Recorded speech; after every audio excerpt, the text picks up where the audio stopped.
Hey everybody, I think we live. It say we live. I'm tired, but if y'all know me, y'all know I'm gonna find my energy in 1 second. Just give me 1 second, y'all. I'm gonna find the energy. We already got some folks in the back already. I gotta get my folks on MX Network, y'all. Then we can get into this conversation. And for everybody who's back there waiting, or whoever wants to come up, y'all have to forgive me, but you have to give me a second because I got a couple things I want to talk about in this topic first, and then I will bring you guys up.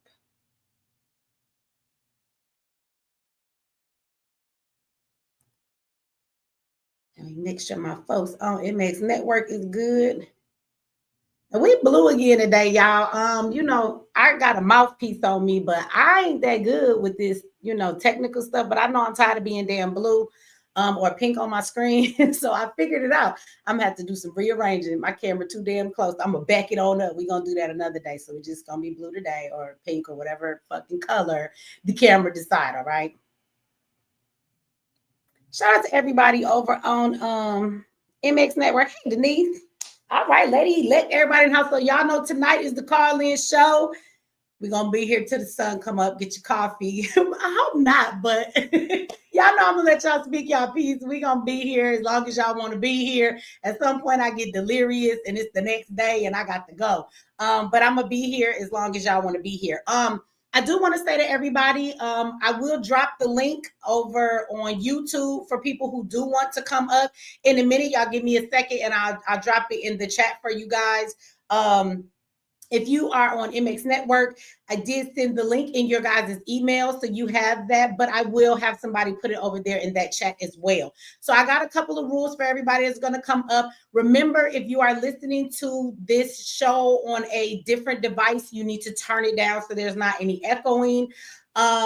If you are watching YouTube and then you click the link from YouTube, it's going to open up the studio, but that does not mean it closes out the YouTube, okay? So you're going to have to close out the YouTube tab in the background while you're in the studio so that it doesn't give the reverb. Also, if you guys come up, please keep your microphones on mute until you are ready to talk. So that it's not echoing or the background noise. Sometimes it doesn't seem like it's a lot, but it is. And just the smallest sounds are loud and everybody can hear them when folks are talking. Everything from you scratching your face to, you know what I'm saying? I don't know, picking your nose. You can hear it all. So make sure y'all mute your mics. You're not talking. Next thing is, we can have 10 people up here, okay? And so if the house gets full, I'm going to ask people after you say your piece.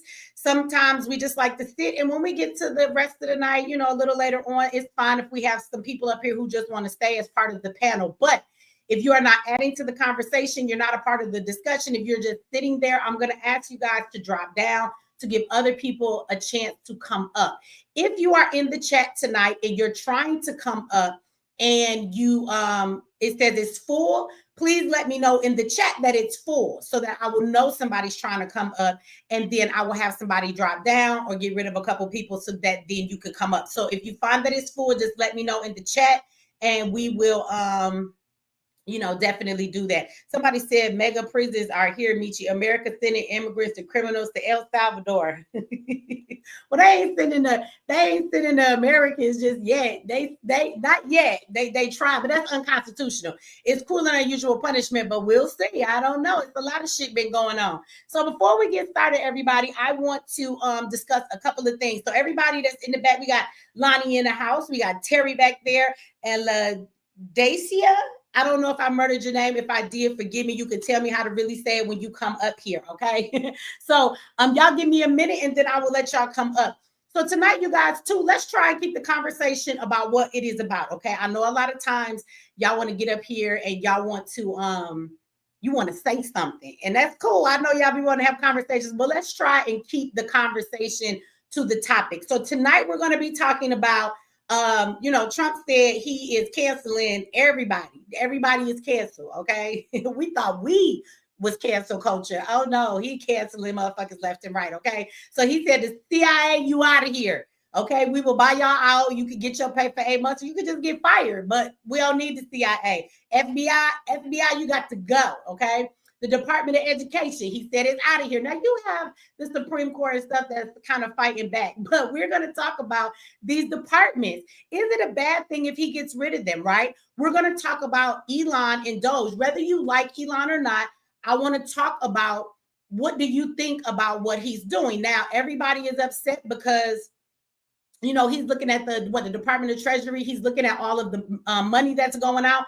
But know that he only has access to see what's going on. He don't have access to push a button and stop nothing or mess with the money. That's what people don't understand. But if you want the budget to be dealt with, he has to see what's being spent. But everybody is acting like it is the end of the world because this man can see what they spend. I'm going to be honest from my perspective, and we'll get into this more.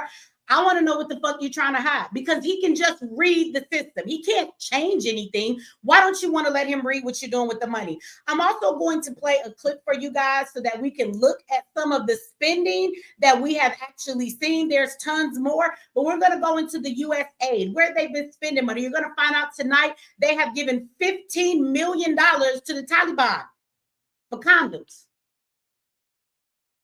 Just take that, put it in your back pocket, whatever you want to do, sit it on the table next to your drink or whatever you're doing tonight, and just marinate on that a little bit. There's a lot of money that is being spent on bullshit, okay? And these are our tax dollars. So I don't know about you, but I want to know what they're spending it on, right? If you're just reporting to me, the truth is he hasn't technically stopped anybody's money or shut anything down. He's just going to look at where we could save money.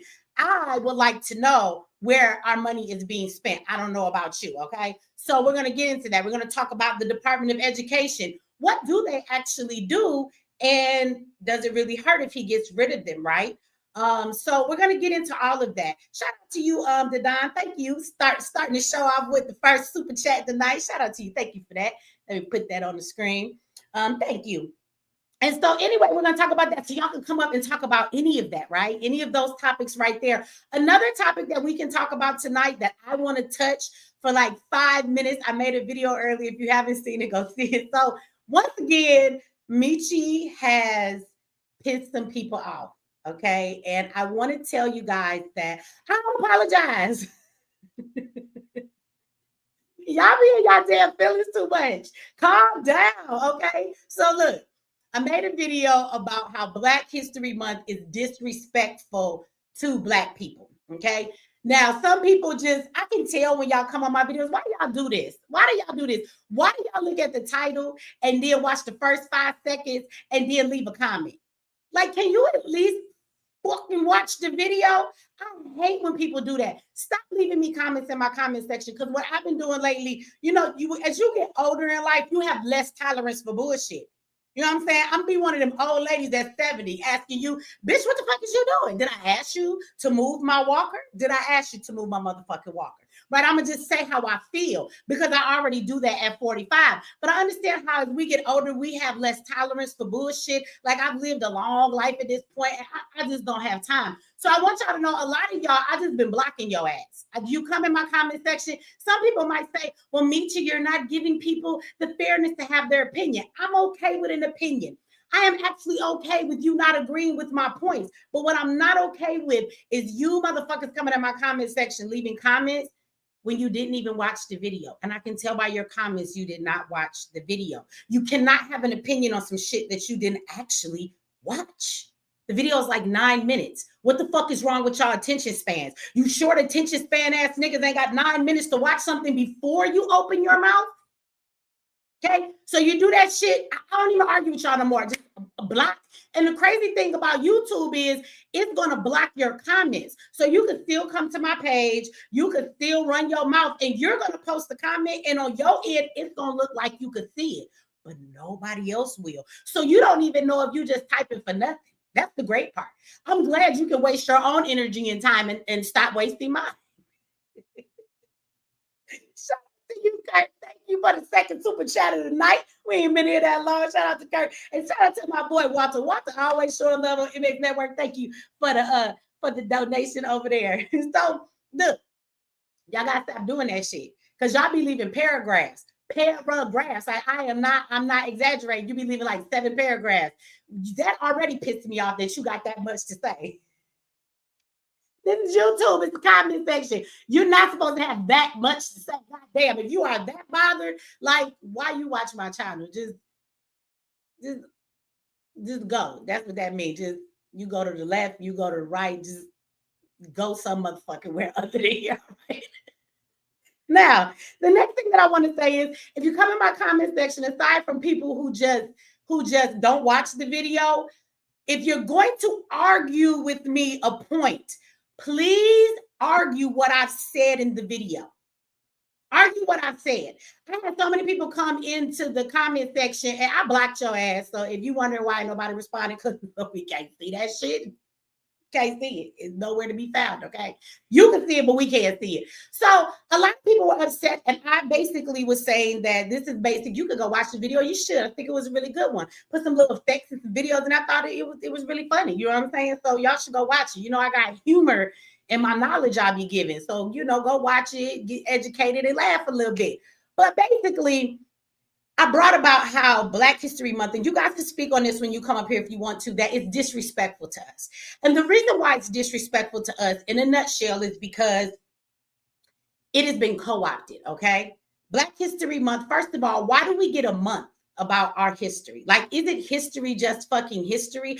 I think it's disrespectful that you set our shit aside, like learn about the niggas separately, right? Like if it's history, and as we talk more about how we feel about the immigrants and shit like that, like, are we not the backbones of this country, y'all? Like, let's go ahead and just say that. You know, we got enough immigrants and motherfuckers around here saying that. You do know we the backbone, right? There is no America without us. It was built on all slave labor. There are billion-dollar corporations that still exist today off of the backs of what they did when it came to slaves, even insurance companies, okay? It's a lot of people who are thriving today that make this economy go that have been here since the slave days, okay? We built all of this on our back. We even fought for civil rights, even though they do not benefit us, but you know how many motherfuckers it do benefit? So the fact that people can go around and have all these freedoms and their civil rights, you can thank our Black asses for that, okay? But you give us a month. History is history. How do you wipe us out of the history of the fucking country that we built and act like we only get 1 month for y'all to talk about it? So first of all, it's disrespectful that you isolate it instead of teaching it all year round in school, right? Then the next thing is that they have whitewashed Black History Month because all they do is tell you about Martin Luther King and fake ass leaders, and they tell you about like 5 people who created some inventions. You do know that thousands and thousands and thousands of Black people have invented shit. Even stuff to this very day they do not get credit for, because when you were a slave and you invented shit, your invention belonged to your slave master because you belong to him. But remember, Black people that were slaves, they did everything. White people didn't do no work. No, the Black people did everything. They created the weapons. They were the gunsmiths. They were the people who sewed the clothes. They were not just the people who were picking cotton. Like, they did everything. They built the houses. We built the White House in this motherfucker. Can I get a amen? We built that. And it's still standing. So again, they play down who we are even when they celebrate this month. And then the last disrespectful thing about it is that they attached capitalism to it. They took this month and they turned it into something that federally they say that they want to acknowledge. And you think that's a good thing because Massa done acknowledged us. Oh, Massa said our party is good. Massa said what we doing is right. Massa said we could do this. We could hang out and brag about ourselves for 28 days. And every now and then it's going to be 29 days. Thank you, Massa. And every time you turn around right now, everybody's buying all kind of shit for Black History Month. Target got sales, your mama got sales, your daddy got sales. No, I take that back. That's the problem. Your mama and your daddy don't have no sales. There's a ton of stuff. I put it on the video. I actually scrolled through the page for y'all. But if you don't want to watch the video, just go to Google and put in Black History Month products. Watch how many stores are selling Black history products, stuff that says we're proud, we're strong, we survive, and all of this good stuff. This is what's on all of the products, right? And the people who are benefiting, 90% of them are not a Black-owned company. So now white people is building wealth and legacy for their family off of your Black History ass month. I think it's disrespectful as hell. Okay? And the crazy part is I have people in my comment section saying they didn't give us nothing. We built this. You need to learn your history, Michi. A Black person created Black History Month. It used to be 1 week, and then they turned it into a month. What? You do know that don't have a motherfucking thing to do with none of the stuff that I just said at all. Okay, sisters, y'all can understand this. How many of you was it Shea Moisture? Do y'all remember how we have these hair care products that are made for Black people? And then it was made by a Black person, so we support it. And then all of a sudden it gets big and then they get bought out by a white person. Sister, inform the brothers, because that's who was in the comment section arguing with me. So once they buy the formula, it's no longer a Black-owned company, right? And then they also begin to change the formula. So then it does not do to our hair what it used to do. So my question is, just because a Black person created that product, should we still honor it as a Black product and support it with all our Blackness because that's where it started, even though the formula is quite different and the person who owns it is no longer Black? We're still supposed to celebrate it just because a Negro started it? Because that's what they told me. They told me that I was disrespecting my ancestors. No, you're disrespecting your ancestors because they fought long and hard to get somewhere. And you motherfucking Negroes today that think like this, you're weak back punks. They're ashamed of you. That's what your ancestors are. They're ashamed of you. And I want y'all to quit equating the ancestors. See, there y'all go. You're probably Christians when you say that, because the goddamn concept of ancestors are, my ancestors are not your ancestors. Tamika's ancestors are not Andre's ancestors. Your ancestors is your family line. There was a lot of sellouts back in slave days as well. There was a lot of coons back then. So for all you know, baby, your ancestors might have been the coonish part. Your ancestors might have been the weak ones. Your ancestors might not have been the fighting ones. So stop trying to take credit for all the ancestors when all the ancestors don't belong to you. See, because the ancestors that I honor and I respect and that I think about that are mine or that belong to other people that come from strength, they will want to know why your weak ass let this white man co-opt something they built. They will want to know if you're going to fight and you're going to argue, instead of arguing with Michi about the truth, teaching you about this matrix. Why the fuck aren't you willing to fight the white man and the government who took your shit, co-opted it, and disrespects us now the way that they present to you what they present to you? You letting them capitalize on us? Wait a minute. So you mean to tell me our ancestors, since that's what you want to say, because I doubt if these people y'all speaking about is y'all ancestors specifically. So stop that shit. But somebody's ancestors that was Black created this, and you think that they're proud of the fact that you let whiteness come in and the government come and take over what they built. I know they're really proud of y'all. Y'all sound stupid. So the next time you argue with me in the comment section, I wasn't talking about the history of where Black history started. I'm talking about where we are today. Just like Juneteenth. Soon as y'all niggas started getting happy and y'all let them make it a federal holiday, it's no longer a holiday anymore. Becky gets the day off and she gets paid because it's a federal holiday. Tom gets the day off, and Dick and Brad, and they get paid on your holiday. Capitalism, all kind of white companies are going to turn around and capitalize on Juneteenth, something that used to actually belong to us, no longer belongs to us because we gave it away. Because once again, like the MLK movement, we just want whiteness and the rest of society to acknowledge us. And if they do that, then we won. Somebody, Paul said, Michi, you are delusional. Well, thank you for paying me $2 just to say that dumb shit. Paul, can you spell my name right? Because I'm delusional, but you seem to be a little blind, like you can't see or something, because that's not how I spell my name. And it's right on the page that you're sitting on. Like, I find it amazing that you're willing to pay me to insult me.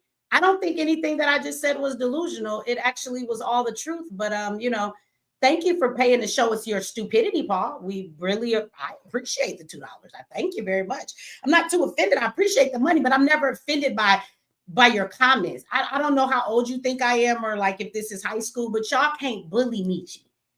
You can't bully me, baby. So if you would like to pay another couple of dollars and put some more shit up there, go hard this time. Call me a bitch or two. Go ahead. Put $2 more in there, Paul, and say whatever you want to say. Go right ahead. Go right ahead. Equal opportunity over in this bitch, okay? If you want, you can click the link and see if you can talk crazy to me. Let's see how well that works for you. You know, the last guy who came up there, it didn't go too well for him. He was yelling in the background and we clicked his ass off. You know what I'm saying? But if you want to step up to the mic, you can try that too, Paul. Next time you give a super chat, go all out. I believe in you. You can go harder than that.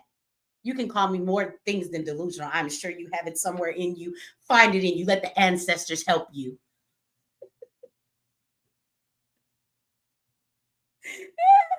Now, again, Black people, we can continue to accept what the government gives us and how they co-op all of our stuff, or you can stand up and fight against it.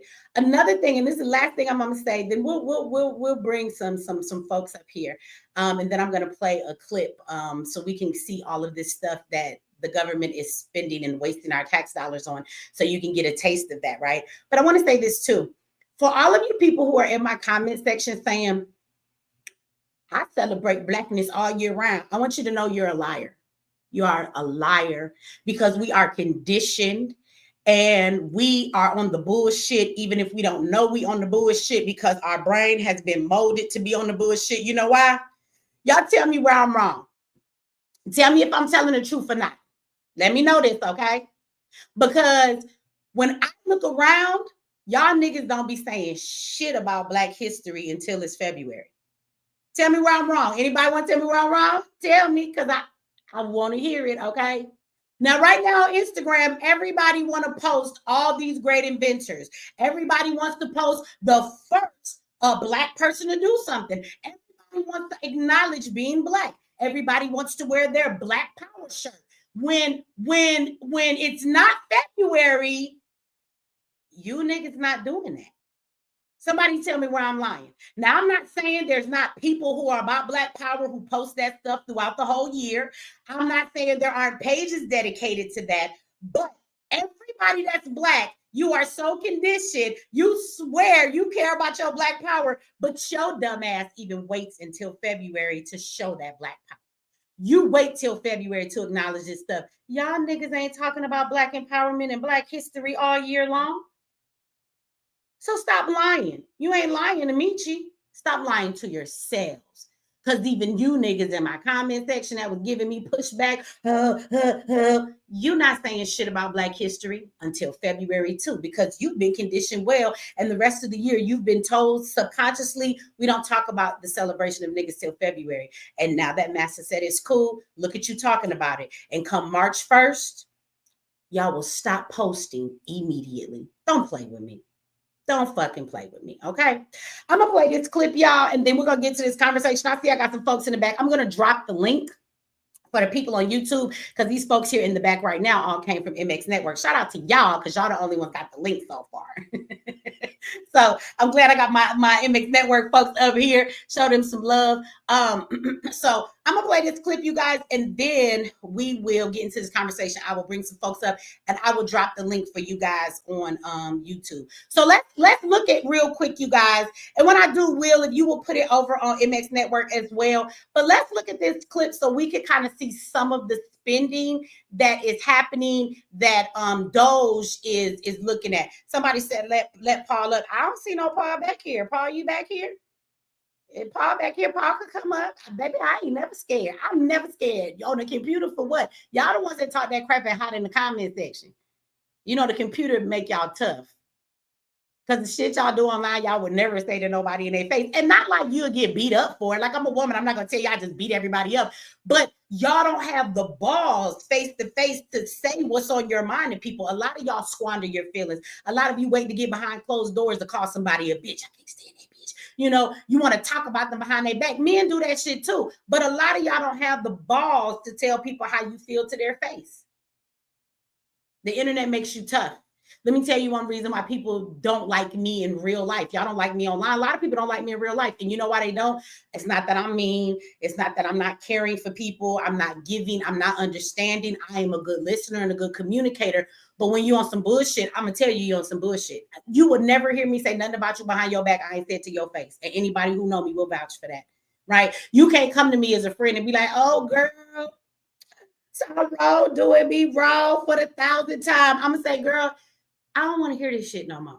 Like Tyrone been fucking you over for like 11 years. He got 2 other kids. Like, is you gonna leave him or no? Because if you're not gonna leave him, girl, let's go eat these tacos and shut the fuck up. Because all you gonna do is cry, and then you about to go back home to him tonight. So I don't want you to ruin my day and my energy with hearing about your bullshit. If you're not gonna get up and do nothing about it, I don't care. That's what I'm gonna look my friend dead in the face and tell them. That's what your friend need to hear. But then you don't want to be my friend no more because I didn't coddle you in your bullshit. A lot of you motherfuckers, including you men, y'all don't have the gall that it takes to be brutally honest with people. So, like I said, these comment sections make y'all tough. Some of y'all won't even click the link. The link, you don't even got to show your face. It's just a voice. And some of y'all too scared to come up here and verbalize what you want to say to me because it's negative. You feel more comfortable typing in chat. And that's fine. If you want to be like Paul, hit that super chat and say that bullshit. I will read it and put it on the screen for you, baby. Yeah, hold on. Let me share this screen. Y'all give me 1 second.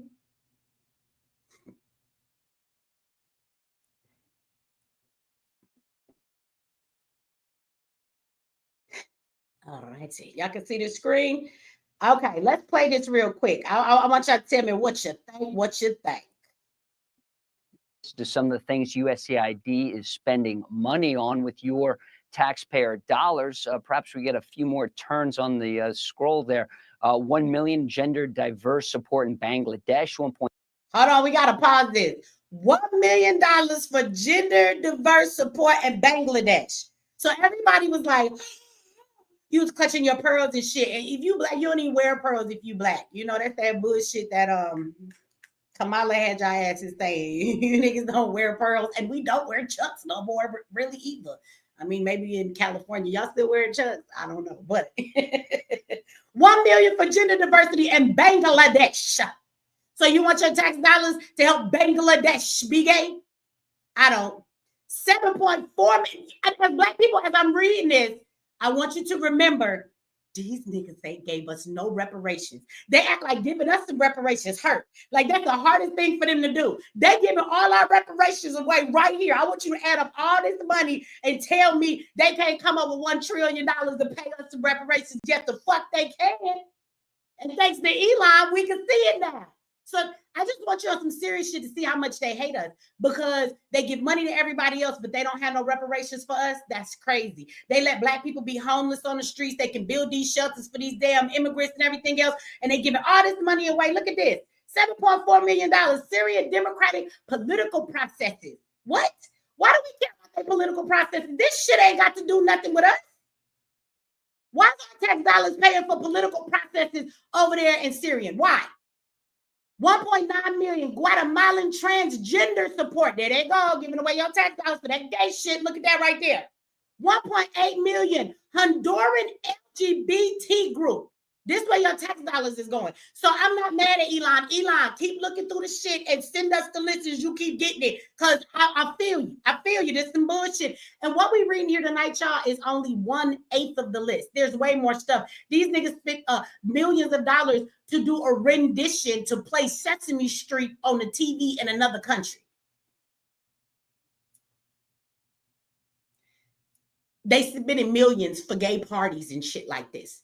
They spending money to teach teenagers in other countries how to use social media.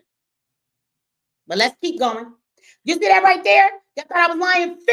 $15 million on to the Taliban. The Taliban.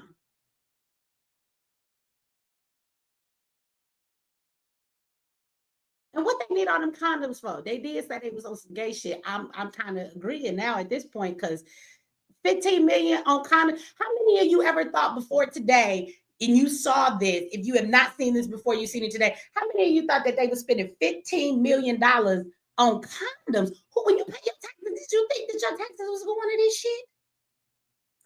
The list gets longer. Let's go. 0.8 million for Honduran LGBT group. Some of the bigger ticket items, 15 million for condoms to the Taliban, 19 million. Syrian LGBTQ group, 70. Look, on a DEI musical in Ireland. DEI, they got DEI in Ireland too. I'm fully convinced that we need to cancel that shit in America even more. They got DEI in Ireland too. Okay, yeah.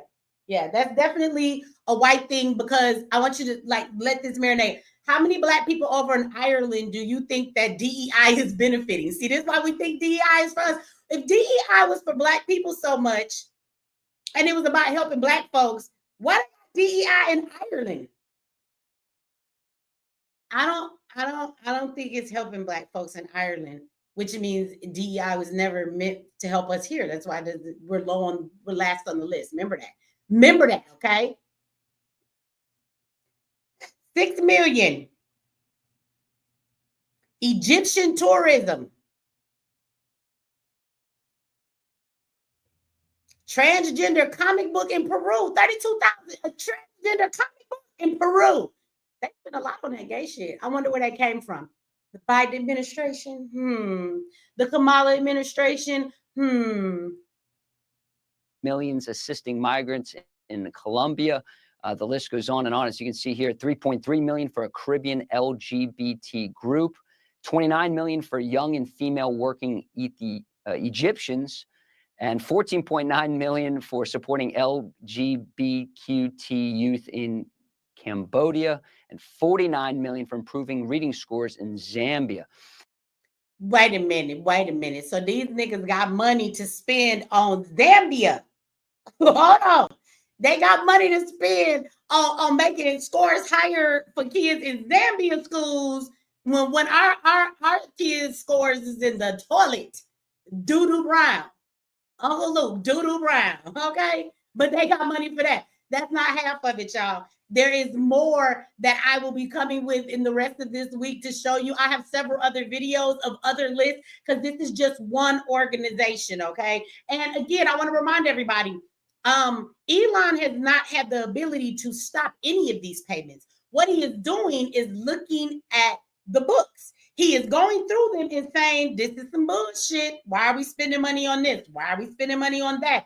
They say we got all this debt. Well, why don't you quit giving all the money away? And this should hurt your feelings so bad as an American. All the stuff we need, infrastructure in our communities, for our schooling to be better, for all of the things that our people could use, and they're sending all this money away. That was a very short list of many other things that are not on there. So I have several other lists that have actually come out. That's the U.S. aid that they send over to other countries. We have even more stuff to come out other than that. So I'm not upset with Elon for even getting into the treasury because everybody's like, oh my God, do you know what he can do with the information? He can't do anything. How do you expect him to balance the books if he can't look at where the payments are going? It makes sense to me. And he's not able to change anything. He just has access to look at what they're doing. That's it. He's just looking. But the news and everybody else and the fucking Democrats gonna tell you, oh my God, this nigga got all our information. It's over for us. We about to die. Calm the fuck down. All right. So let me read the super chat. And I'm about to let some folks up. Shout out to Stephen. Stephen says 15 million for condoms to the Taliban, and most of them are kids. Something ain't right. Elon kicking in doors. Absolutely.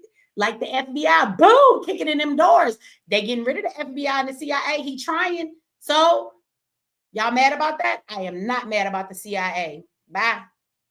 Adios, amigos. Go ahead and get out of here with some goddamn immigrants. All right, I'll bring some folks up. Lonnie, you got to mute your background because I can hear me in the back. So you got to figure out how to do that. We got Kelly in the house. We got Haki. Is that right? Shooting Star. We got Terry. I don't see no Paul yet. Where Paul at? Paul, where you at, punk? You want an AirPod?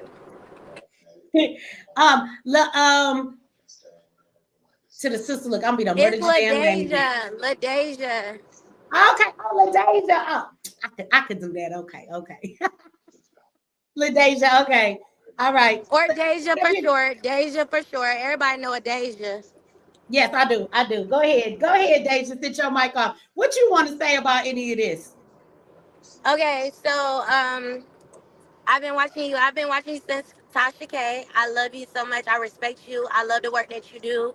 I've been listening to the last video when you were saying like how you were gonna try to work on your cussing a little bit more, because we do be trying to put the message out to other people, because you do be saying the realest, you the realest on the internet. So I have been screen recording all the real stuff outside of the BS and the cussing and stuff so they could get the message. And I've been making shorts and stuff. But like I said, I've been following you since Tasha K, and I just respect you Well, so much. thank I had to you. get on here finally. I've been a silent supporter. I've also been trying to still support too. I forgot his name, the guy that's in jail that shot the cop that's facing Hold life. on. Ozone, yes, I've donated to him before, and I've been trying to donate again now that I got little coins. But Well, thank I you. just yes, of course, and please put the have the moderators put that in there so I can reach back out to him again. But I just wanted to say, as far as like today's topic, I don't know, it's not the terrorists, and my Wi-Fi been going in and out because I'm in the car right now. So I had already set the alarm when I got my MX network email to come on here. So I don't know if we're on the terrorists, the DEIs, Trump, what we on right now, but I know I wanted to get on this panel today because I was on that panel to 8 a.m. I wasn't on the panel, but I was on the live to 8 a.m. in the morning. Me and my boo, he right here, we be on here. I drug him into it. He didn't like you at first, now he love you. But I said I'm getting on that panel because you said every Saturday. That was the first one. So I was Yes. like, let me set my alarm and get on here. But what's exactly what we're talking about right now? Well, any of that, you could jump in. I mean, on the we talked about the tariffs last time, but DEI, that was brought up. I don't know if you just saw the list that I read off. Like, how do you feel about Trump getting rid of the CIA, the FBI, the Department of Education, because that's what he's working on right now? Do you have a problem with any of those? And are you upset with Elon for going into all of these systems? Do you think he should be allowed to look at the pay system through the Treasury to see where they're sending our money? Okay, so first, what I want to say about Trump getting rid of all of the people that basically fucked us in the ass. I'm happy about that because I don't trust none of them anyway. They always the CIA. We know the history of the CIAs. We know all the mob stories. We know all the BMF. We know everything that the CIAs was involved. We know about the informants. I'm in Los Angeles, California. And we know about all the corruptness that was going on. So maybe he's getting rid of it in a way where we're used to. He's probably not going to just get away with it and do away with it, but he's getting away with what we're used to as far as that. And then as far as the second part, when you said, we said, do you, I know, getting rid of, What do you think um, about the Department of Education? oh, Everybody's yes, that's what upset I was about saying. that The one. Department of Education, yes. First of all, shout out to Zayax. Yes, I'm one of them. I don't have children, so, but I definitely support being homeschooled. I remember growing up in school with my homegirls. I had a couple of homegirls and a couple of homeboys. They was brothers and sisters or whatever. They were homeschooled, K-12. I remember K-12. I was never homeschooled, but I remember it like growing up and stuff. I'm 29.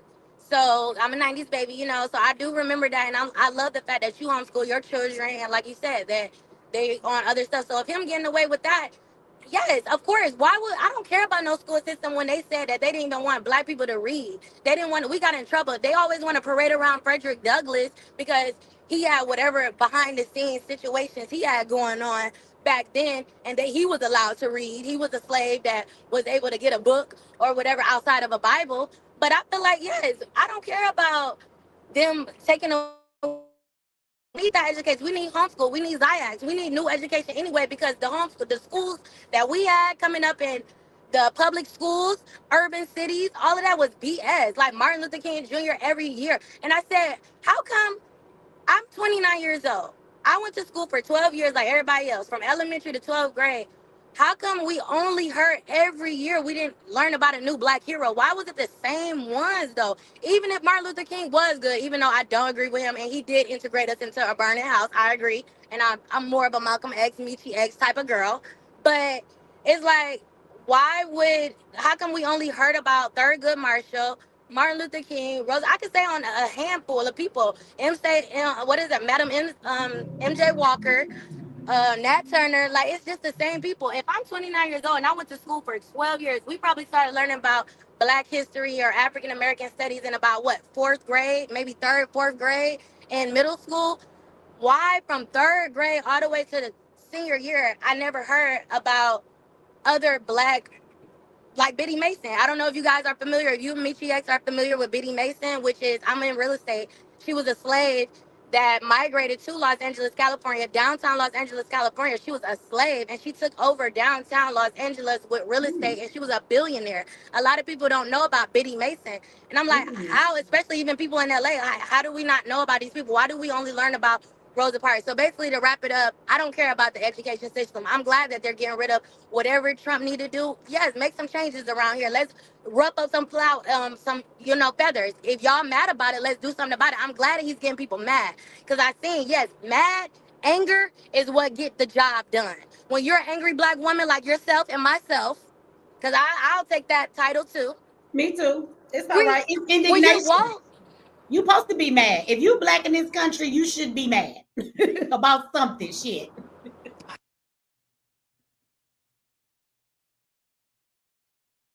So that's me, and I'm like, at the end of the day, I'm glad that every. Oh, sis, I don't know if you can hear me. Your microphone is going out. You're probably in a bad area with reception. You back now. Your microphone is going out. You had some bad reception for a minute where you driving through. But you back. Oh dang, I can't hear you. I can see you, but I can't hear you. You can hear me? I can't hear you. We can see you talking, but the mic ain't working. You might have to drop down and come back up because it say you're not muted. So you might have to drop down and come back up for it to connect back again, which is fine. And y'all be respectful in the chat. Y'all shut up. I'm always appreciative when the younger people hear what I have to say. And she is definitely young. She is 29 years old. They are the ones that are going to carry the future. And she's a very beautiful young lady. She actually reminds me of my daughter, my lovely Layla. She kind of look like her. So, I love to hear what the youth have to say. And compared to some of the folks listening to me, I'm 45. I'm on my way to 50. I love to see that there are younger people because those are the ones that are going to carry us through all of this, right? So I definitely want to hear what she has to say. Okay, you back. We can hear you now. Can y'all hear me? Yes. Sorry, y'all. Thank you, Nietzsche, for being patient. I love you. I love your show because you do be working with your people. But yeah, because I'm in the car, like I said. But I live downtown Los Angeles, and the 101 is my freeway that I use. The 101, the 5, the 110, the 10 East, the 10 West. Those are my freeways. So I have been on TikTok. It's um, real estate. It's international. The abbreviation dot real estate barbs or whatever. 'Cause I'm a barb too. Sorry, but I've been posting your stuff on my Twitter and on my Instagram, and a lot of people are agreeing. I had to take out, your intros and your announcements or whatever, so they can really hear your message. Like I said, I've been following you for a while, and you even addressed it yourself, saying like, yeah. A lot of people, we try to push it out, but because we're trying to wake up the masses, Yeah. and you're giving the best message, and it's like you come with facts, you're confident, you know what you're talking about, and yes, literally. And today we were doing the job, the company, and it was a Mexican customer that we had. He's from Mexico, and he's popping it like, yeah, I'm born and raised in LA. He's a real LA native, and I'm like, okay, yeah, we can rock with that. Like, you're from here, like this, your city or whatever. But he was even being honest about like how his girl lives in Mexico. It's like she don't have her papers and stuff, and it's the thing that they're trying to put through propaganda is that it's a Mexican thing. Only because, and you mentioned this on your other couple of lives ago, like the Canadian border is also a border that they're coming through, not just the Mexican Mhm. border. And just because they're coming through the Mexican border, of course, they're not Mexican. They're not just Mexicans. Right. We all know that from the Venezuelan gangs. So it's just like it's crazy how they're propaganda. Because, like I said, I'm in Los Angeles, and this is a real Latina and Black state, Yeah. country, city, and all of that. And I'm like, that's crazy how they're really pushing this propaganda. Like it's a, and then with the guy that you posted, Hector, the Hector, he's over here talking about like it's like, bro, it's not about why are y'all mad at blacks because we're not standing up instead of being mad at the white man that's actually kicking y'all out? Y'all should be mad at white people. If anything, if y'all want to be mad at anybody in the world, y'all can't be mad at MAGA. Y'all can't be mad at the Republicans.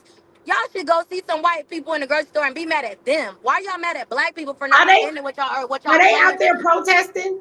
Are they still out Yes, there they shut protesting? down the freeway. That was real. I put it on my TikTok and I added clips of your video on my TikTok.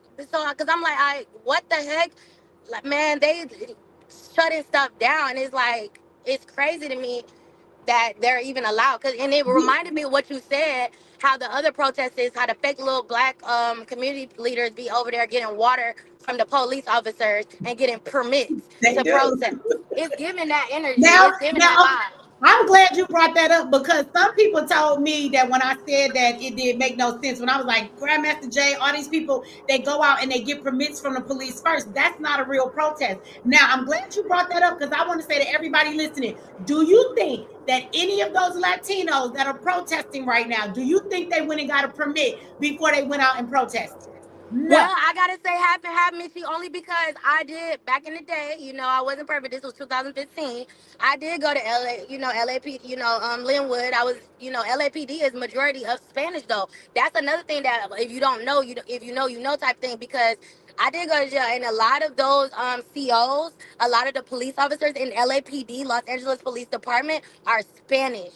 Mm-hmm. So I feel like it's a correlation with that because how y'all block up the whole 101 freeway? Are you crazy? Like this is crazy.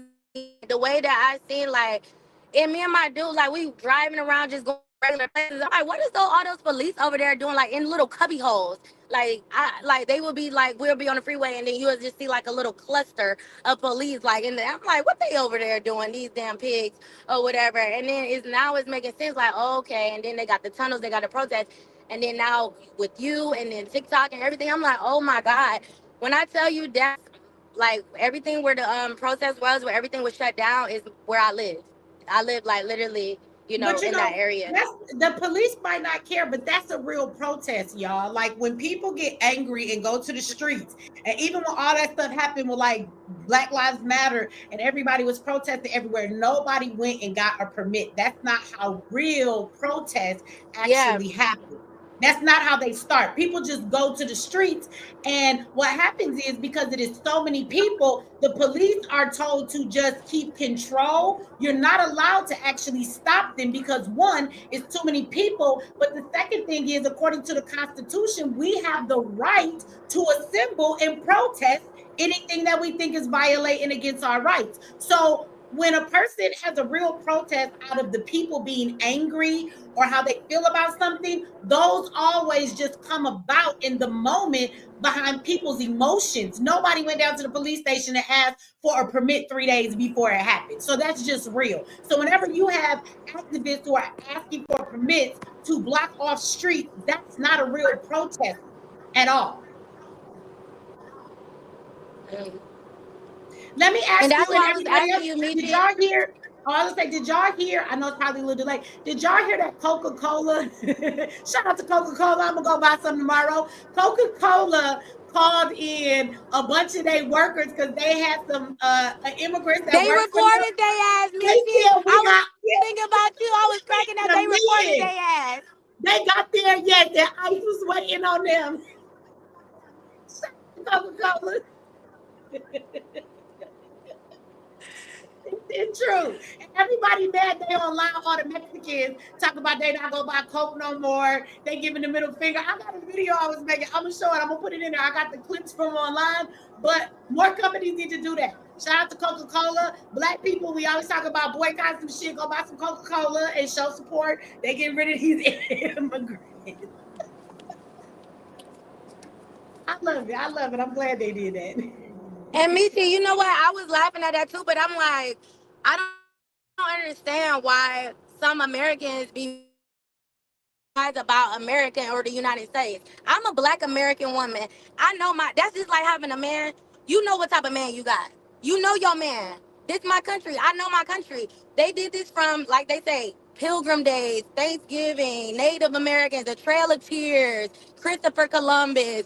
You know, they've been doing this. So like you said before, like it's like why y'all surprised that you go to work and your people, this is America. Like they probably we don't know what high back deals that they got, especially in certain cities that need money. People be like, hey, look, I'll give you, people always like to pay a little fee to get what they want. Like, oh, I'll give you this or that. If you know, I need 10 illegal illegal immigrants or whatever. I need 20. I need to meet my quota. Like, that's just how it is. So I don't understand why people are surprised. Like, oh my God, da da da. Like, did you forget the country that you snuck into, the country that you broke into? You didn't do the history on this country, sweetheart.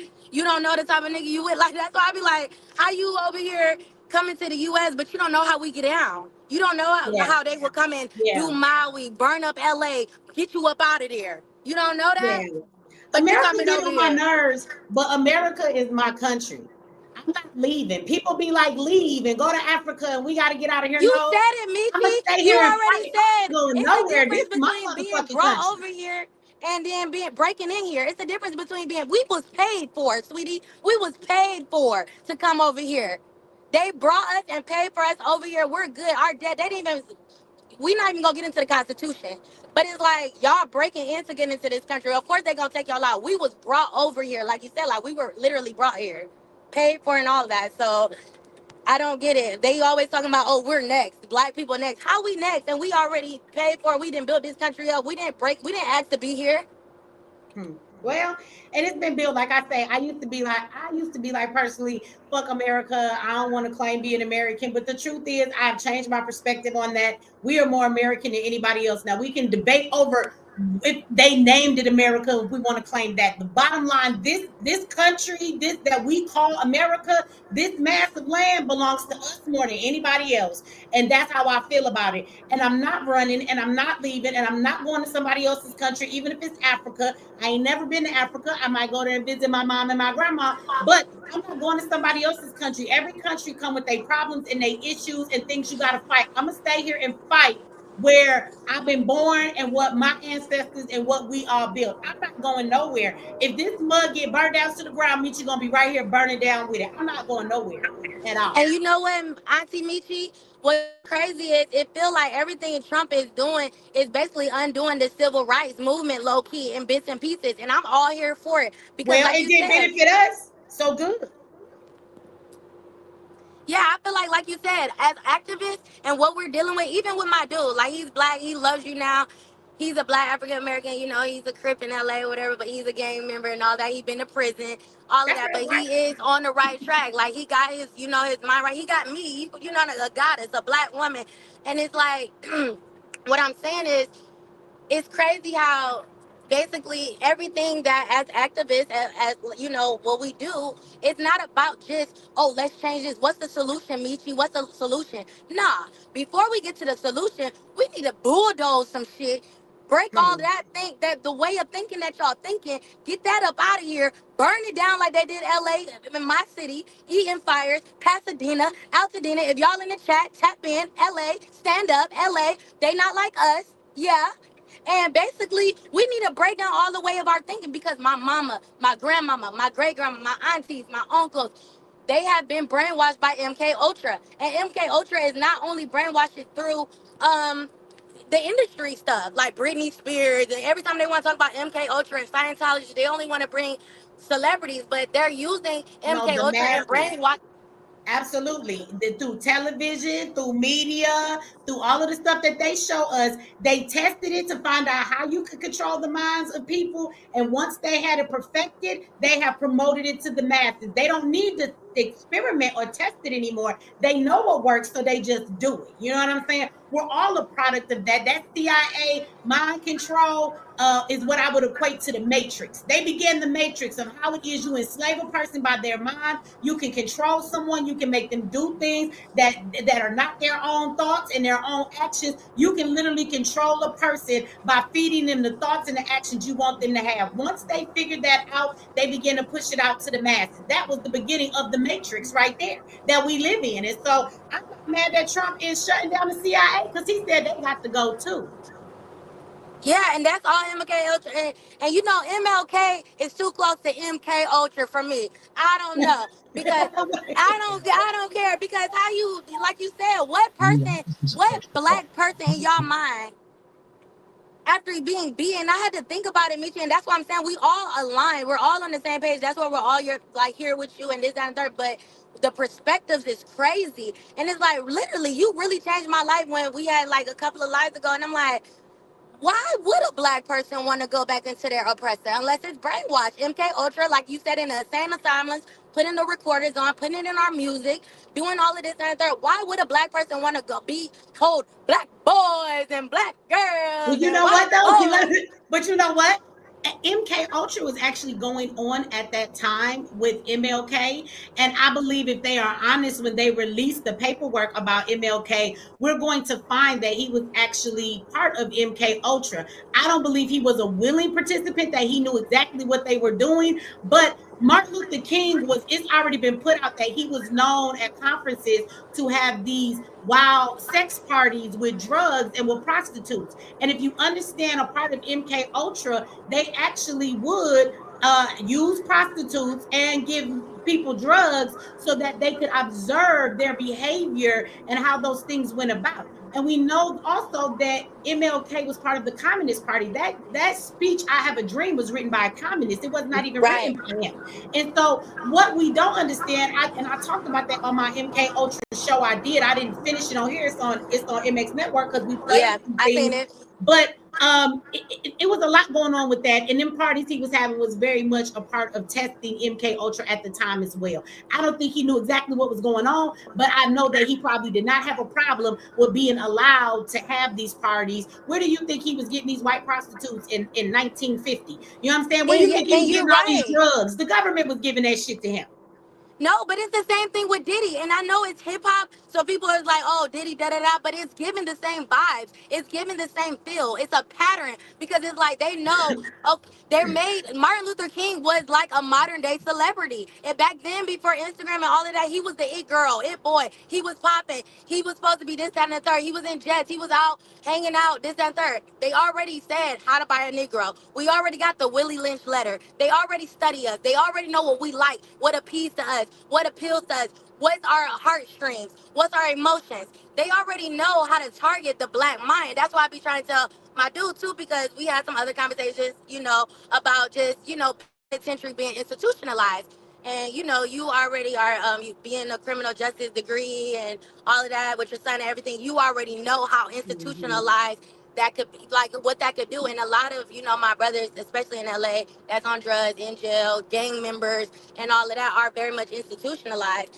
And it's just like, you got to break that out. You got to break out of that because it was designed that way. They already, basically, you're being a statistic. The same way how they say, oh, you a baby mama with multiple baby daddies and da da da, you on food stamps, you on government, you're a statistic, is the same way you could be a black man that's successful and this and that, whose mind is enslaved, who's still under that brainwash, who's still under MK Ultra, who still haven't woke up and seen that it's an agenda out here to keep us in every different ways. It's not just the prison, the pipeline. It's all type of stuff that even with gang banging, even with that, even with fashion, everything that they do, they're trying to how to buy a Negro. That's all that we need to do a whole segment and documentary on how to buy that documentary that you posted the clips of. We need to do a whole segment on Even, that and a panel on that. Cause something you even my said. dude, that's when he started converting into you when that documentary. Cause I always play you on my TV in my ears. If I'm mad at him or whatever, I just put my AirPods on, and listen to my Meet X, honey. And he knows that he been, but he just got converted like this week or last week when you did the how to buy the Negro. I think it was like 2 weeks ago maybe when you did the inserts of how to buy a Negro. He seen that he was like, wow, like yeah, we You know been on what this. though? You know what though? Even when it comes to the gangs, like you said, um, when gangs first came together and they were created initially in our communities, they were actually there to protect the communities because a lot of black communities did not have our own police. So the gangs got together and their job was actually to protect the community and be rough and tough with people who thought they was gonna come in and do something wrong to their community or people.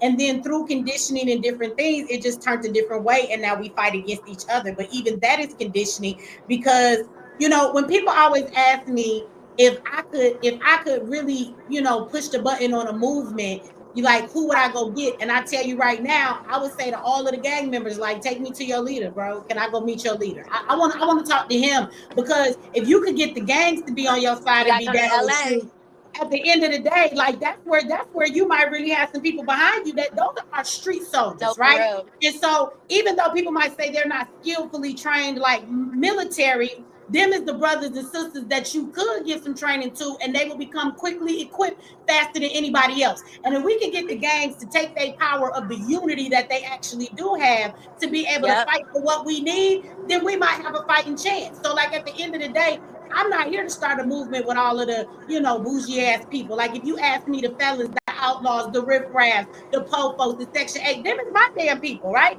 We the ones that are suffering the most. And I think that we're the ones that have the most to lose and are losing the most. And at the end of the day, I think we also have the most to gain if we stand the hell up. So, again, like I said with the gangs, they found a way to turn us against each other because the gangs was actually our protection at one point.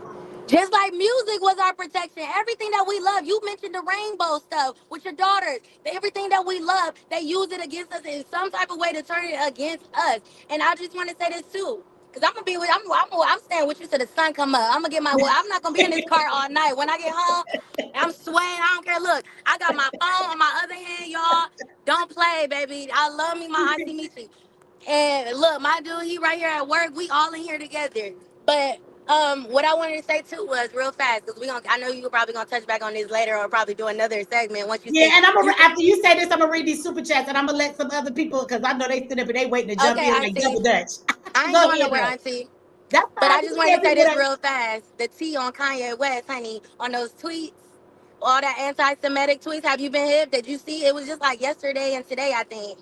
No, I seen something that said that he was bugging out on him again, but I didn't see what he said. But I would tell you that in the history of Kanye, I know that people want to call him crazy. And I do believe that Kanye has been messed with when it comes to doctors and handlers and different things, kind of like on some CIA, MK Ultra stuff. Now, I'm just going back to that, not saying that's what it's called, but I think that they've messed with Kanye. I think that he literally has had people mess with him to where they've helped him to lose his mind, want to make him look crazy. To some extent, he might be a little bit crazy, but Kanye be telling a lot of truths. And the thing is, if you can make a man look crazy, then nobody will listen to him. But when he is speaking on the them people, this YouTube, but when he be speaking on them people, Kanye don't be lying. He be telling the truth. I would tell you one time here on YouTube, I don't know if people been with me a while, I did a video when Kanye was bugging out last time, and he said he didn't care about his contracts. Remember, he walked away from everything. So I did a video on him,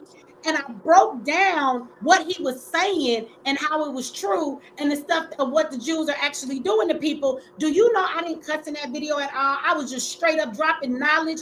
I woke up the next morning and YouTube took the video down, told me I had violated policies and that I couldn't go live for a whole 7 days. So I want you to know, it's not my cussing, it's not me saying ridiculous stuff or arguing people, even using that N-word on here. That is not anything that ever bothers them. That video was nothing but straight knowledge. I didn't cuss or anything. I was just talking about the aspect of what he said is true, that they owe us reparations, how much they run this country, all of the media and everything else. And I went real deep in that video, and they took it down and violated me. I remember.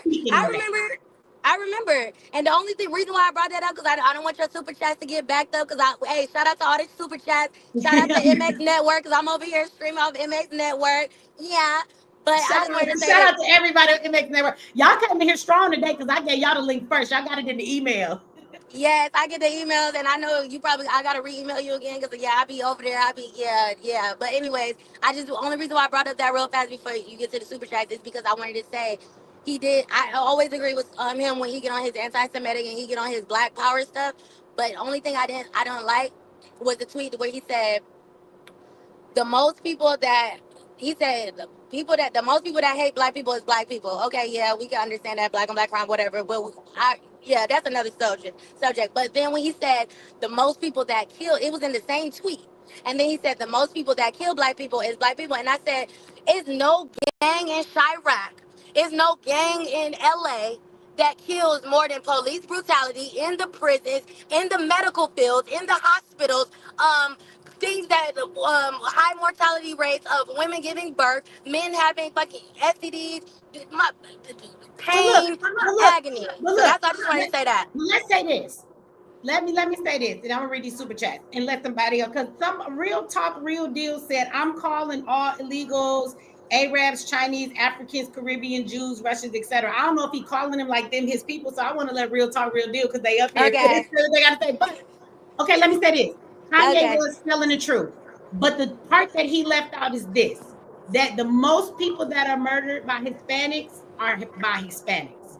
Most people that are murdered by white people are murdered by other white people. Like, that's how crime happens. People kill people when it comes to proximity. 90, like 4% of all people who are murdered by somebody they know. They have some type of relationship with them, whether it's a feud, they're an enemy, they live in the same neighborhood, they got a spat with each other, it's their spouse, it's a domestic situation. So most murders of people always happen by their own people. That's what he fails to leave out. I hate when somebody attributes something to the Black race that is a thing that affects all groups of people and act like it's only us. If you go look up white people that are murdered, they are murdered the most by their people. Hispanics. I just got finished putting up that video showing Latino on Latino crime. What did you see? Yes, I posted that Who on do you my think the Instagram. cartel is killing? Who is the cartel killing? Because when Kanye talks about the black on black crime, he's really speaking about the gangs that are fighting with each other and killing each other. So now go look at the Hispanic gangs. Are they not killing each other? Yeah. Go look at the cartel. Are they not killing their own people? Like, so if we're going to talk about gang violence, because in the Black community, Auntie Tamika and Grandma Nene and Uncle Jerome, they're not around here killing people. Those are attributed to gang violence most of the time. And that is true to every group that has gangs, not just Black people. So that's why I hate when people just try and put it on us. Like it's only us. That's not true. You're talking about human nature and what causes crime to happen, period. But when they talk about it, everybody always says Black, so they can think that we're unique in our crime, Well, or we're that the we only do ones this that's stuff. doing it. Right, like it's in our DNA. If it was in your DNA, that means everybody Black would be out here doing these things. It's not a part of our DNA. It's a part of our environment, just like anybody else. So, it's a human thing. It's not a Black thing. So I just hate when people say that.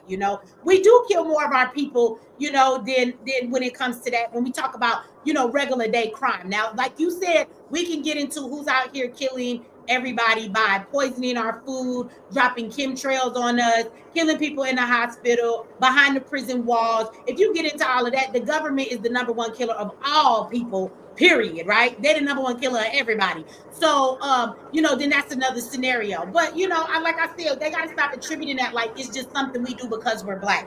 That's what happens in any group of people, period, So let me read these super chats though and see what somebody else got to say. But you ain't got to go. Okay. Yeah, I was about to say, y'all gonna have to squabble me up for my spot on the panel. I'm not dropping to the unless my Well, Wi-Fi go out. You know what? I don't mind people being on the panel that give input. We get people who come up here and they just be sitting and like listening. I ain't going If nowhere. they Go not ahead, gonna jump in and say handle your nothing, that's candle, what I'm talking Auntie. about. Handle So your candle. we know you gonna get that input, so you can stay on the panel. It's fine. Thank you. I'm about to mute. Okay. Let me see. Shout out to Noah, I don't know if I said that right. It says in 2020 in Chicago, the Mexicans were unaliving Black people during the fake ass Black Lives Matter riots. Absolutely. Why no one remember that? Well, let me throw another one out there to y'all. If you are in California, y'all want to talk about how there was a time when the Hispanics was coming into California and they were taking over y'all neighborhoods and they were firebombing and throwing cocktails through people's windows and they was fighting with y'all and everything and going after Black people. Like nobody wants to talk about that, but they came in there, but everybody act like we supposed to be so together and be their friends. No, absolutely not. Thank you for the super chat. And Michael Stevens, he gave us a while back. Thank you, Sister Michi. Thank you, Michael, for the super chat. I appreciate that. Let me go up here and get to the other ones that I may have missed, y'all. Oh, I think I missed it. I did miss this one.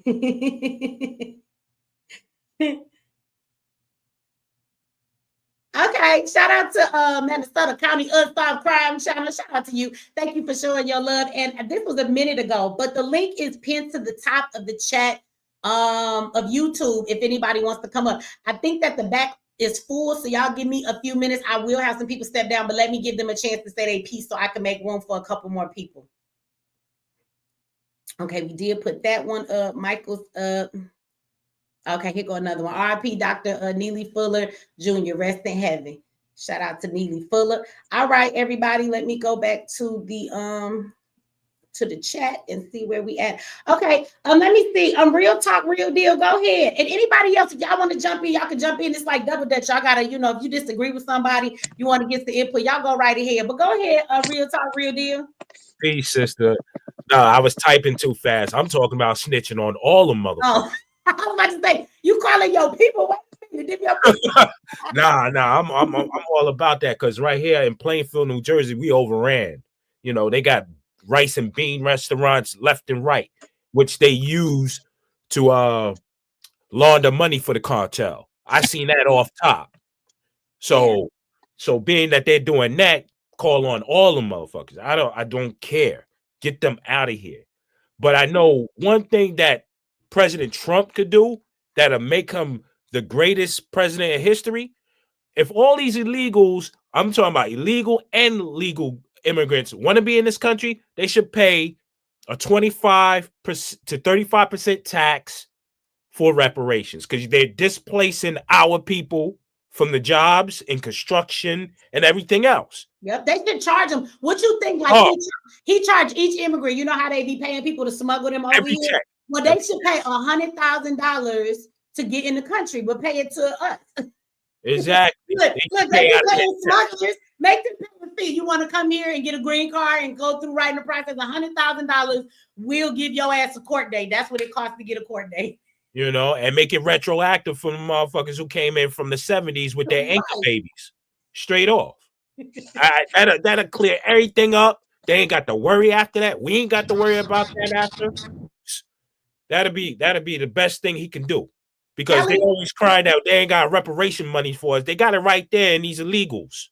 But did you see what hold on if I say this? Kelly is in the back. I don't want to kick you out, because I think if I kick you down, it won't let you come back up. But Kelly, it won't let me let you on stage because your microphone is not connected. So you got to drop back down and make sure everything is connected. It usually tells you to check it all before you come into the studio. So drop off and come back up so your stuff will be connected, because it won't let me. It won't let me let you up because your microphone's not connected. Okay, so that's for Kelly. But yeah, did you see the list of, and again, anybody can jump in here. Please make sure that in the background you don't have the other stuff on so it don't do an echo. But how you feel about that list? Like when we talk about the money, I am firmly convinced after seeing what I've seen, and that it was like 10 things off of a list of like 100. I have more lists from other places. I actually have the document that reads out the full list so far. But look at all the money they're giving to everybody else. Hell yeah, they got money to give us reparations. So why they won't? You goddamn right. But you know what I think? President Trump has come out and said he's against reparations, Michi. So say that again. President Trump has come out and said he's against reparations.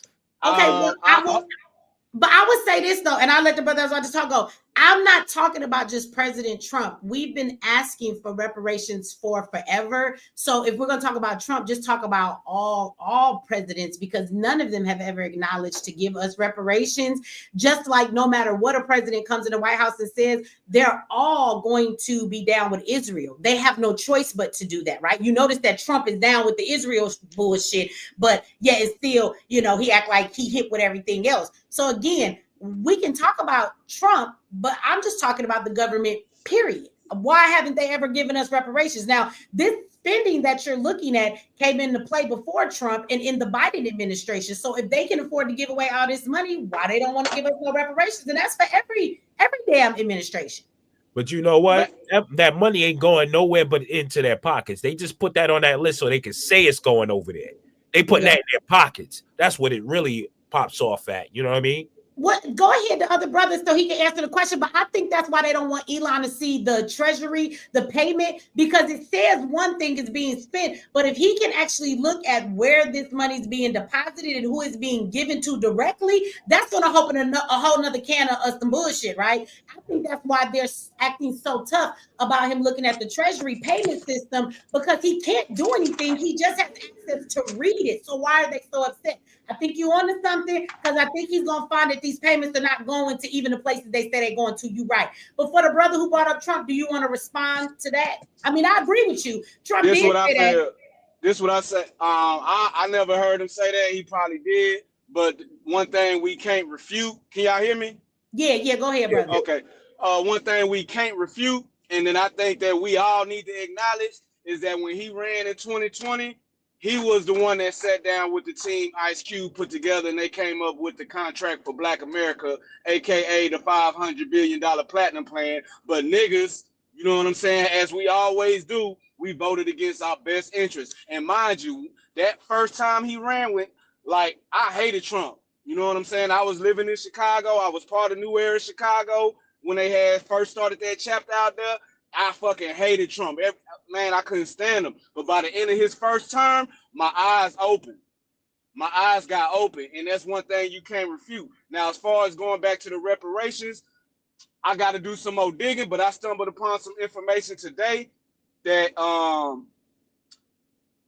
40 acres in the mule was given to us in the 1800s, in the late 1800s, but by the Republicans. And mind you, these are the same Republicans. The Civil Rights Act was passed 4 times: 1866, 1870, 1875, and really like 5, 1950 something, and then in the 1965, and then, but what was his name? Thomas Jefferson, I believe it was, Andrew Jackson. He reversed what the Republicans put in place in the 1800s when he got into office. And what was he? He was a Democrat. You know what I'm saying?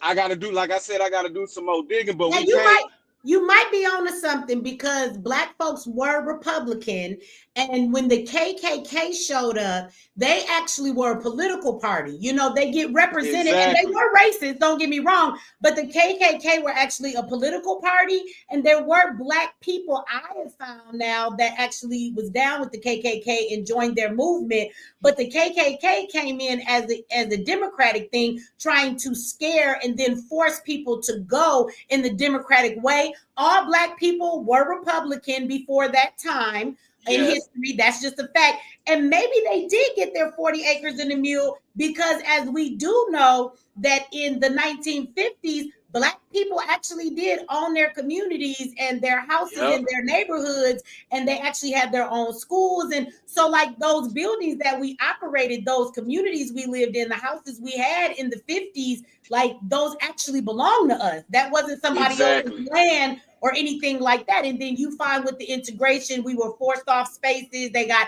eminent domain. They built these freeways and all this stuff through our communities to get rid of the things we own. But like Black Wall Street, like, how do we talk? And Black Wall Street was one of many. There were many thriving Black communities like that. And you have to understand, if we say we have Black Wall Street, then don't you think that means that we own the land that Wall Street was on? And I was about to talk about that. It was one brother, I forgot his name. It was one brother. He bought land. The one who because I looked it up today. He acquired the land, and he rented out pieces of the land to other Black folks who had businesses, and that's how they built Black Wall Street. It was one brother who had acquired so many acres, and then he rented out, you know what I'm saying, other pieces of land to other Black entrepreneurs. Shout out to let me go back. Hold on. Shout out to Feel Better TV. I want to thank the brother for the super chat. He said West Garfield Park 602. Oh my God, 60624. West Side. That's the West Side. West Side, yeah. Nobody know what you're talking about. I want to put this up. Sound like K-Time. Dark Kid said the 40 acres in the mule was given and taken back by Andrew Jackson. That brother is correct. All right, somebody put that in the chat. But again, okay, so let me ask y'all, and any of y'all can jump in. Okay, let me see. We got 1, 2, 3, 4, 5, 6, 7, 8. Okay, we got a couple more spots on the panel. Go ahead. Mitch, can I say something real quick? No, go right ahead. We got every time, all those times I just mentioned that the Civil Rights Act was passed, all of those times it was passed by Republicans. 1866, 1870, 75, and I think 54. 57, and when you played that them inserts of how to sell to a Negro, that's what made me start looking that shit up, Michi. Well, good. Look, let me ask you something then. So can we say this? Because this is one thing I wanted to point out, y'all. When we were talking about like the Black men love that, Auntie. The Black men love that how to buy a Negro. because they seen that we been in nice cars and clothes, and the same thing that we doing now, we been doing. That's why the men love We that. been That's why doing my it. It's dude in our got converted. blood. See, I Okay, like It's in our that. Yeah, blood. that's why the men like that. We Look, gotta that's do a funny she segment on did that one. say that. So look, so then let me ask y'all about this then, right? So how about the fact that since you brought that up and you said that civil rights was being passed, let's be clear that before the civil rights movement, there were civil rights already being passed. So even though we were segregated, people were happy to live in their own communities with their own people, but the things that were really racist and didn't allow people to live like they should, there were absolutely civil rights being passed without the civil rights movement. That progress was already happening if people do not know that. And somebody can correct me if I'm wrong, but there was a civil rights bill passed before the bus boycott that actually stated it was against the law to discriminate against somebody on public transportation. So 1954. Thank you. That civil right law had already been passed. There was no need for the goddamn bus boycott. I just want to know that. And to expound on that, it was 3 women, it was 3 sisters, and a 15-year-old girl who was pregnant. Yeah. You know what I'm saying? She was pregnant, and she was really like the main victim in that case, but they didn't want to put her on the forefront because you know the optics or whatever. You know what I'm saying? But they had a black lawyer. He was a man. They had a black lawyer, and he took that case to the Supreme Court, and the Supreme Court had already passed it. I'm loving this. The Supreme Court had already made it unconstitutional for them to discriminate against us. So what the fuck are you boycotting for, nigga? Because they I'm wanted sorry, to, who passed the Civil Rights Act of 1964? Remember, we had our own bus company. 1964 Civil Rights Act. No, who passed the Civil Rights Act of 1964? Was it Lyndon B. Johnson or was it someone else? I'm sorry. Fuck that one. We ain't even on that one. We talking about we before that one though, because we already know what that one was about. Gotcha. That one in the 60s, bro, that shit was about absorbing black resources, because like that documentary said, goddamn, we had a spending power of $15 billion a year. Yep. In 1954, bro. We didn't need them. We didn't need they fucking bus. What the fuck y'all marching for? How about this? We didn't need their bus because there was a thriving black bus company and black cabs. There was over 500 buses across the nation, not just in one place. So why would you be crying about riding on white buses when you could have just got on a black bus and sat anywhere you wanted? Exactly. And then you know the civil rights, the way they did it, that was for them small hats to infiltrate and disrupt black unity. Period. They disrupted us, and then they infiltrated, and then they got into the White House to control the government as well. I'm telling you, man, that shit was about everything we fight for today. Is that not what we already had? Now, somebody correct me if I'm wrong. Again, and I'm loving this because this panel that's up here tonight is all new people. So I like that we have the change up. We got some new voices tonight. But I ain't new, Michi. I'm day one. We made it in Detroit. I'm not new either, but it's my But when I do these call-in shows, and all. like this was like my 4th one. And so I like that every time I have one, it's not the same people. So tonight we have all new voices. None of these voices on here are familiar that have been on here before. So we have all new voices. That's what I meant by that on the panel tonight. So I love that, you know, we get the different people that can that can come in. But my thing is, when we look at how we fight today, do we not talk about how we need to build our own schools, build our own hospitals? We need to have our own stuff. Like, we talk about all of that stuff today as what we need to do, but that's what we once had. And the civil rights movement took us away from that. And I feel like as an activist today, all I'm really doing is trying to fight to undo what we already had that was undone by the civil rights movement. Like, if anybody disagree with me, feel free to disagree, but I mean, explain to me. Hell nah. I stand with you in that fight, Michi. I think there's, you know what I'm saying? Because I'm with you. I'm with you in that fight, man. We have been reduced. We have been reduced so fucking weak. We so fucking weak now. I hate when motherfuckers be saying, "Oh, we ain't our ancestors," like they bucking up. Nah, you goddamn right. We ain't our ancestors. They were strong. They knew what the Yes. fuck they had to do. Yes. Yes. We the ones that don't. We ain't got Yes. no goddamn excuses. They built True. whole thriving communities fresh out of slavery. True. Fresh out of slavery. We ain't got no True. goddamn excuses. True. Stop crying about a motherfucking True. DEI. Man, the fuck up, drag your nuts on these bitches, and let's rebuild. Yeah. Fuck y'all crying for, Is boy. there True. anybody that disagree True. with the civil rights movement and True. what I'm saying? Is there anybody that wants to disagree with that? I mean, it's fine if you do. Nah, hell no. No. But I want to state that there were Disagree, systems you're put wrong. in place. There were systems put in place in order for that shit to happen like that. If you look in the 60s, what took place after to take black folks into a bad direction? You had them black exploitation films that promoted prostitution and drug use, right? Then after that, you had rap, which also promoted drug use, abuse, and everything. So who controlled all those systems? Them fucking small hats. Right. You see what I'm saying? Before we was rappers and gangsters, we was business owners, we was Yes. activists. Yes. Like, we was some strong, man, they was Yes. strong Yes. as fuck Yes. back then. They was Man. strong as fuck back then, man, for real. For That's real. what I'm doing right now. I'm researching all the heroes from before. We can actually have one male, one female everyday highlight for the whole year. Yeah. So that's what I've been doing on my YouTube channel. I've been trying to I've been finding all of these amazing people, and I've just been like researching them, like Jerry Lynn Johnson, right? I did her like 2 days ago. She's she's a American conductor, right? These are the people we're supposed to be highlighting. This is what I'm saying. The people who are talking the truth are not getting highlighted. I guarantee your Not at program, all. your program is not gonna get the thumbs up. I watch it. All the good programs, the people, they watch the show, but they do not like the program so it can go out in the algorithm. This is what I'm saying.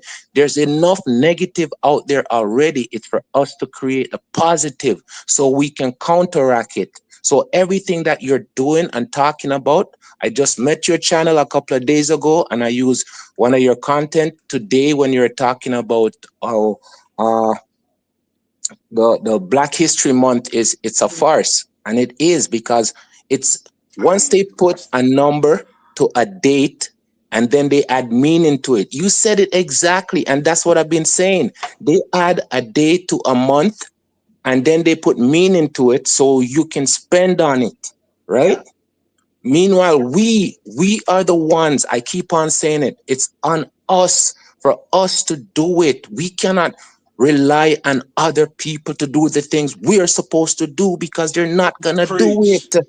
Preach. Look, man, I believe everything that I'm going through, it's connection. The good people need to connect so we can have a network of good people with good ideas to put out there. You guys don't Teach it. understand, because we're not alone. We're just in similar situation. But That's some it. people think their situation is their situation alone. It's not. It's our situation. Yeah, You see? Exactly. it's our And another situation, thing. but there's Oh, go different ahead, brother. I have degrees. I have a question for the guy who was just speaking, and please don't take offense to this, but where's your accent from, if you don't mind me asking? Okay, so I'm Jamaican. He's from Jamaica. I already knew off Awesome, top. awesome, From Jamaica. awesome. Okay, Yeah, so I I'm make sort of my Bless own. up. Bless Are up. Look, are you in support of the FBA nationalist movement? okay, what's the What are your F? views on We that? ain't FBA. I'm We not. ADOS over here. How you I'm gonna speak not. that Greek shit on my Hey, passport? Exactly. no. Okay, listen, And I can. Okay, good to know. I was just No. curious. Good, listen. good to know. Go ahead. Go No, ahead. they I'm do just too much playing. fucking crime for me. They do Okay, too much everything. goddamn crime. Go ahead, Okay, brother Sauce Man. Go ahead. everybody that I've been researching on. Okay, so Paul Revere Williams, right? He's a architect, right? Today when I did my live, that's who I did it on, right? All of What's his these name? people, it's Paul Revere Williams. He's an architect. You see, he made so many houses in Beverly for all of those people, but these people don't get highlighted. So today when I was talking about it, right, I'm saying This is what I will be doing from now on because I found my calling. You understand? It's for me to find all of these heroes, the Tuskegee Airmen.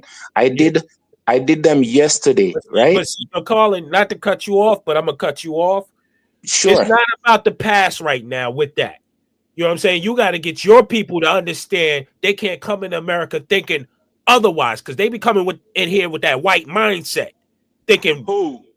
I'm talking about the Caribbeans. I'm talking about anybody Nah, outside. you can't lump them No, all no, in no, there, no. bro. I'm in the I New know York some area. real ones, bro. Yeah, I grew know up there are around some, there. And but that's what I'm remember, saying, though. Okay, listen, I know just some real ones. just when one you second. finish, just let me One finish. second. Let me say something, and then I'll let Sauce in their response since you're saying that to him. So I want to first say something to the person who came here about the FBA on some real shit. Like, let me say this: I do agree that when we're talking about Black people, there are Black immigrants who do not necessarily come in here and receive us, right? I agree with that. We get Africans who come over here and they will turn around and tell their kids, stay away from them African Americans because they ghetto, they trash, they this, they that. We've had people come up here and admit that and tell the truth, right? But what I am gonna say is that I'm not finna shit on all of our you know, Distant immigrant cousins. brothers and sisters because for Allies.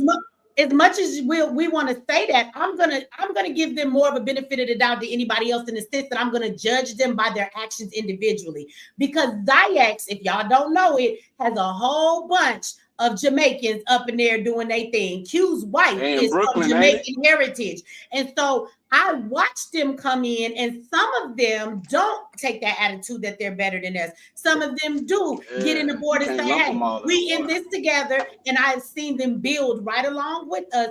Zayax would not be thriving if it wasn't for some of the Jamaican brothers and sisters that's over there. So for me, I have to find a balance in that. And also, Yes.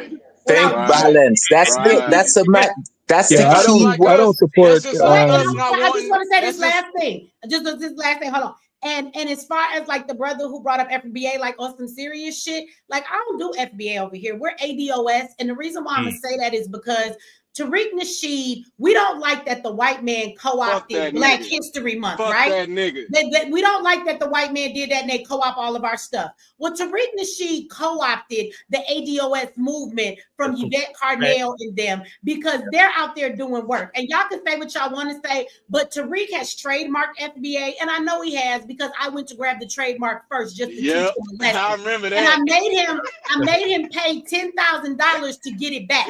But if this is about a movement, why does he have FBA trademark? Go, if you are FBA, I dare you to go and make some FBA shirts on print on demand, put them shits on Amazon and see if his ass don't hit you with a trademark strike. He say he not the leader, but he created FBA. And on some real shit, what has FBA done but have rallies on Saturday about politicians when the politicians is at home? So who the fuck is y'all disturbing? Nobody. He done had the fucking conferences where he do live sets of Hidden Colors.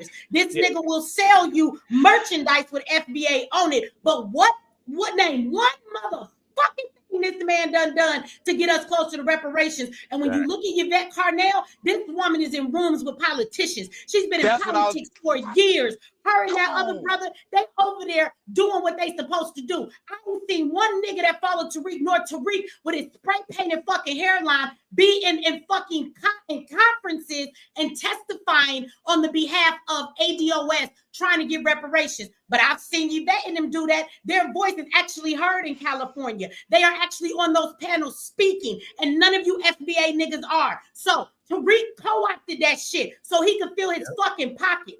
So I don't want to hear about no FBA because we're ADOS over here. Because that shit was disrespectful. He might as well be a white man the way he co-opted that shit because he stole it from a group that actually has some momentum and can do something for us versus him not doing a fucking thing but selling your ass a dumb t-shirt. So, and that's another thing we're not FBA over here, and we do not hate all of our African or Jamaican. We don't hate all of our Black brothers and sisters that come from other countries. We're going to give you your just due. If you come over here disrespecting us, we're going to check you and put you in your place. But we're not going to talk crazy to them off the rip. This brother on our panel obviously rocks with us. He's over here finding history of our people in America who should be highlighted instead of one motherfucker named Martin Luther King that we don't give acknowledgement to the rest. He's over here putting in work like you not to honor our ancestors and our leaders, but then you want to worry about, whether or not he FBA. I don't agree with that. Yes. Thank you. Thanks for clarifying that, Michi. And that's another thing I was gonna say. Yeah, I want to the respond to way that. Let me respond to that. Let me respond to Michi really quickly. Go ahead.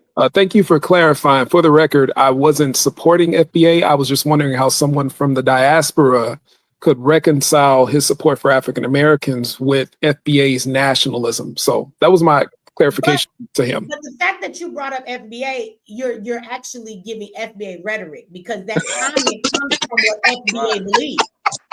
Because he wasn't on that. He wasn't even on that.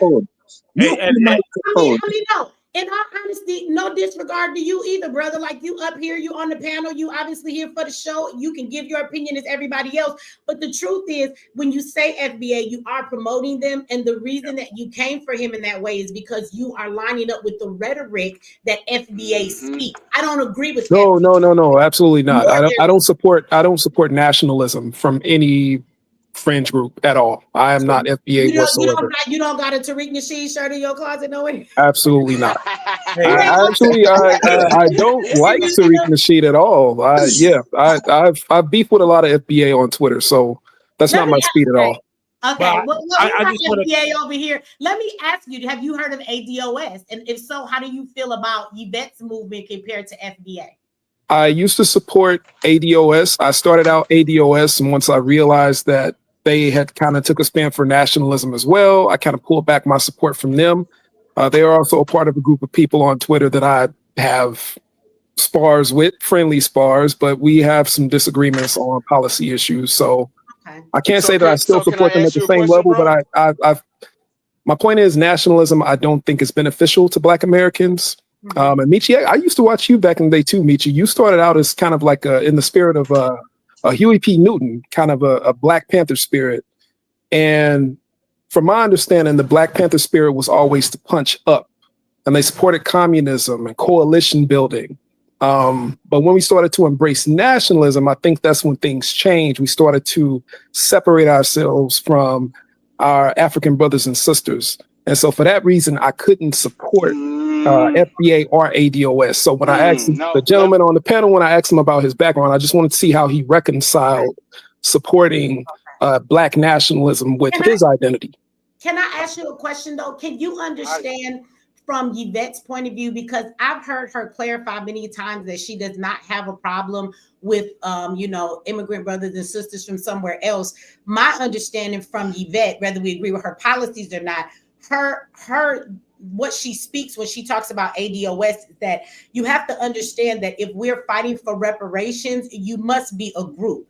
You cannot come in and say that we want reparations for Black people, because so many people carry that label in America that we will get dismissed. So we have to actually find, only for the purposes of reparations, and I've heard her say this, for the purposes of reparation, you have to actually classify yourself as a certain group that has the rights to reparation. Because to be fair, other people who came over here after that, who were not here, their ancestors were not enslaved, they're actually not entitled to those reparations we're fighting for. So from a political standpoint, you do have to classify yourself in a separate box for that. And that is what I've heard Yvette say. And I've also heard her say she does not have a problem with our brothers and sisters from other places. She has clarified that, and that for the purposes of reparations, though, that does not include them. And that is actually true. To include them would dismiss our whole political stance of what you have to do to be recognized as a group for reparations.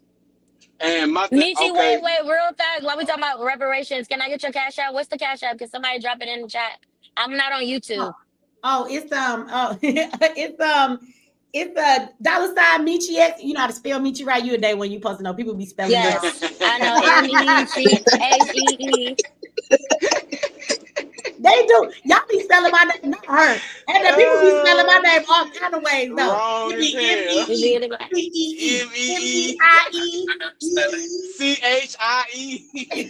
Just call Okay, me. so that's it. No underscore or nothing. No, just Okay, no. yeah. So speaking about reparations, okay, go. She All right, said, so Okay, to the I got a brother, question. I got to a the brother, question. hold on. To the brother who got a problem with national, how do you feel about Malcolm? Well, which version of Malcolm are we talking about? That We was Black talking about nationalism, pre Black Mecca Malcolm, or post Mecca? post Mecca, because he was a black nationalist then. Because don't forget, he was linking up with Fidel Castro. What's the name? Che Guevara. You know what I'm saying? And that was after he left the Nation of Islam. Okay, my question is: does anybody knows Boss Reeves? Now hold on, I want brother to answer. How do you feel about that version of Malcolm? From what I know about his bio, I support that version of Malcolm. I have no problems with He that was a version. black nationalist after he left the Nation of Islam. Well, he was a black nationalist before, and when he went to Mecca, after too. he became more open to embracing people from different races who were a part of the Islamic faith. So Right, but I think we have a different understanding of what mission was to take the the reason why they killed Malcolm, the real reason, because he was trying to take the argument for reparations to the UN. He was right. going to Africa too. You know what I'm saying? He was linking up with I can't remember his name, my brother. His name, it started with an M. He African brother. It started with an M. Somebody help me out. I know somebody in here knows. And this was after the Nation of Islam. Malcolm was making moves. He was making power moves after he left the nation. I think that not Mumia. I think that we get confused as nationalism as a bad thing though, because if it's not. It's not, because if you ask me, I would like us to be segregated again in the way that we were before these problems. And let me be clear, there is segregation right now. The Jews segregate themselves. They have their communities, their hospitals, their schools, their police. You go to the Hispanic communities, but we come together. Just because we have our own and we go to our own communities, our own schools, and we put our own heritage, our own cultures, and our own twists on things, doesn't mean that we have to be racist. And when we go out into the world, we can't do business with each other. We can't be around each other. But what's wrong with people standing up and being prideful and building something that is just for them and their people? We're the only group that's forcefully segregated, and the white man tells us, or the government, for lack of better words, the white man is the government. The government tells us where we'll go to school. They'll tell us what communities we'll live in. They segregate us and tell us where we're going to be. Everybody else decides how their segregation works for them. It was working fine back in the 1950s. And today we're the only group that is forcefully segregated when everybody else is willingly segregated. So if that is nationalism, then hell yeah, I'm a nationalist. I would like black people to have our own shit, build our own stuff, be able to go to our own communities and mingle with people when we want to, and not have anybody have control over our shit, and be able to be proud about being black. And it doesn't mean you can't be proud about being white, or they can't be proud about being Hispanic. Your pride doesn't take away from our pride. It's only a problem when we do it. It's only a problem when we do it. I guess the problem with that is that we will be isolating ourselves away from other black We're not isolating ourselves. It's about building our own infrastructure and protecting that shit. Because had they had an army, had they built an army during them Black Wall Street days, when them white folks came over there to drop them bombs on them, and had we had our own fucking army, nigga, that shit wouldn't have went down like that, bro. I guarantee it. It wouldn't have went. We didn't have our fucking army, bro.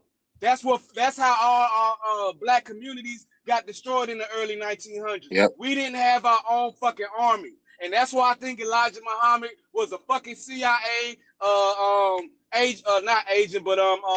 asset, because how the fuck you got a militant group but they can't carry no motherfucking guns? How the fuck do the Nation of Islam got all them niggas, but all they want to do is taekwondo? Come on, bro.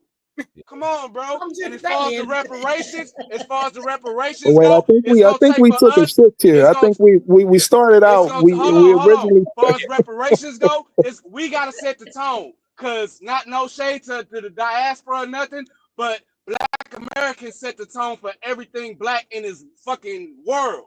We set the tone. So we gonna have to get our shit here first, and then we can figure out what fucking other country or island we gonna go to next, so they can get their reparations in their homeland, because they deserve that shit from their homeland too. UK, motherfucking South Brazil, Colombia, all that shit. All these motherfuckers owe every motherfucking person from Africa with African descent reparations. But we gotta set the tone here in America first.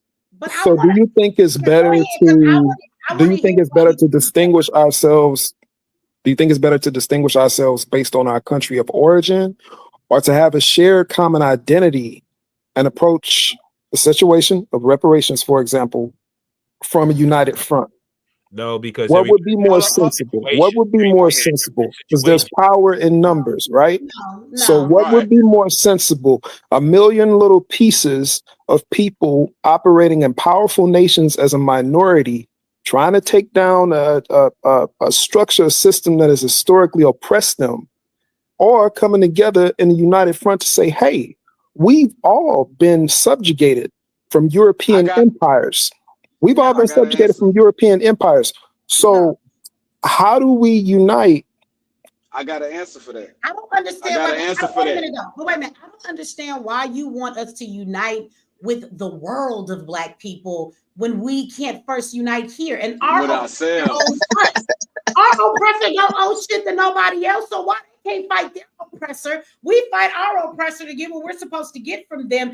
And when I say that we live in our own places and be segregated, I think you take that a little bit too literal and extreme, because when you talk about Latinos, they're not just Mexicans in their community. So if we were segregated, I'm sure the Black people, if they weren't so conditioned, the Black people that come from Africa or come from Jamaica or come from Haiti, if they were not so conditioned by the media and other things that told them Black Americans ain't shit, if we had actually built our own and they knew they were coming to a place where there's a group of Black people who have their own wealth, have their own communities, have their own schools, I think they would come here and want to be a part of that. But instead, because they've been given the opposite, they're told we not shit, so they tell their children to stay away from us because media and things have conditioned them to tell them we're the trash of this community. So I think the segregation or the nationalist part goes too far and saying like, well, we let other Black people from other countries join in with us. Absolutely. If you look at the other segregated communities, when you see the Latino communities, there's a mix of different type of Latinos there. They're not all just Mexican people. That's true. So I don't think that we have to be so rigid in that aspect of it. Like-minded people.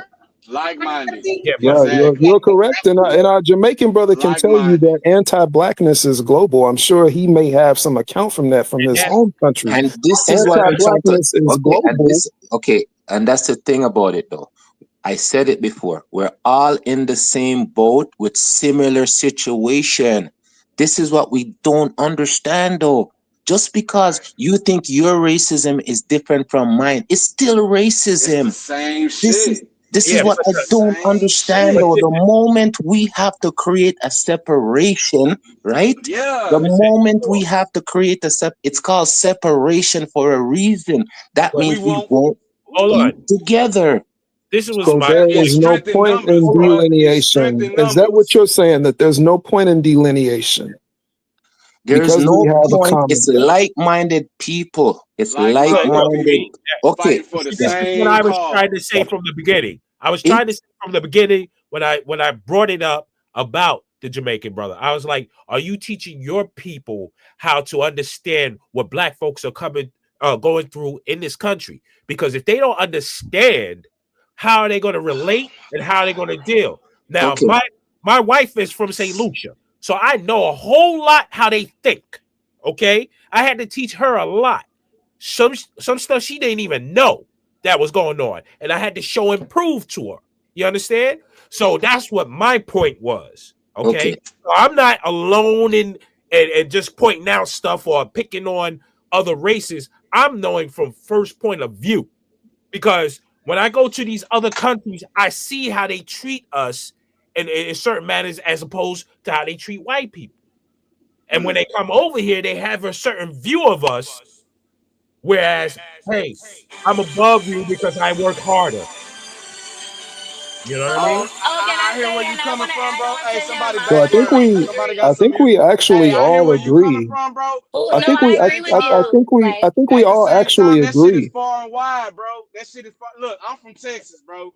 But my mama from Miami. So I grew up in Miami too. You know what I'm saying?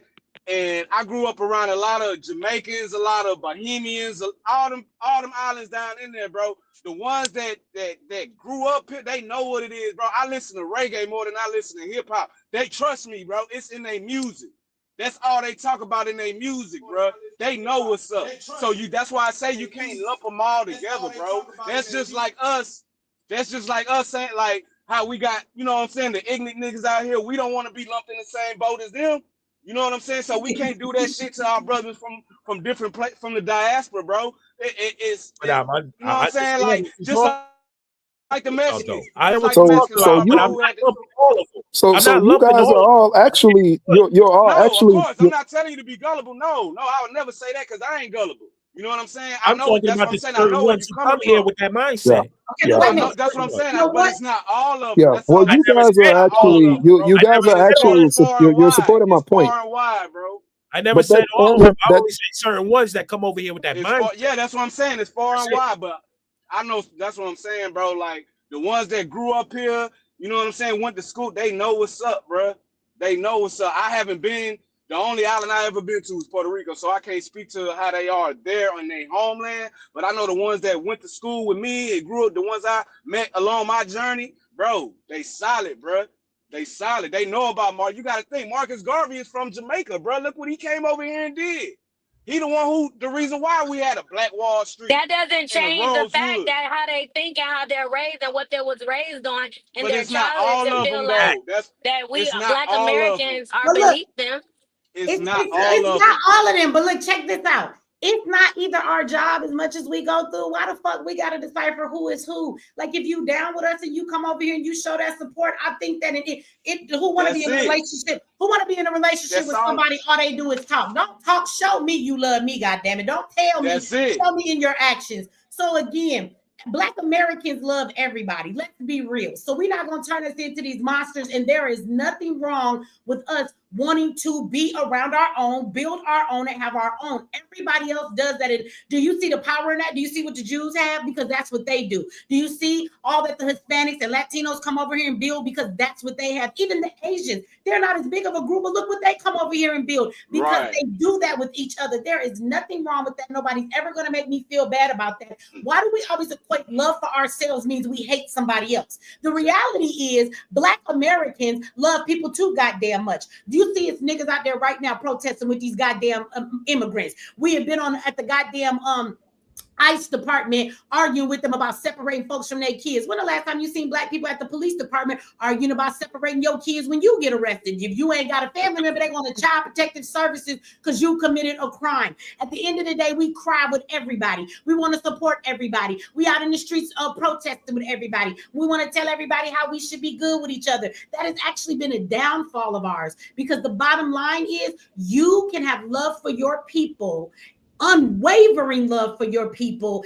and that does not mean that you hate other people. It's amazing to me how when other groups stick together, they're just a powerful structure. Whenever Black folks talk about, look, can we just build something on our own first and get ourselves together first, then people tell us somehow that means we're spewing hate. Why does love for Black people, loving ourselves, mean we hate other people? I don't have a hate for anybody else. I just love my people, and so I'm concerned with us. I don't care about other people's problems because that's not my issue. And anybody else Black from anywhere else that wants to come over and contribute to that, if your actions say you about us, then we about you too. And we that's about how we've you. We always got been. you. That's That's how we how. always Thank have you. been. That's all I'm We saying. ain't That's never all done I'm people saying. wrong. We should be That's more all I'm mean. saying. That is all I'm saying. We should be meaner than we actually are. Another point I was finna make, the way they infiltrated our organizations back in the day, we got to do the same shit. I hear so many so-called activists, you know what I'm saying, talking about, oh, I don't fuck with politics, woo, woo, woo. Nigga, you live in a fucking country that's governed by politics. Nigga, if you don't play the game, you can't fucking win. We got to infiltrate their system the way they infiltrated ours. You know what Or I'm we saying? can make a parallel one, just like we did No, in it ain't that. That's not because that's going. No, we not equipped for that. We not united enough for that. We need some real I understand. motherfuckers. We I need some think that real I ones think, to get into these but political see, seats. Because this it is ain't the nothing but thing. coons and sellouts in them No, but see, motherfuckers, this is the man. thing. This is because we have no real unity. If we That's- actually had, if we had our own national way of being we black could. and we stuck together, we had our We own could. communities, our communities were segregated, and we worked together, guess what that equates? We would have power. And that power would also equate to political power because politicians respect who has the power. And the groups that have the power are the groups that have the dollar. Now, black people, I want y'all to remember this. In 1954, it was billions of dollars in the black community. We were segregated. So who do you think got those billions of dollars? Other black people. Now we talk about how our dollar only stays in our community a couple of hours. Everybody else, their dollar stays in their community for days, weeks, almost a month before it goes anywhere else. Do you notice that you never see the Asians talking about rock the vote? You never see an Asian out there crying, protest. Do you even see the Asians saying anything about the immigration when some of them niggas is immigrants? Asians don't speak when it comes to political power. They talk with their dollar. They talk with their money. And because their group has acquired something, because they are segregated, whether y'all want to admit that or not, all of the segregated groups have power because they have built a structure and they have something behind that dollar. Now, if we were segregated and built ourselves up, our people that went into politics would not have to sell out because they would be backed by a power that comes from their community. Talk, Queen. And that would equal a parallel economy. That's what I was talking about. Talk, Queen. And I'm from Houston, Pete. Everybody know Houston been on the rise. They calling it the new Atlanta. Fuck that, because we ain't Houston. But one thing I can say, a nice house for cheap. Hey, that shit going up because everybody because everybody moving there. But look, it's a lot of black owned, like our thing, like far as black, like we got the restaurant game sold up in Houston, black folks. We got that shit on click, lock. You feel me? White folks, you know what I'm saying? When Turkey Leg Hut was popping, white folks was in there, Mexicans, I seen damn near every race come there except Indians and Asians. I've never seen an Indian or Asian coming to eat at a black restaurant in Houston. You know what I'm saying? Like, ain't nothing wrong with us sticking, you know what I'm saying? Keeping our money in our fucking community, bro, because damn near every other race do it. Sis, go ahead, what you was gonna say. I'll go say what you want to say. Nah, that's it. That's all I wanted to say. No, the other brother was finna say something. I heard him. He took I got something to say, deep breath. Go ahead. No, you go ahead. Go ahead, sweetheart. Go ahead. Oh, no. I was going to change the subject, so I want you to say that. I wanted to say something about politics. I was about to ask y'all a question about what's in the title. So if you want to say something about this conversation, go ahead and get the last comment on that, and then I want to throw something else out there for us to talk about. That's something I want. No, we can move on. Okay. Okay. So I wanted to ask, before I do this, let me show some love to my super chats though. Let me do that. I want to say shout out to I gotta go back to Feel Better TV. I think we already did his. All right, shout out to the West Side again though. Oh no, he gave another this one right here. This is the one I was looking for. Okay, and so Levine said require them to speak English, not the other way around. He's talking about the immigrants, and I agree. I get tired of every time I call somewhere that they ask me if I press 1 to speak English. Like, I gotta let them niggas press the button. I'm tired. I hate that shit. Spanish is the second language around here. Hello. Yeah, I may help you. Yeah, that shit pisses me off. So let me see, and then we got Speak to me, brother. Coco said the Rothschild paid his and Boule Negroes to start the KKK. I believe that. I would tell you if you go back and you look, I'm definitely gonna look that up. You look at the history. There were black. Okay, I know they try and promote the KKK like they were just a racist group that went around and was burning down people's houses and shit, and they hated black folks. And that is true. They were racist, but there were black people that were actually down with the KKK. That is also true. Remember the movie? Them Uncle Ruckus niggas. Yep. Yeah, Shit, they the actually nation. used to attend the meetings and they was down with them. And so as much as the KKK were racist, they were also, I want y'all to also start to think of them in a political manner. The KKK was a democratic group as well as a racist group. So if we're going to call the KKKs racist, they were Democrats. And I want you to know that much has not changed. Hey, but let me- The other day, I looked up the root word for Democrat.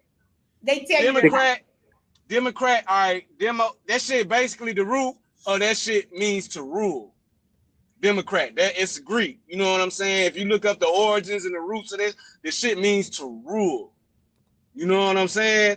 Like, this it's crazy, man. The Democrats are still very racist. So I think we should keep that correlation and understand that they are. So let me throw this out there and we can talk on this a little more. So we'll go to because I think it's fitting into the topic we're going to go into, but I'm going to put a pin in it because I got like 2 more super chats I want to read. But the Democratic Party, we can thank them for all of the ghettos that are created. We can thank them for making you dependent on the government because they don't give you programs to be self-sufficient. So you always have to depend on them, which is very easy for them to pull the rug from underneath you and destroy your everything that you have. This is why they keep you in that position. The Democrat Party has helped to bring in tons of immigrants more than the Republicans. The Republicans have let them in too, but in a way that they have put them before you to make sure you don't have jobs. The Democrats have been very, very active in locking people up when it comes to drug offenses and giving people, they still keep talking about letting Black folks and all the people that were locked up for marijuana out of jail. They've been saying that shit since 2015, and Colorado got their first fucking legal dispensaries. I want you to know niggas is still in jail. I know girls still in jail for a pound of weed. Still in jail. So when we start thinking about the Democratic Party, they are still very racist. So I want you to continue to equate them to the KKK because you would be right if you say KKK was racist as hell and they were Democrats. So I want you to remember that about your Democrats today. Now, I'm not telling you that your Republicans are great or they're going to do crazy. They want to do some crazy shit too. What I'm telling you is y'all got to stop being so loyal to a party and look at a person's, their policies and what it is that they're doing and stop being so blinded by a party. We have blindly followed the Democrats when you know that the way you were beat into becoming a Democrat. You were feared into becoming a Democrat. Them niggas burned crosses in your yard to make you a Democrat. And we have held on to that whack-ass fear up until now, and we have that as a blind loyalty. Stop being blind loyal to anybody. I don't give a fuck if a new party come out that call their ass the Doodoo Brown Party. If them niggas' policies work for us, you might consider voting for them. That's all I'm saying. Exactly. So, Exactly. Super chat, and I want to ask y'all about the Department of Education, and we're gonna. If you want, I can play a video so we can be very clear on what the Department of Education actually does, because I don't know if everybody knows what they do. So let me finish these though. Shout out to Even Steven. He says, Michelle, you know why? I said Michelle. That's because Even Steven know me. Y'all don't be calling me by my name. Okay? That was a slip. Michi. If y'all my name was though, y'all know my name is Michelle. Look, even Steven know my name Michelle too. He be helping me with that them taxes and that business paperwork, so he know my name all too well. Michi, you should know why I don't get down with Tone and Yvette. That's his name. Why I could not think of Tone's name? Shout out to Tone. I didn't mean to forget your name, brother. They are way too Democrat for me. They lost me in 2019 with Project Takeover and Democrat down ballot. I'm out here fighting down ballot Democrats. They beat themselves. I know you told me you was mad as hell at them. You used to be on the phone like, I can't get down with them niggas. But I love Yvette and I love Tone. I've met Yvette personally. I have talked to Tone and Yvette aside from social media. What I will tell you is that we do not all agree. We are not a monolith. I do not always agree with their policies. What I will tell you this about both of them, though, is that they are genuine. They believe they're doing the right thing. They're not being paid by some underhanded party. They're not out here trying to steer you wrong. They are honestly doing all that they believe that they can do to get Black people reparations. Whether we agree on their way of getting it, we can debate that. But Tone and Yvette are very sincere people about what it is that they're doing. So with that, I give all love and respect to Yvette and Tone. I think they're a really dope group of people. I don't always agree with her perspective, but I'm not going to down her efforts and what she's doing because I know that she's very genuine in what she's doing. Yes. Does Yvette wear glasses? Yes. Yes. She Short wears glasses. I Yes. swear, this, I don't know if this was right before the pandemic or if it was during the pandemic, but I was like, damn, this is the first time I ever heard the conversation of reparations being held on some like C-SPAN type shit. They was in one of them C-SPAN type rooms. Well, yes. Was that her? So it may have been because Yvette and Tone is an attorney. So Tone is an attorney, yeah. They have actually, and Yvette has been in politics. She's literally worked in for politics years. For many years. So she actually has some knowledge, unlike Tariq Nasheed. And she, Tony and Yvette have actually been on national news. They have actually been in hearings about reparations and have spoke on that behalf. So they have made a little bit more leeway, but they do not get as much recognition. If you notice, the national news and lots of people that speak, even the public figures on social media, you get the Roland Martins, all these other people, they're always focused on FBA. And they say that so much because Tariq has a more popular stance and people rock with him because he's popular. So the word FBA has been taken over everywhere. So they don't really talk about ADOS, although Yvette and Tone are doing more politically, and that's where reparations come from, than Tariq's old stupid ass ever could. So we've been hoodwinked, bamboozled, led astray. Plymouth Rock landed on us. How about that? But another thing, go ahead. That's why I love Michi, boy. Man, what? I'm telling you, that's wifey. She don't know it yet, but that's wifey. She don't know it yet. That's wife, boy. Yeah, come on, send me my ring. So man, look, hey, I be delivering in Georgia all the time. I come to Atlanta all the time. I be delivering in Georgia. Damn, I'm already down here in Congress. You ain't got dead. You drive trucks.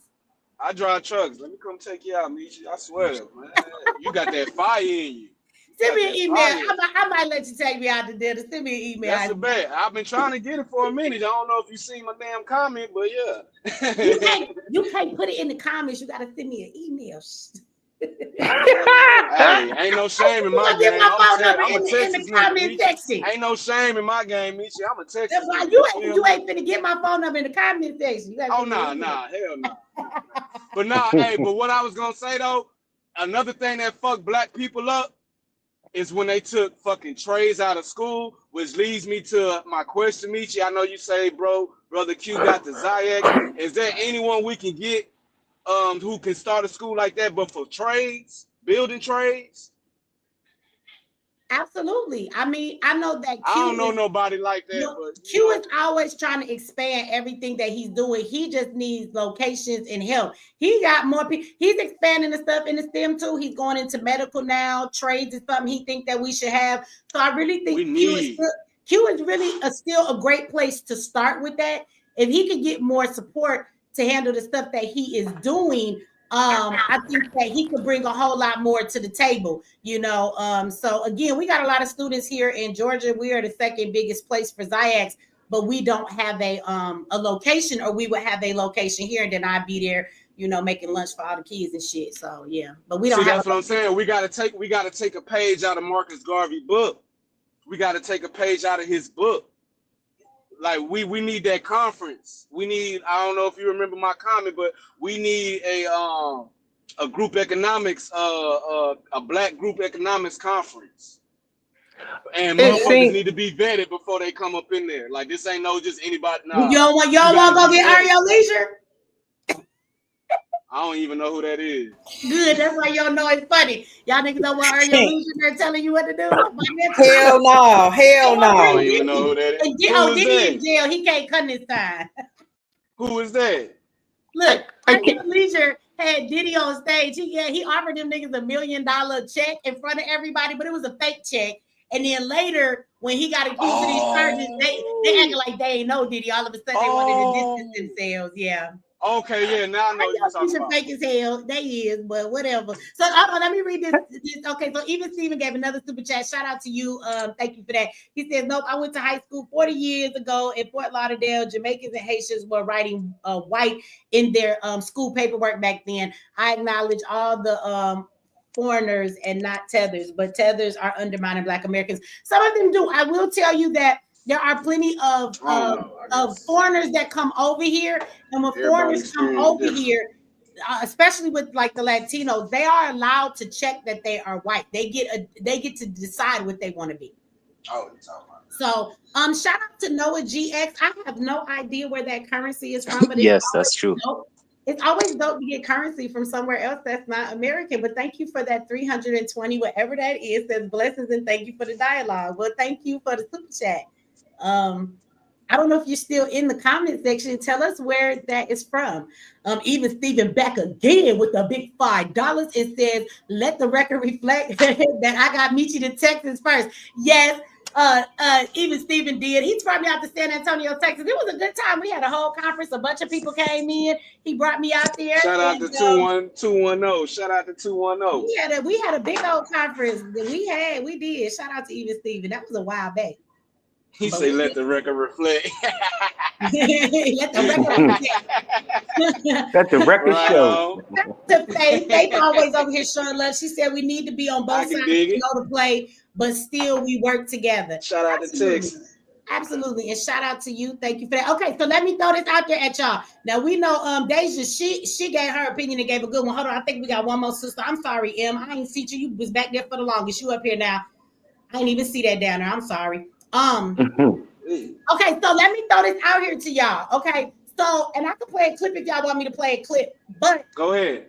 But what do y'all think? I'm gonna play this clip and then we'll talk about it. What y'all think about the Department of Education? Now we know that Trump is trying to get rid of the Department of Education. He said that we need to give things back to the state and remove this. So let's look at what they do and then decide if that's a good thing.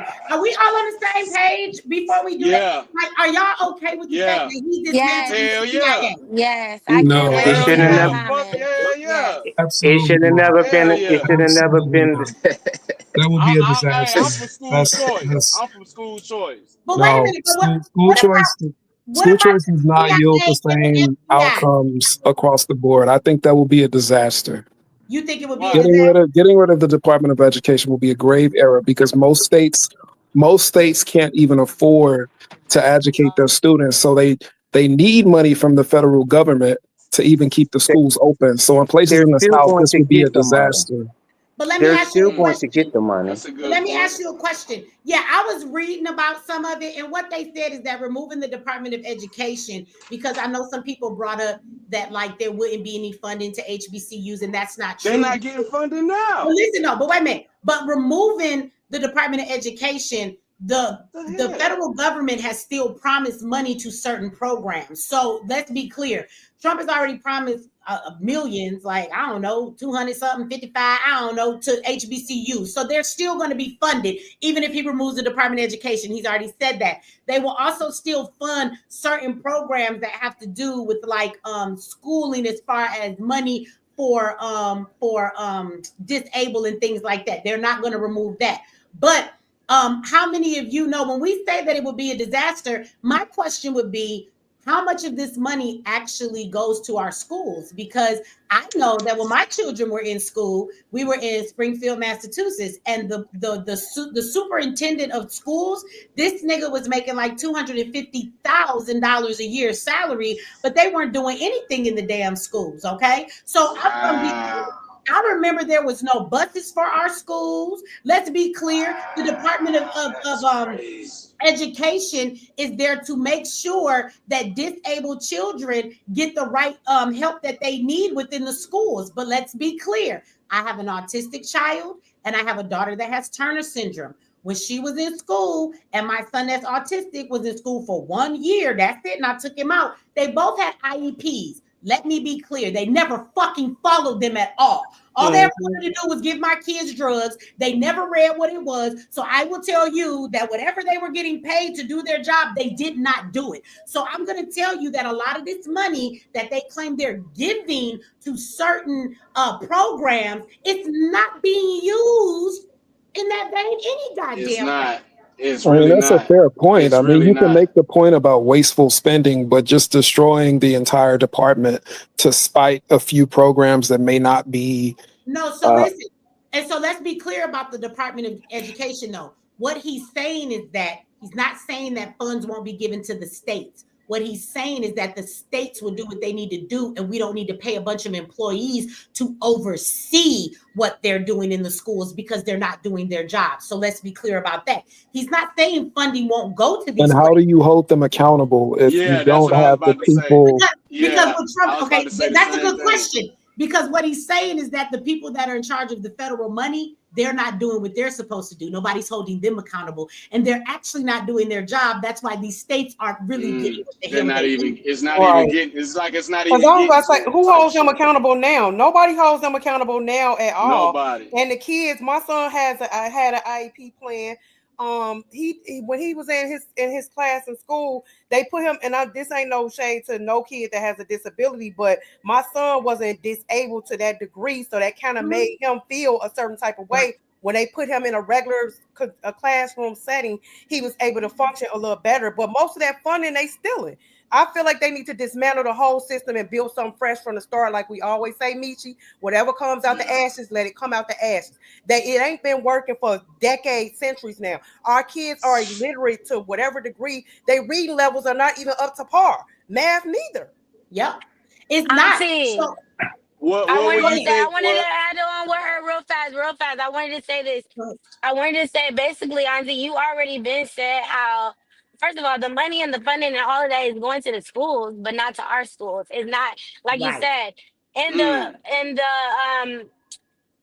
The plantation is ran and back, which was not that long ago and everything. They already are, in the agendas, in the curriculums and everything in the urban schools. They keep feeding us Martin Luther King rhetoric. They keep feeding us, BS that we don't really need. They're feeding us bull crap in our lunch systems. On our lunch rooms and everything in our schools. So now they're pushing the LGBTQ agenda on the children from elementary school. And now I'm like, I thought LGBT.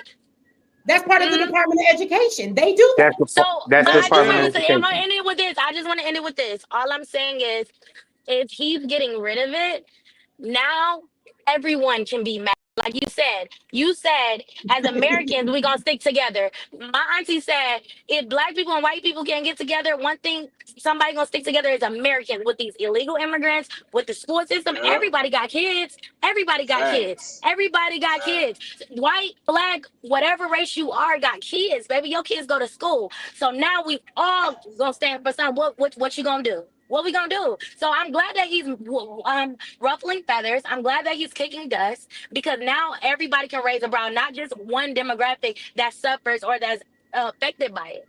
So that's all I want to say on that. Before you start the problem is it would be disproportionately impacting some groups over others. It wouldn't be an even playing field. If you said he would still have money available for disabled individuals, he's trying to make that a block grant program. And the problem with block grant programs, just like TANF, if he wakes up one morning and gets pissed off, he can just reduce the funding for those programs, which would affect all the people who depended on those block grants. So that would be illogical as a alternative to funding a DOE that does hold people accountable for administering ADA policies. But they don't. So it's not a reasonable alternative. They're not holding anybody accountable. That's what I'm saying. They're not holding anybody accountable at this point. And when we talk about the programs that they put out there, just like when we were talking about the sex thing, right? So they have programs in the Department of Education, and they are there to enforce so that they have literally paid people to just sit in an office all day or maybe be at home. That's why he told them to get their asses back to work. And they're waiting for somebody to complain that their child was discriminated against because of their gender, okay? So there are literally people being paid in the Department of Education to just sit around waiting for somebody to file a claim because somebody didn't honor their dumbass gender that they want to pretend that they are. So what he's saying is these programs don't necessarily go away, but why? Do you know that for student loans, they don't give out the loans? Now I have student loans. So you go to a bank that actually works with the government and they give out student loans. There's almost 5,000 employees who sit there just to oversee that. What the fuck do they need to oversee? I fill out an application, I'm automatically approved, the bank gives it to me, and then there's regulations about when I got to pay it back. We need 5,000 people we pay just to oversee that shit. They're the ones approving the damn loans. They're just overseeing shit. I think they need to go to the too. And maintenance. This one is a hard one, man. This department, to me, it's a hard one. Cause me personally, I don't like the fact of our black children being educated by anyone that don't look like them. Period. That's my take. I don't like that. That's why I say this one, this Department of Education, this shit it's a hard one, man. Like, I feel like we in a situation where we gotta make somebody gonna have to make a sacrifice. If you really passionate about like Brother Q, like we gotta start making sacrifices, all of us. Well, see, you know what I'm saying? Well, see, education was supposed to start at the local level. I'm talking about the basic local level. The communities at first was teaching the kids. Remember the little schoolhouses? And we were more educated. Exactly. Now, we were more educated then. Exactly. Now, with Trump's plan, what Trump talked about, and again, he don't normally give out details. He'll give out concepts. And in one of his concepts, he talked about the money following the child. So, for example, you have a child. He estimates about $24,000 a year for a child. I mean, it's just a number I'm just throwing out there hypothetically. $24,000 a child. Now, you as the parent, you're the one who's going to hold these people accountable, because the money will travel with your kid. If you're not happy with your kid at that particular school because the kid is not getting the education that you want, you can now transfer your school. You're not beholden to zip codes any longer, this, that, or the third. If you want to send your child across town, you can send your child across town and the money's going with them. If the school, I don't think people understand that. Thank you for breaking that down, because I don't think people understand that he's not taking away the money from the schools. He's taking away all the oversight from the federal government that are being paid, that are fucking doing their job. So what happens is when the state receives that money, then the people of that city have the ability to show your ass up at them goddamn school board meetings. Make sure that you get to talk about where you want to see those funds go. And he is right.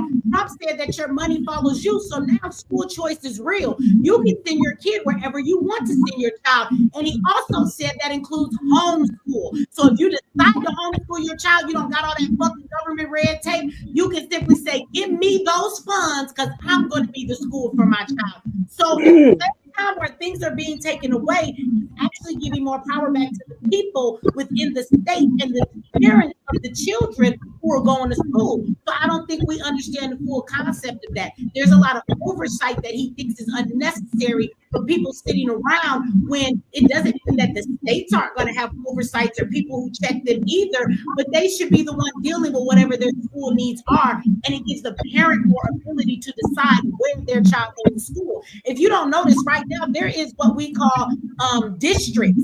And you literally in some inner cities cannot send your child outside of your district. And if you lie on your damn application, that is considered a felony. And I know women who are going to jail for that. True.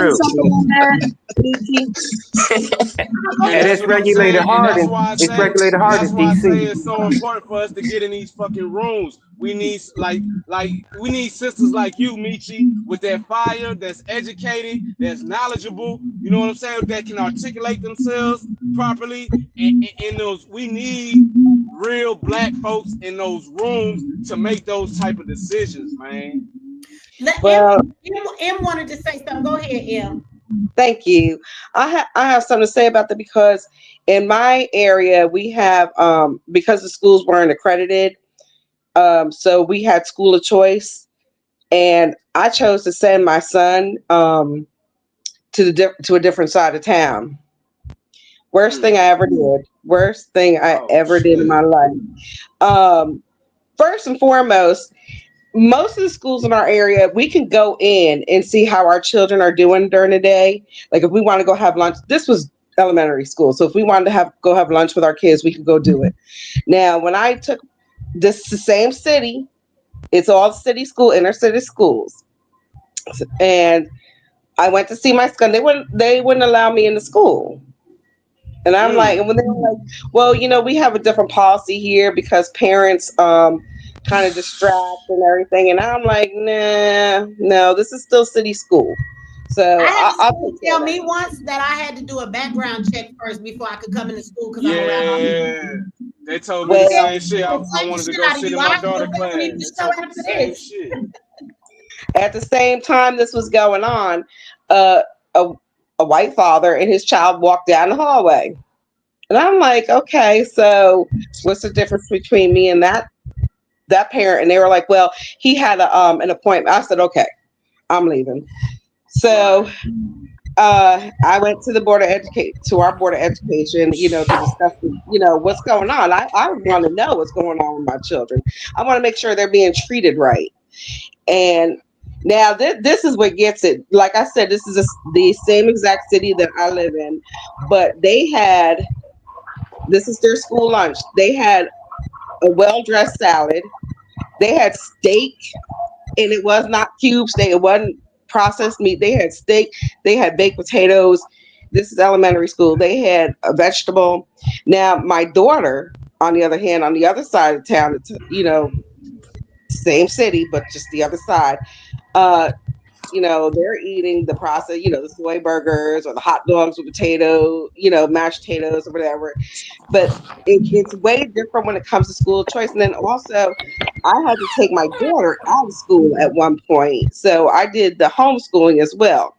Now, through the school, the money followed my son, so wherever school he went to, the money was there for him. Now, as far as homeschooling my daughter, it was all on me. And the thing is, they really didn't even care what the curriculum was going to be, so when I had a plan and everything, because I'm like, I got a plan for my kids.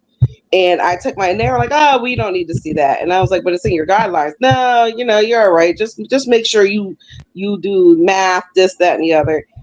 And I'm like, okay. And it was just, there's things that we can do, and then there's things that they want us to do. They want us to fail. So you really have to have your thing together when you take on these different things.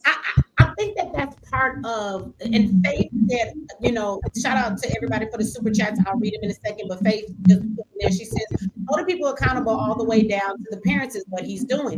And so let me say this. Remember when I said that the Democratic Party has wanted us to depend on them and be dependent of them, so we don't know how to stand on our own 2 feet, so it's easy to pull the rug from underneath us? I think that we've been so conditioned that we need somebody else to educate our children. We get scared when it's time to educate them ourselves, and we don't know what to do because we want to follow the curriculum that they've given us. But the truth of the matter is that curriculum doesn't do anything but teach your children how to be workers and how to be employees so that they can go out to work. I want you to also consider this. Trump is getting rid of, somebody said, I'm going to mute the mic shot for a second because it's some background noise, I guess. People were saying. So consider this though. I keep telling y'all that when it comes to education, right? Now remember this. Education gives you the information you need to go be a good employee. College does the same thing, yes? So if AI is getting ready to take all your damn jobs, why do you need an education?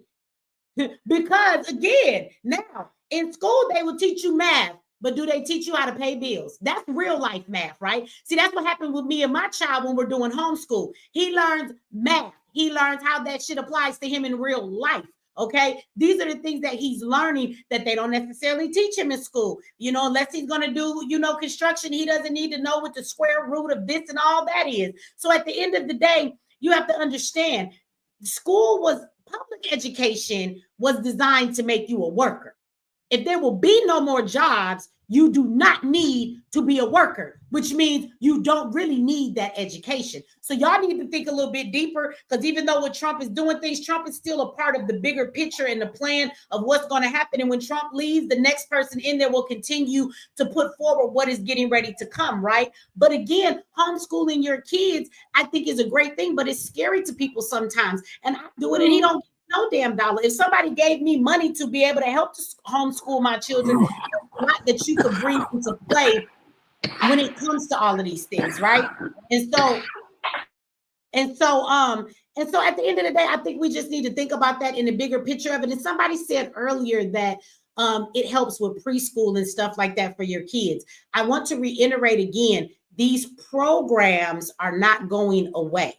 When you talk about the Department of Education, all the Department of Education does is oversee all of these things. So they try and keep people in check. So what you're telling me is the Department of Education, they spend tons of money on tons of employees who oversee all of the school stuff and make sure where the funds are supposed to go. They decide. Trump says we send the money to the states and we let the parents decide. If a parent wants to take that money for their kid instead of a public school and put that shit in school choice, send your kid to another school, you want to homeschool your kids, we're giving it back to you. Sounds like to me, he's removing the responsibility of the government, the control of them telling you how to educate your children, where to educate your children. And he's giving that power back to the people and back to you. I promise you, as a citizen, you have more say in what happens with the dollars in your city, in your state, than you ever have a say in what happens with federal dollars.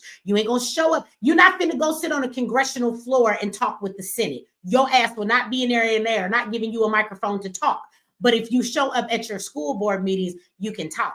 If you go into the meetings with your aldermen and your mayors and your people in your community, you have a right, you have a choice, you can talk, you can decide as the people on what they do with certain things. And if they're not listening, you can easily vote their ass out. But what that actually means is that you have to be involved more. So what I hear on a bigger scale is that he is giving back the ability for you and the people, the city, the people, the state, to decide what you do with your children and your education. And in the same time, we save millions and millions of dollars of niggas sitting at home, working a home job, waiting for a phone call or for somebody to file a report based on the Department of Education. There are 4,400 people sitting back overseeing student loans. When I filled out for all of my student loans, I filled out a piece of paper. The person in the financial aid office helped me in the college. I didn't need not one of those 5,000 motherfuckers to oversee anything. I sent the application in, the bank knew their job, and they automatically approved me for the loan. The check came and I picked it up from the financial aid office 2 weeks later, what was left over after they paid my bill. We didn't need no damn oversight. It's a bunch of money spent for a bunch of motherfuckers to find a reason to spend our tax dollars and not do their job right. So again, I think that they are scared of letting Elon get into the treasury system. Now let's talk about that next. Let's understand, Elon is not pushing any buttons. He's not changing anybody's payments. He's not doing anything. He doesn't have that access. All he has is the let me see.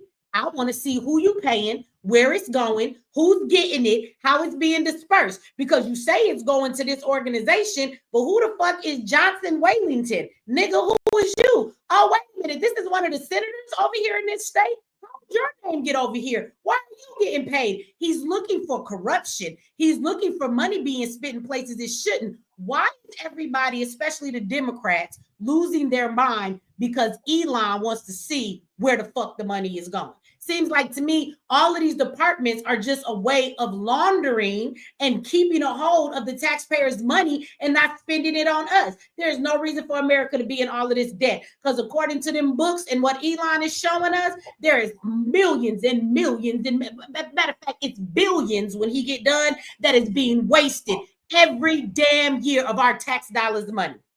Fix our goddamn cities. Fix these motherfucking schools. Fucking give people real jobs. Get them some damn training. Bring manufacturing back. Drill, baby, motherfucking drill. Stop wasting our goddamn money. Build some fucking shelters for our homeless people that are 38% black. If you can do it for these fucking immigrants, do it for black people. Help the homeless people for real. Stop giving American people with one kid $250 in food stamps when you're giving fucking immigrants $1,000 a fucking head. Why don't you help the American citizens for real with our tax dollars? Because they're doing a whole lot of wasted. What the fuck you giving the Taliban $15 million worth of condoms for?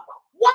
I thought the Taliban was our enemy. You're going to find that America is in bed with a whole lot of fucking terrorists. They be lying to us. I want y'all to just sit on that for a moment. Why are we giving anything to the Taliban? Why are we giving subsidies to Elon Musk to fund his rocket ships to Mars? Why isn't he paying his fair share in taxes? Why are we paying more taxes than Elon? Is that really what you have to point out after everything that I just said? Elon is not paying his fair share in taxes, and he's one man, but you're not worried about all the billions of tax dollars we pay every year that they are sending off. So you're more concerned about Elon using tax loops that were put in by the government, that if you had a business, your ass could use them too, because baby, I do. But you're not worried about $15 million in condoms going to the Taliban? That's like 0.0000000.1% of Elon's income. He could literally pay for every student to have a laptop and a brand new car when they graduate if he paid his fair share in taxes. So no, I'm not feeling sorry for a billionaire who's getting away with highway robbery. The whole conversation. So again, do you want to speak to all the money being wasted by the government? Why are you speaking on one man's goddamn money when we're talking about the billions of dollars we pay as taxpayers? To the government. We're talking about where our money is getting spent. So let's be real. If they don't change shit, and let's say Elon did pay the taxes you think that he should pay, they not gonna fucking spend it on us. So that's the root of the problem. And why are you mad at tax loops? Because Elon is not illegally not paying taxes. Those are called tax breaks that were there long before Trump was the president. So who the fuck? He just hasn't been audited. He just hasn't been audited yet, like Trump. They've both been under audit. So we'll wait to see the results. You're crazy, yo. Trump has been audited ever since he had allegations and criminal investigation. What are you talking about? They also took him to the Supreme Court to make sure that we could see his taxes, not only his personal taxes, but his business taxes as well. And what's going to happen, bruh, is when they start turning that around and Pam Bondi and them start looking at the Democrats, little shell companies, and where all these USAID kickbacks are getting ready to show where all that money is coming from. How do you think the Democrats have been affording their campaigns? You think I want them to audit Kamala and Biden's taxes, because it's funny that nobody audit everybody, but don't get rid of the IRS. Don't freeze hiring. Don't get rid of the IRS. Agents. Do you know what the IRS freeze hiring for IRS agents while someone is still under audit. Trump is literally still under audit, but he freezed hiring for IRS agents because he didn't want them auditing him and his big business cronies.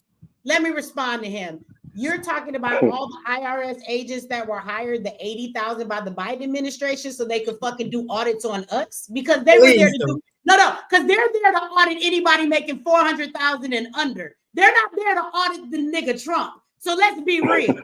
I agree, and that's a problem, and that's a huge problem. And he's getting rid of the 80,000 new IRS agents that Biden's administration just hired to audit your black ass. Anytime that you would get ready to spend $600 on cash app or anything. Anytime that you were getting ready to I don't think billionaires should be getting away with evading paying their fair share of taxes. That's my point. I think that you're deflecting in this conversation, because what we were talking about is all of the frivolous spending that the government does. So whether somebody is paying their fair share of taxes or not, that's one conversation. Because let's just say, just for jokes and giggles, that everybody paid the fair share of taxes you believe they should. That Elon paid all his taxes, Trump paid all his taxes. Okay, they did. And so now those taxes are in the government's hands. Don't you want to look at what they're doing with those taxes? It seems like you don't care nothing about what was just said. Again, I'm going to ask you. No, I agree there are inefficiencies. I agree there are inefficiencies. With them sending all these millions of dollars for LGBTQ communities and other organizations, in other countries, you don't care that they're out here spending $15 million in condoms for the Taliban? Like, the fact that they're giving the Taliban anything should be questionable. Why is America in bed with people that we consider terrorists? Do you know if they took $2 billion and gave it to each major city that they could eliminate homelessness? Did you know that, bro? $2 billion to each major city in this country would eliminate homelessness. They've done this study already. This study been out for 20 years. They already know this. But the agenda was to make us a third world country. That's why all this money is going everywhere except in our own pockets. You got homeless because it's flowing up, right? Because it's flowing up. Because it should trickle down. I think that's the Reaganomics of it, right? Billionaires get to save money and tell us that government oversight is inappropriate and we're wasting our tax dollars while at the same time they're not paying their fair share in taxes. Okay, wait a minute. So we're upset we're mad at the wrong people. Do you have a business? Do you own a business? Do you own a business? No, I don't. Okay, so what I want to tell you, because I do, I own an S corporation. Okay, I employ people and I have an S corporation. I want you to know that there are tax laws that have been put into place long before Trump that allows me to have tax cuts that you may not agree with, but those are the laws. And as a business owner, I'm going to take full advantage of every single one of them. Ain't that right, Steven? So at the end of the day, you can't be mad at me because I'm taking advantage of my tax, right? My right to not have to pay certain things. When you have a business, you have a doing business as, which is an LLC. You can do business in your name. You can be an independent contractor. You're going to pay the highest tax bracket if you're an independent contractor, which shouldn't be fair, right? I want to tell you because I do. I own an S corporation. Okay, I gotta mute y'all mic. Somebody got the mic in the background playing. I think that's Tracy. So Michi, are you telling me that you and Trump are taking advantage of the exact same taxes? So if you were to go under audit, the percentage of taxes that you pay for your small businesses that you say you're taking advantage of the tax codes, you're saying that the percentage of taxes that you pay are the exact same percentile that Trump is paying. That would be multi-billionaire. That would be a ridiculous thing for you to say. I don't make as much money as his business. What I'm telling you, right? So you don't know how they work. So let me explain it to you. When you are in certain business, if you're an independent contractor, you're in a certain tax bracket. It doesn't matter how much you make. You can make $1,000 or $3 billion in 1 year. You pay a certain amount of taxes no matter who you are. If you move up to an LLC, that changes a little bit, okay? Then if you move up to an S corp, that changes a little bit. So these are just the tax brackets that come with the type of a business that you have. Right. So you're not even in the. No matter how much he has made, as long as the tax breaks that he is taking advantage of and the things that he is allowed to write off, if that is what is in the rightful range of it, then he has all rights to do that. Those tax laws were put into place by your government long before this man ever came along. So again, y'all always want to complain and cry about that. But then I thought last week you niggas was mad about tariffs because y'all kept saying, well, that's going to tax the businesses. So do the nigga tax businesses or do he not tax businesses? Which fucking one is it? Tariffs tax foreign businesses, not local businesses. Businesses pay that tariff, baby. We are punished for the tariff that they have to pay. We not punished, bro. We are punished for the tariff that they have to pay. They pass the charge on to the consumers. Y'all gonna let me have this one right here for 1 They minute. literally pass the charge on to the consumers. Research Australia when they tariffed Japanese television producers because they produced their own televisions in Australia for the longest. Because they didn't want to open up their market to Japanese television producers. Made in Australia. Do you know how Made in many Australia. business owners? Wait a minute. Made No, in Australia for the longest until they let me open up the say market this as and someone reduce who their has a tariffs on business. Japanese television Because producers. people who don't sound ridiculous when they say that. Do you know how many businesses buy products? What the fuck makes you think that means they're automatically going to sell them?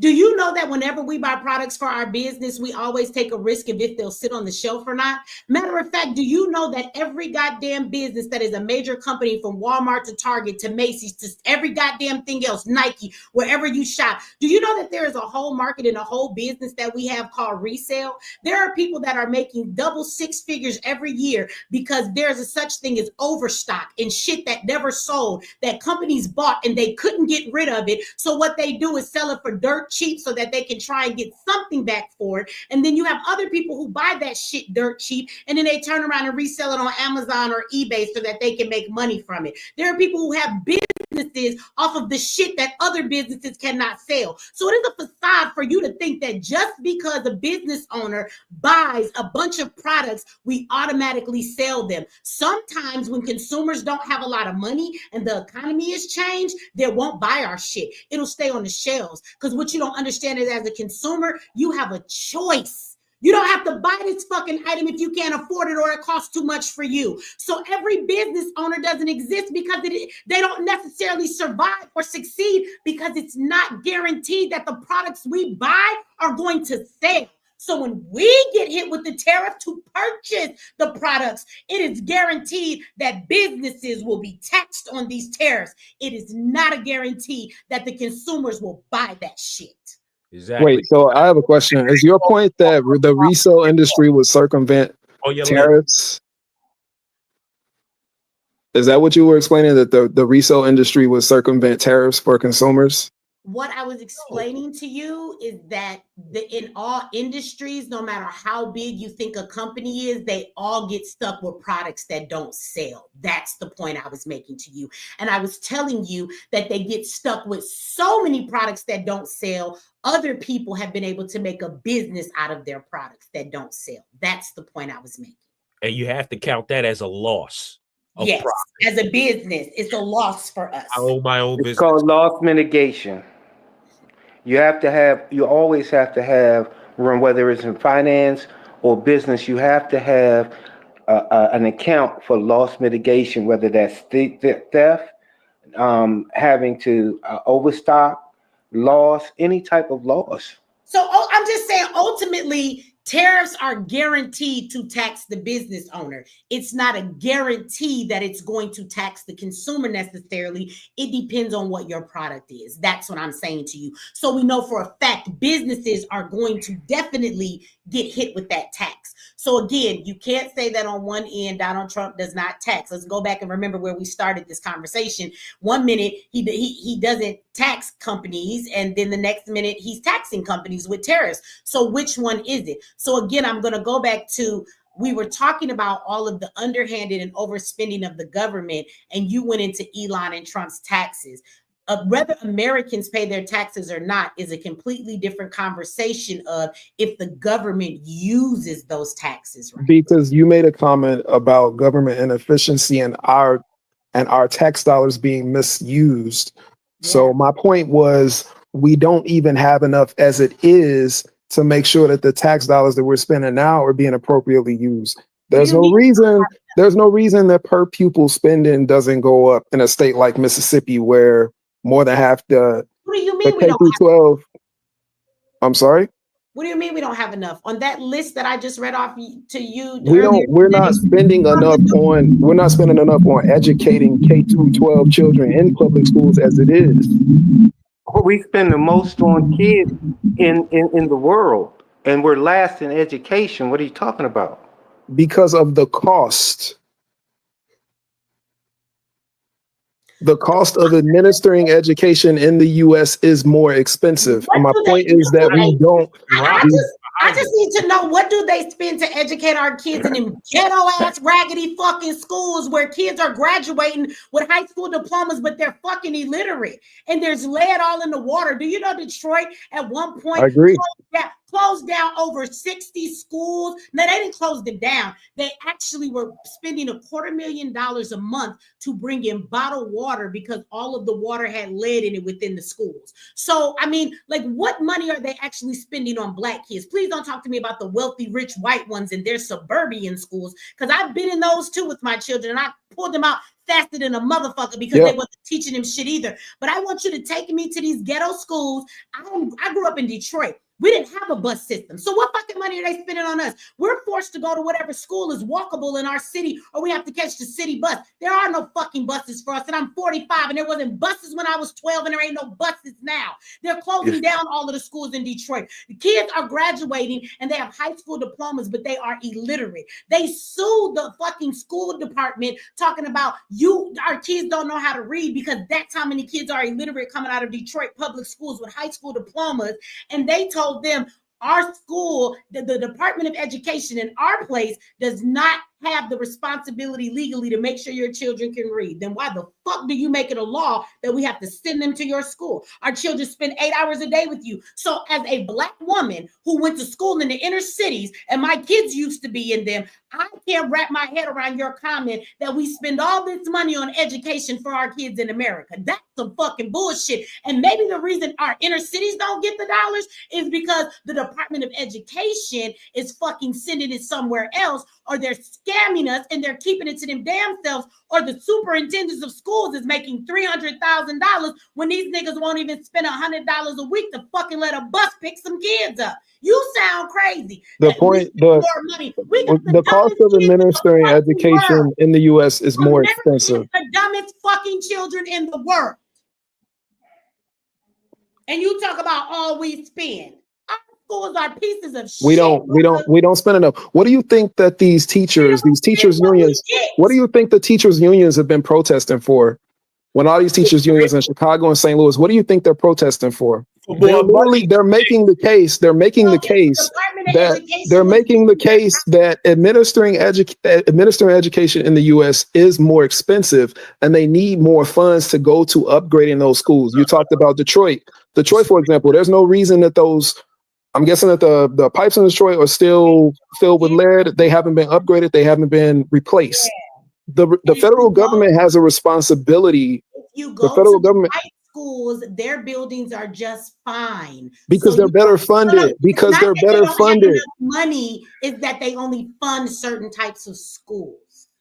Because property taxes, public education in the city is funded through property taxes. No, but wait a minute. If the government does not, education, these are federal funds that don't have anything to make up for what the city cannot fund itself. Apparently, the check got lost in the mail because we're not getting that money either. Yeah. Michi, can I ask you something before you play the video that you said you was gonna play? So did anybody watch the video with them just out there at the Department of Education building clowning? Like, what is they so shook for? They got locked out and shit. Click. Right. So hold on. My thing is even with the property taxes, the federal funding, the lottery supposed to pay for our school, help put money towards our schools. Where's the money at? Where the check at? They been stealing. Taliban for condoms. So right. That part.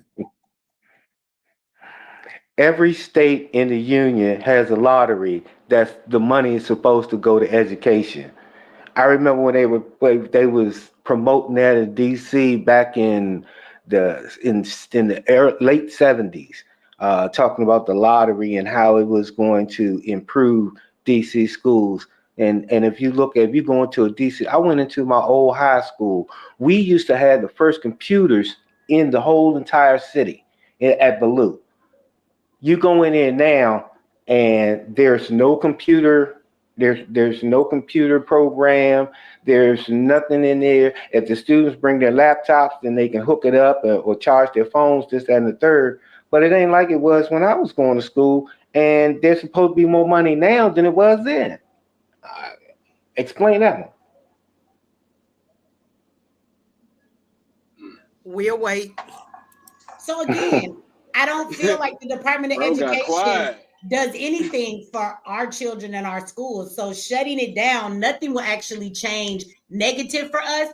It actually might get better because we will know for a fact that those funds are being given to our states, and you as parents can go in and demand what happens with that money. Or better yet, you can say, well, I'm gonna send my child where I want. And remember, the money follows your child. So now you have school choice to take your child wherever you want. So Trump is actually giving you as a parent a choice. We pay this much per year for a child. Where do you want to spend this on your child? Homeschool, the school in Lafayette. You want them to go to the school up the street? You choose, and we will give you the money to choose. So it seems fair to me because the way it's working right now, our children in our schools are not getting any of that funding. And you know what the problem is too, I'm telling you, they not. Another problem is not enough parents are involved in their children's education. Bingo. You know what I'm saying? They send their fucking kids to school as like a fucking daycare. They think they look at fucking school as a fucking daycare, and they not involved. That's another fucking problem. Because if they Stop were being CTR, fucking lazy and go up there and see what the fuck going on at your kid's school. Thank you. Where? Because if you did, CTR would have never got a foothold into our schools. It would have never happened.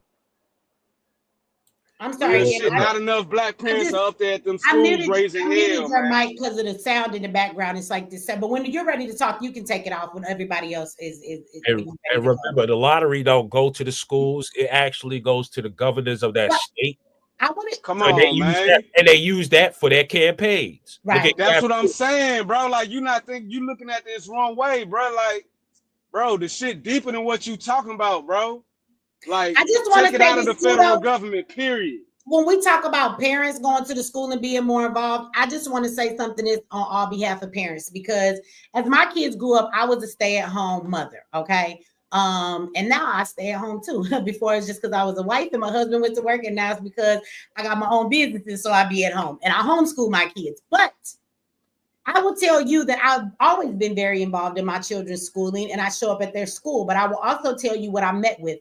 I have been met with schools just like M said that was on here. She said that you go try and go in your kid's school and they won't let you come in your kid's school. They told me I had to take a background check. They told me my child was not paying attention to school. And I said, well, let me come sit with him for the day.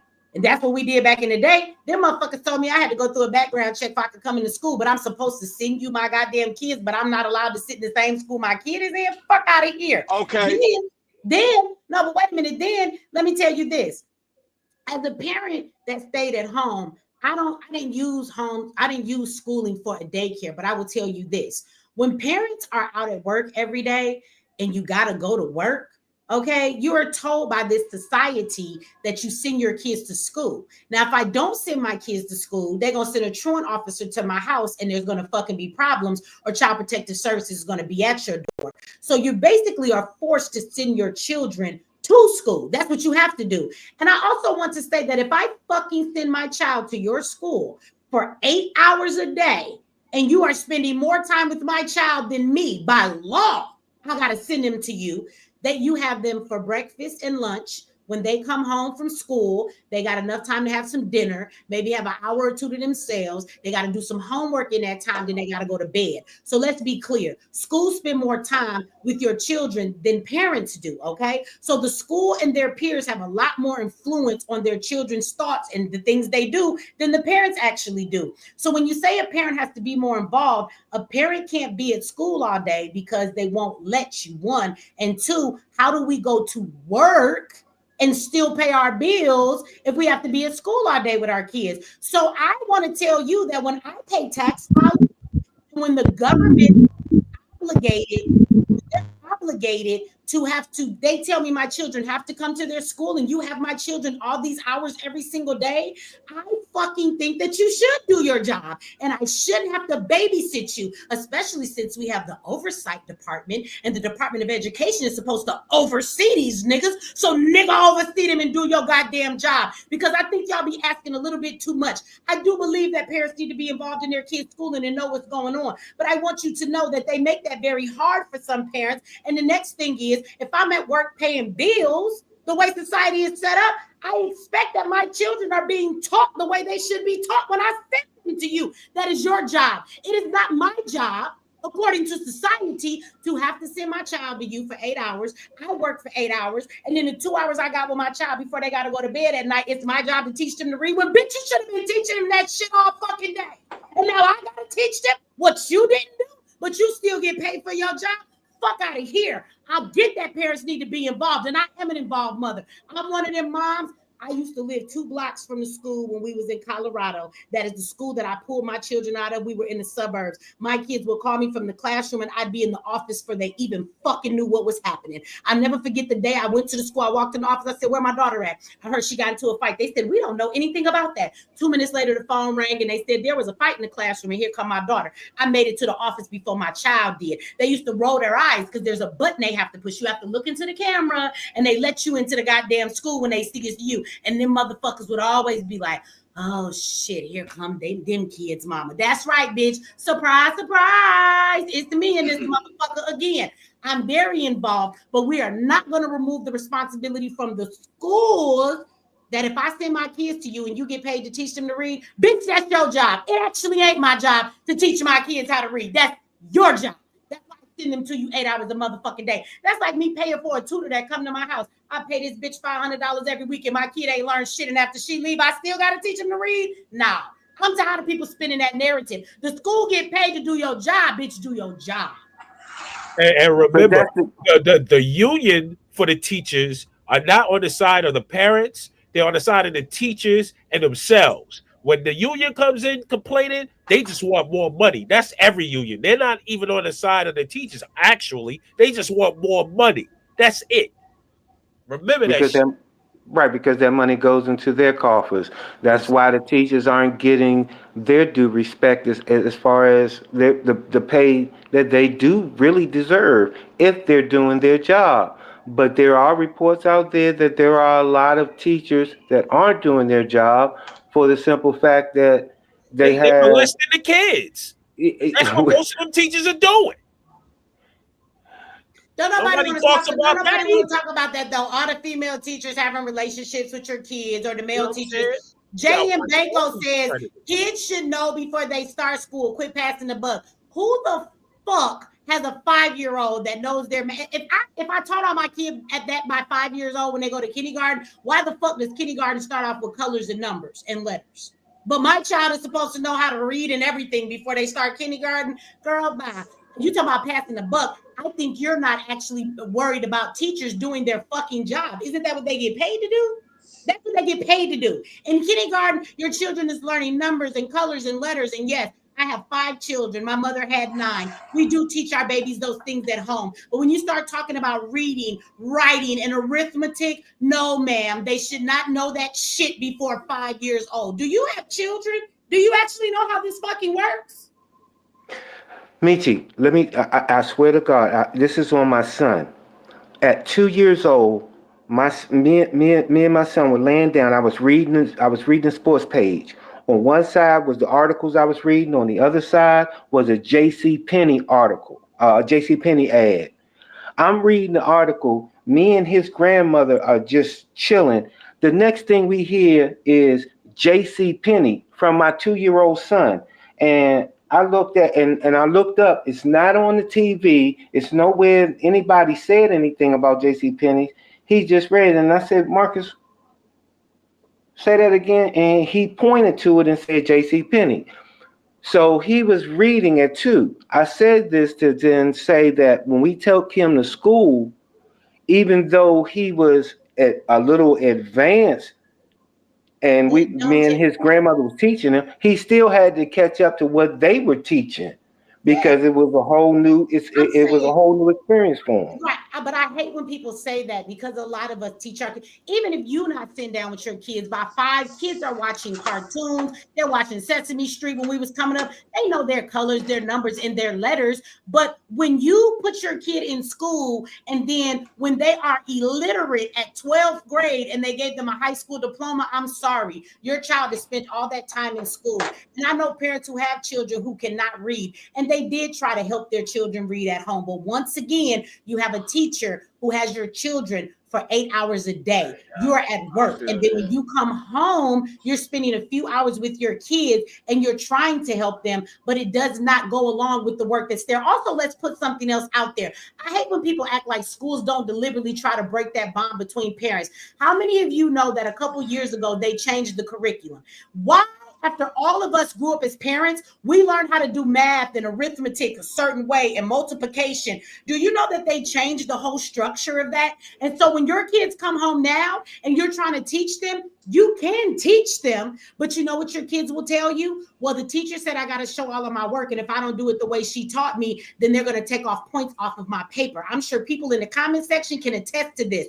I'm trying to teach my child how to read and write, and these are absolutely the correct ways to read and write and do math. They turn around and tell you, my teacher didn't do it that way. And I said, well, you're still going to get the right answer. And you know what all your kids say? But if we don't show our work, then they'll take off points. So they literally fucking changed the way they teach you shit. When it wasn't broke, why did you change it? And then you expect parents to be able to help their kids, but you taught them a whole nother language knowing damn well that's not how the fuck you taught their parents. They did that shit on purpose. So I love when people have these comments, but I often find that the people who say this shit don't have no fucking kids. Also, they don't teach cursive any longer in the schools. Yeah, that's what I was about to say. Yeah, they don't even teach. My daughter, when my daughter was in 5th grade, she didn't even know how to write in cursive. So how you going to sign a contract? How you going to sign a contract? So how you going to sign a contract? How you going to do anything legally in this country if you don't know how to sign the thing? You're not, because I know we learned in what, 3rd grade? I do want to say that they're teaching these kids how to act within current times as far as the computer. Because they understand. We're going into AI, so nobody will be signing anything. That's why they took it away. They knew this years ago. Yep. We were taught as manual laborers and stuff like that. Where there was a time where you could get a job at any time. Now it's all. How do you get a contract today? Most of the time, 90% of the time, even if you talk to a person in person, they're gonna email you the computer, contract. and you got to e-sign it. It's an e-sign with print. They don't care about signature. Yep, exactly. DocuSign. Yeah. Yep. Which opens you up to fraud. But, and again, I want to bring another point. What do y'all think about this? Like, understand where we're going. People get upset about certain things. Like, do you think we're going to run out of money, Social Security, all of this different stuff? Now, I said this a long time ago, and now Elon is saying it. How many of y'all remember when I told y'all years ago that we would have a universal income? That they're not worried about Social Security running out because everybody's going to get a check. And the test run for that check was the pandemic. Can we sit you in your house and give you, and you have more money than you ever had before? People was like, this cool. I could sit at home and this check bigger than what I made at work. So Elon said, not only are you going to have a universal income, you're going to have a high universal income. So they're going to go over to cryptocurrency and they're going to give everybody a governmental digital wallet, which is funny because crypto is about decentralization to where the banks and people don't have control of it. But the government's going to create your digital wallet. And this is how everybody will receive their funds. And you are not going to have a job. AI is going to do everything and you're not going to have one. So let's keep this in the bigger perspective of the rabbit hole, if you can do that, because the rabbit hole goes very deep. But at the end of the day, even with removing the Department of Education, I do think there are going to be some benefits to it. It's giving more responsibility back to the people, the state, and the parents. But aside from that, I'm going to go back to what I said earlier. The Department of Education is tied to schooling. Schooling does not teach you to be an entrepreneur. It does not teach you to be great at anything in life. Education teaches you to be a worker. Okay, it teaches you to go out and get a job. Do you know that they build prisons based on 4th grade reading levels in the inner city? So if your child can't read by 4th grade, that tells them how many more prisons they have to start building. Because if you can't read, you ain't gonna have a job, and niggas who don't have jobs turn to crime. So understand that you don't need to be workers anymore. This is also another part that, see, Trump say the quiet part out loud. There's some quiet parts he does not say out loud. The reason why he is also getting rid of the Department of Education is because you don't need a job no more, which means you don't need a school education anymore, because the purpose was to make you a worker.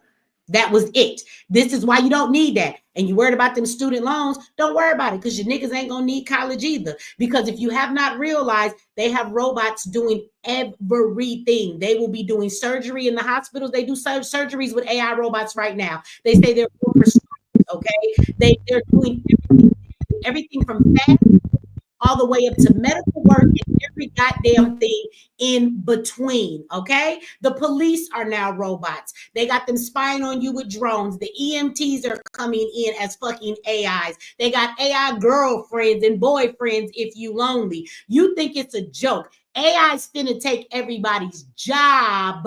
You don't need an education anymore. That's why he's getting rid of the goddamn department. And that's the deeper thing of what's really going on here.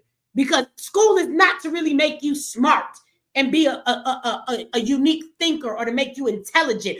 How many of you, because we brought up a minute ago about children, my son could read by the time he was 3, my last son, but he is autistic. He has Asperger's. So he sat all day long and listened to videos about phonics, and he learned the sounds of the letters on his own, and then he began to read, because that's all you need to understand is phonics. My son is read, and he could write because he understood the concept, because he sat and watched it repetitiously day after day after day after day, and he became so intelligent with it. But I will tell you that I've had some really smart kids out of my 5 children, and as soon as they got to public school, you know what public school did? It dumbed them down. They were actually so smart. They told me my kids needed to be in a different class, not because they were smarter, but because they said they were bad, because you're teaching them dumb shit that they already are more advanced in. So then children get bored because they already know this. So then to entertain themselves, they start conversations. They talk a little bit too much. They're not paying attention. You know what I'm saying? They're doing other things they shouldn't. I got one kid, she used to be in goddamn class and she used to get everybody rallied up. She bored and shit. So she like, oh, what can we do? She get the kids to stand on the motherfucking tables and start throwing Legos at the goddamn teacher. They like, she bad. I'm like, you just born and she fucking smart. And a lot of us have kids that have those issues. So you send your kids to public school, and public school, I promise you, it dumbed them smart ass kids the fuck down. It really does. And so again, you go to school to be a worker. You are no longer needed for your worker services. So school is not necessary. Not only is the Department of Education going away, these schools are going away. So teachers better look for another job, because even if your kids are going to be schooled, you know where they're going to be schooled? At home. They practice that through COVID too. And you know what they're going to do? They're going to have your children be taught by an AI system. You know why? Because AI will teach your children better than anybody else. Follow me for 1 second here. AI is going to be individualized for every single student, because AI is going to read your children's responses, how your children does its work, and that AI is going to every day adjust that program just for your child to teach them on their level and to give them exactly what they need. And that child's learning through AI will be completely different than the other 200 children in that school that are using it. Each individual program will be unique to your child, because AI learns from you. So that program is going to say, this baby needs more help in their math, and this is where they're short. So let me do it. So that program is actually going to teach your children better than the schools ever have. And your children are going to learn from home, and they're going to have virtual AI teachers. Mark my fucking words. Mark my words. They have it now. They have it now. I wanted to add to that too, because basically, Auntie, I was wondering, like, how do you feel about this? So I feel like, okay, remember, like, before cars was invented or all of these other new things that we had, you know, they probably was like, oh no, we're not, probably like the people that had horses, they probably thought maybe, oh, we're gonna lose our company. But what about, aren't they going to need actually more tech jobs or more people to run AI? And like the little robots that I be seeing, I don't know if y'all got it in y'all cities, whoever else in the panel, but we got them all in LA. The little robots that deliver foods, the drones that you was talking about, Auntie, when you was like the Amazon drones and everything. Aren't they going to have maintenance people? Like, they're going to need a lot of workers to maintain those robots, maintain the drones, maintain the AI. And, you know, it's still going to always be some type of work or consumer type of balance, don't you think? I don't know, like, because... Well, you can trade drones. no, yes and no. So what's going to happen is, you're right. If you want to have a job in the future, I will tell you this, and people should listen. You should train your kids in tech. They should understand something that has to do with tech. There will be some jobs out there, but those jobs will be about building the AI systems and maintaining and keeping them. But also at the same time, AI will eventually be the thing that actually fixes those systems. So what's going to happen is there'll be a system at a fast food restaurant. Something will be wrong with it and it won't work. So what they'll do is they'll send in another AI system that will plug into it, read what the problem is so that it can be repaired, right?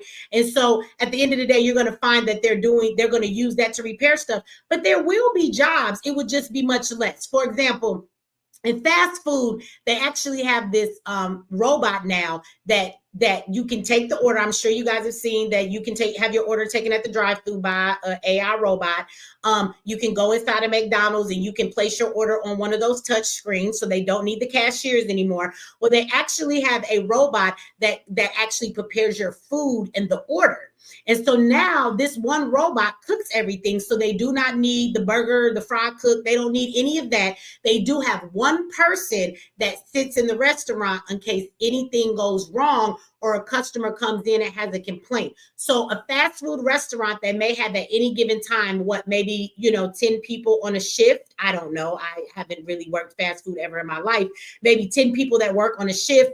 They now only need one. So there will still be jobs, but they will be much less jobs, right? And most people's jobs will be there to watch the robots, maintain them, or if there is an issue and they need to deal with a human being, that human being will be there for that reason. But when you really think about AI can do everything.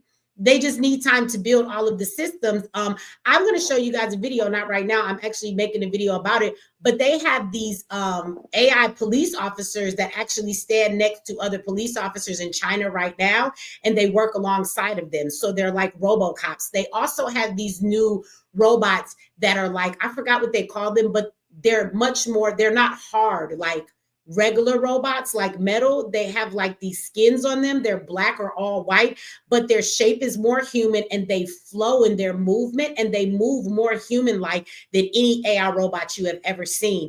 And so they are creating those. So mark my words, there will come a point that even the police won't be people. There will literally be a fucking robot cop walking up on you. And the problem with that is they will be programmed to do what they're supposed to do.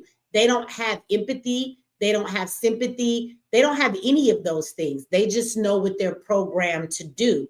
So at the end of the day, a robot that is supposed to police you, if their job is to come and take care of the job, they're going to do what they've been programmed to do. There's no talking them out of any goddamn thing. They're programmed that if you're resisting, and they're going to fuck your ass up and you ain't going to get no chances. So that don't mean you ain't going to get beat up by the police. Your ass is going to get beat up by a robot. Well, on that strength, when the brother was talking about the tariffs, also understand that the tariffs also protect American companies.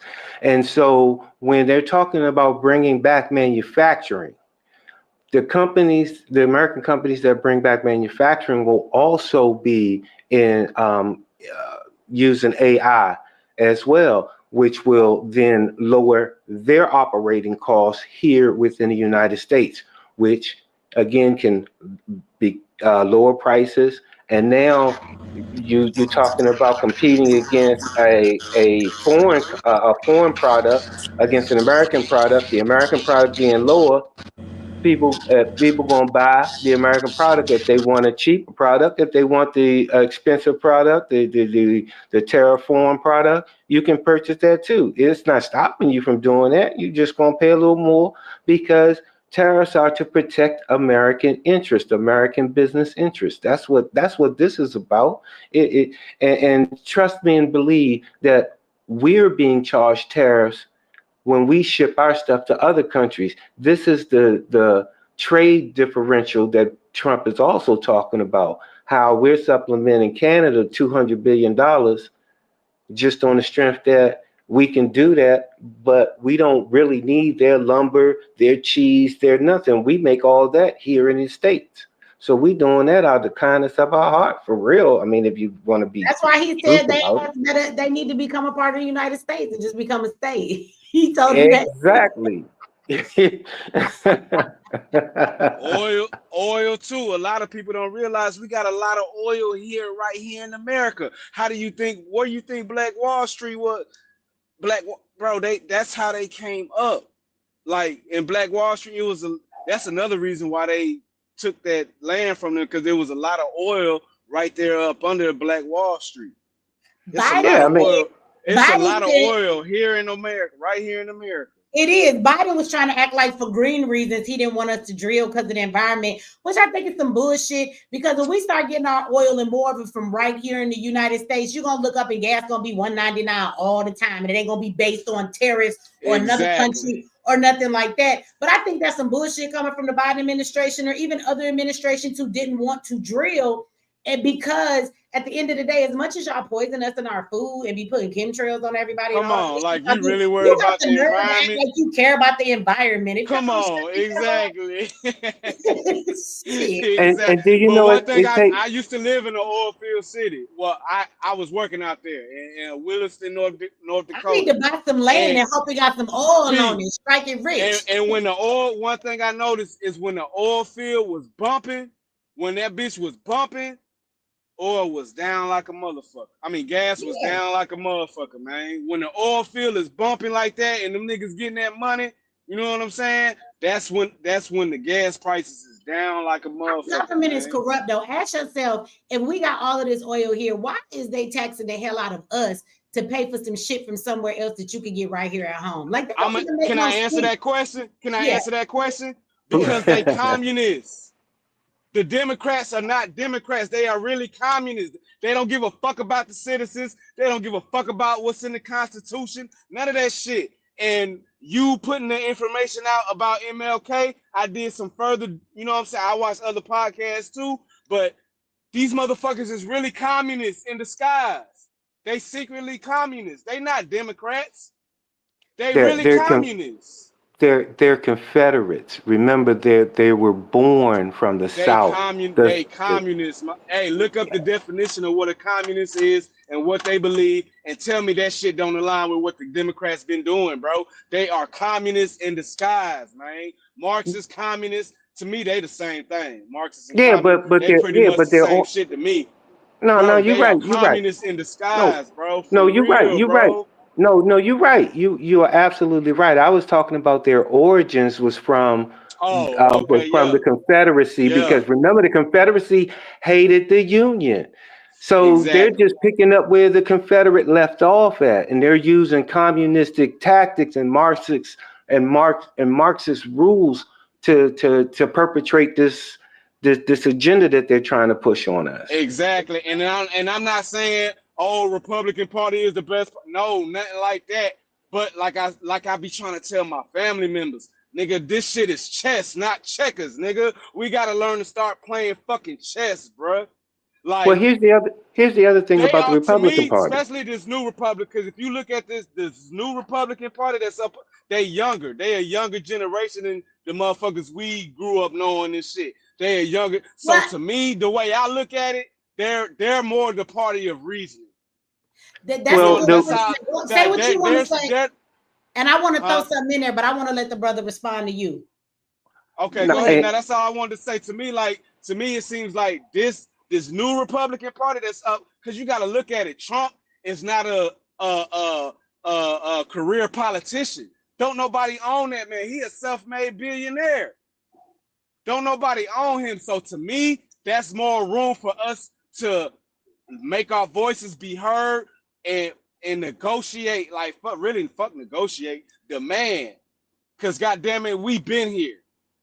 You know what I'm saying? Our ancestors. Can you demand reparations from the reasonable Republican? You can. Yes, we can. In what instances have you organized any type? That's what I was gonna say. That's what I was gonna say, bro. Like, we gotta organize. I'm not saying have to. We're not in the position right now. We're not in the position for that right now. That's what I'm saying. Not right now, but if we organize, before we demand any motherfucking thing. Wait a minute. I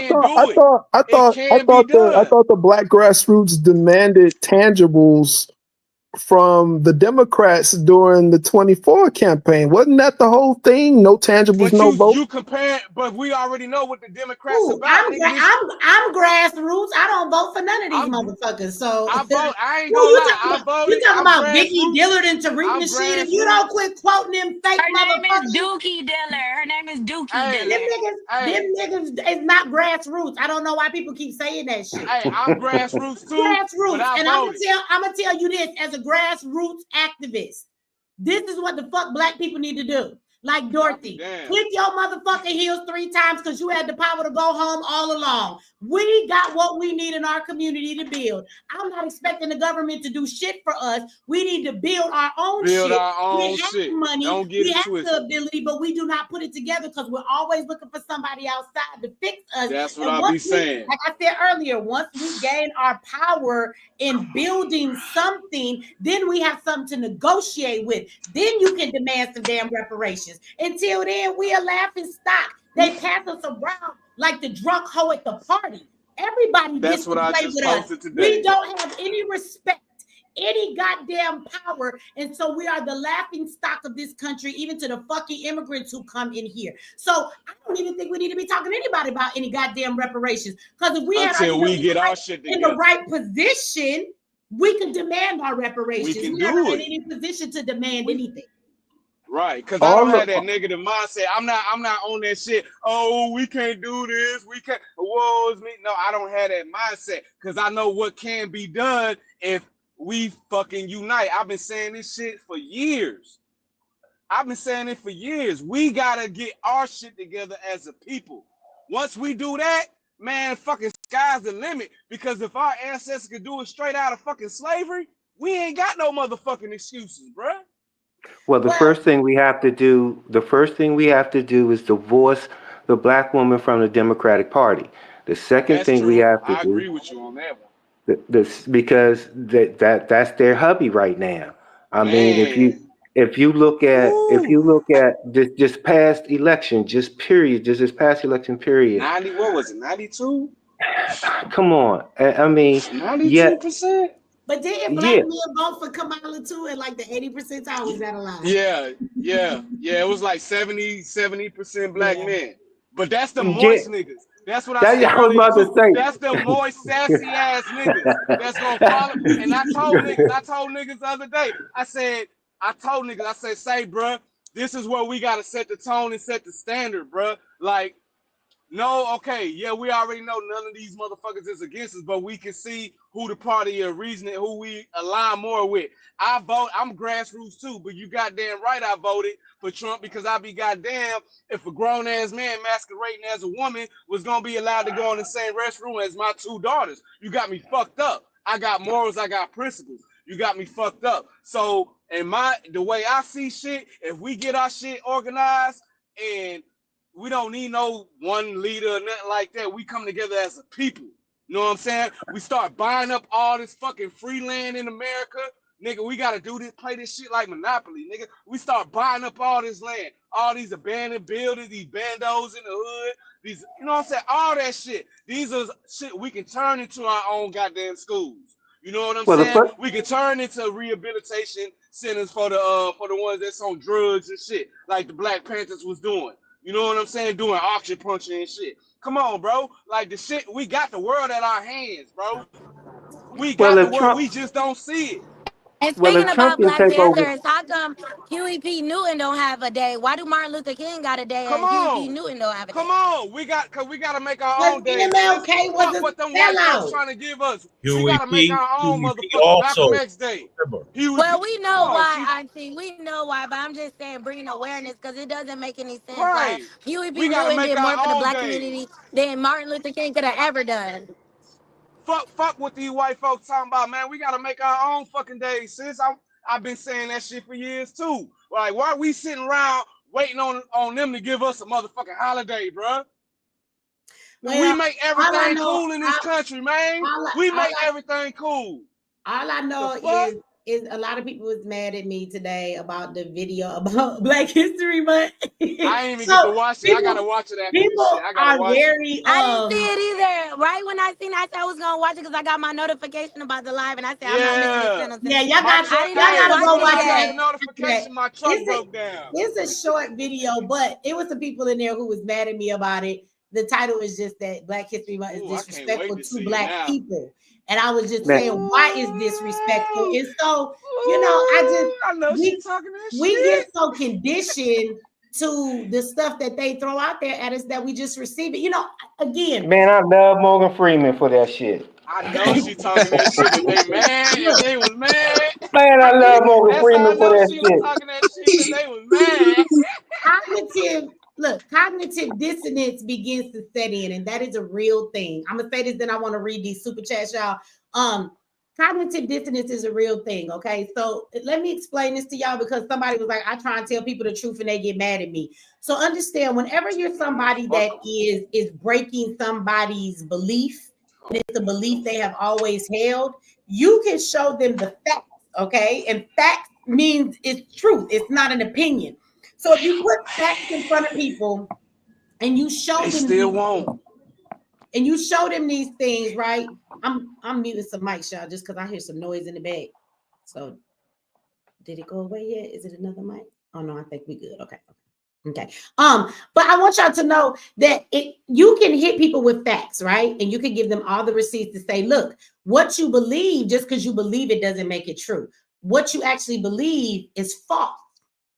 What happens is that you have to understand that when a person believes something and they have believed it for so long with their whole heart, whether it's like religion or they've been celebrating something for so long, when you hit them with stuff like that, what happens is they go through actually getting like anxiety to where it physically causes them discomfort to receive what you're saying.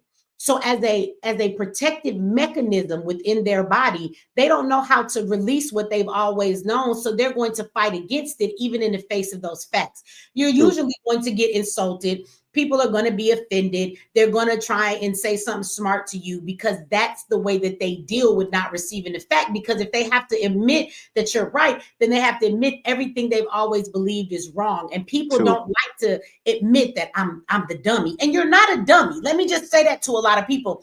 You're not a dummy. When you are born, if you never were given a choice, right, to be a Christian, you just look up and that's what you've always been since you was a child, right? And I'm just giving you an example. If y'all Christian, and I'm not offending y'all, that do what you do.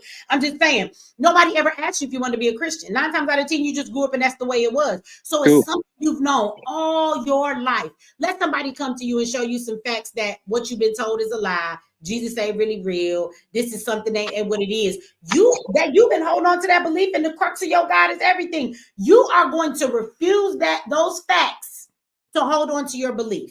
You must understand too that when people are letting go of things they have always believed, you are challenging them to step into what I call the abyss. And what that means is, if I can't do this, then what the fuck else do I do in place of it? I have to jump into this nothingness of something I don't know for something I've always known. No, what I've always known feels better to me. It is more comfortable to me. So I think I will stay here because it makes me feel better. Because when you let go of a belief, like when I tell you don't celebrate holidays, do you know what I think people's biggest struggle is? It's not that they don't receive the truth of the holidays that I'm telling them. They go into, but then what do I do? So on these days, how do I spend my life?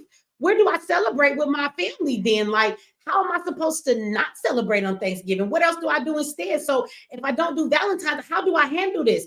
And believe me, when I let go of all of that shit, I didn't know what I was going to do either. A lot of people are scared to step into the abyss of nothingness, meaning I don't even know what the fuck is out here for me, but I'm going to leave everything I've ever known behind, jump into this dark place that I don't understand and begin to build something new again. When I first said I was letting go of holidays, I did not know how we were going to celebrate or what we would do. I just knew that I wasn't dealing with this shit no more. And we have adjusted in my family, right? So what I do now is we do celebrate. We do spend time with our family. We do a lot of things together, but we do them in our own way and on our own terms.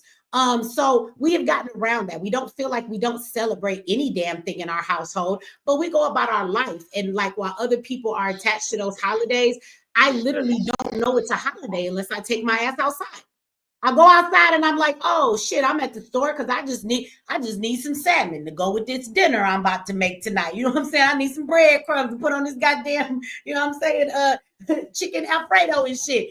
And I go to the store and everybody's in there shopping. I'm like, oh shit, it is a holiday. It's Easter on Sunday. I forgot that shit. And so it's not even a thought in my mind anymore. But you have to understand, when you're challenging people's beliefs, they are automatically going to jump into cognitive dissonance because it's uncomfortable. Like physically, it's uncomfortable in their body. If you've ever had anxiety in a situation, imagine anxiety but turned up like 10 times worse. Like it causes them anxiety to actually receive these things. And this is why people are so resistant to it. So I understand why people act that way, but it's literally called cognitive dissonance. And if you are going to be in the Black community and you're going to be telling people truths, just get used to them not receiving it. And they're going to insult you, but it's only because they hurting inside and they don't know how to handle what the fuck you just told them. And Auntie Michi, can I also say, like, with can we go back? Can we talk about the correlation here, please? You talking about education, Trump bringing it out. The reason why these people are so die hard over these holidays, especially in the Black community, is because let's start with childhood. I remember as a kid growing up, they put it in the schools. It's in the education. They have Christmas gift. I've seen on Twitter, on X, I always be adding you on there. I know you don't be on there, but I still be adding you on there just so one day you can see it. But I see people talking about Valentine's Day and, you know, the whole thing like, oh, how certain people in the comments, I was just reading down the little threshold. They was like, oh, that was the worst time of my childhood. I didn't get a Valentine's Day card and da-da-da-da-da. And, you know, like you said, like it really like mess with people are mental. And like I said, the holidays go hand in hand with the education because as a kid, Christmas trees, it has the impression on you as a child. So it's embedded in you as a child. And like you said, even with the LGBT community and everything that's going on, they start when you're a child. They start when you're a kid. If they can corrupt the youth, then they have a whole new flock. They have a whole new generation. The youth is the generation. So, like I said, my first holiday experience was in school. I don't know anybody else. My first Valentine's Day, Christmas, Easter egg hunt, Field Day, all of that I experienced with the pagan holidays has been in school. So that goes back to the education. And you know what? And it does. You're absolutely right, because I always tell people, if you ever want to instill something in a society, you must get to the children, because children are moldable. And once you put something in their mind, it becomes an automatic for them. And so they grow up. This is just what they believe. That is the way things are. Even children won't ask questions. How many of us still do traditions? And if I ask you, why did you do it? You just be like, I don't know. We always did this since I was a kid, or my mama always did this. My grandma did this. I don't know why. We just always did, but you can't give me a real reason. That's because children don't ask questions. They just go with the flow. But guess what? If you instill it in the child, they grow up, and guess what? They automatically instill it into their children. So that's part of what the LGBTQ thing is, you guys. They turn around, and what they want to do is they put this in the mind of the children. So we're older people, and we be like, this is crazy. If you a boy, you can't be a girl. If you're a girl, you can't be a boy. We're older, so we're resisting this shit, because that is not the way that we were raised in our generation, right? But this new generation, disagrees left and right with you about some LGBTQ and will argue you down. You could be whatever gender you want. You just don't understand, and it makes no logical sense. But I watch these teenagers and these babies, they be online crying and arguing with people left and right about he can't be a girl, and and they done instilled these in this poor baby's mind, and they got them taking hormone blockers and every goddamn thing else in the world to mess up their systems, and they're getting them to believe this. Now imagine, we're the older group. As we die off, there will be nobody eventually to fight that there is no gender, and that's what everybody will believe. If you want to change the thought of a society, you get to them children, you know. And you're right, school is a big part of it, and this is why parents, let me say to the parents, right? You somebody said they want to come up. Let me see how many people we got up here. 1, 2, 3, 4, 5, 6, 7, 8, 9, 10. I'm not going nowhere. Yeah. She said she not going. Look. Hey, Michi, I'm gonna Swallow I'm gonna hit you next weekend. I'm a little under the weather. I'm gonna bop out.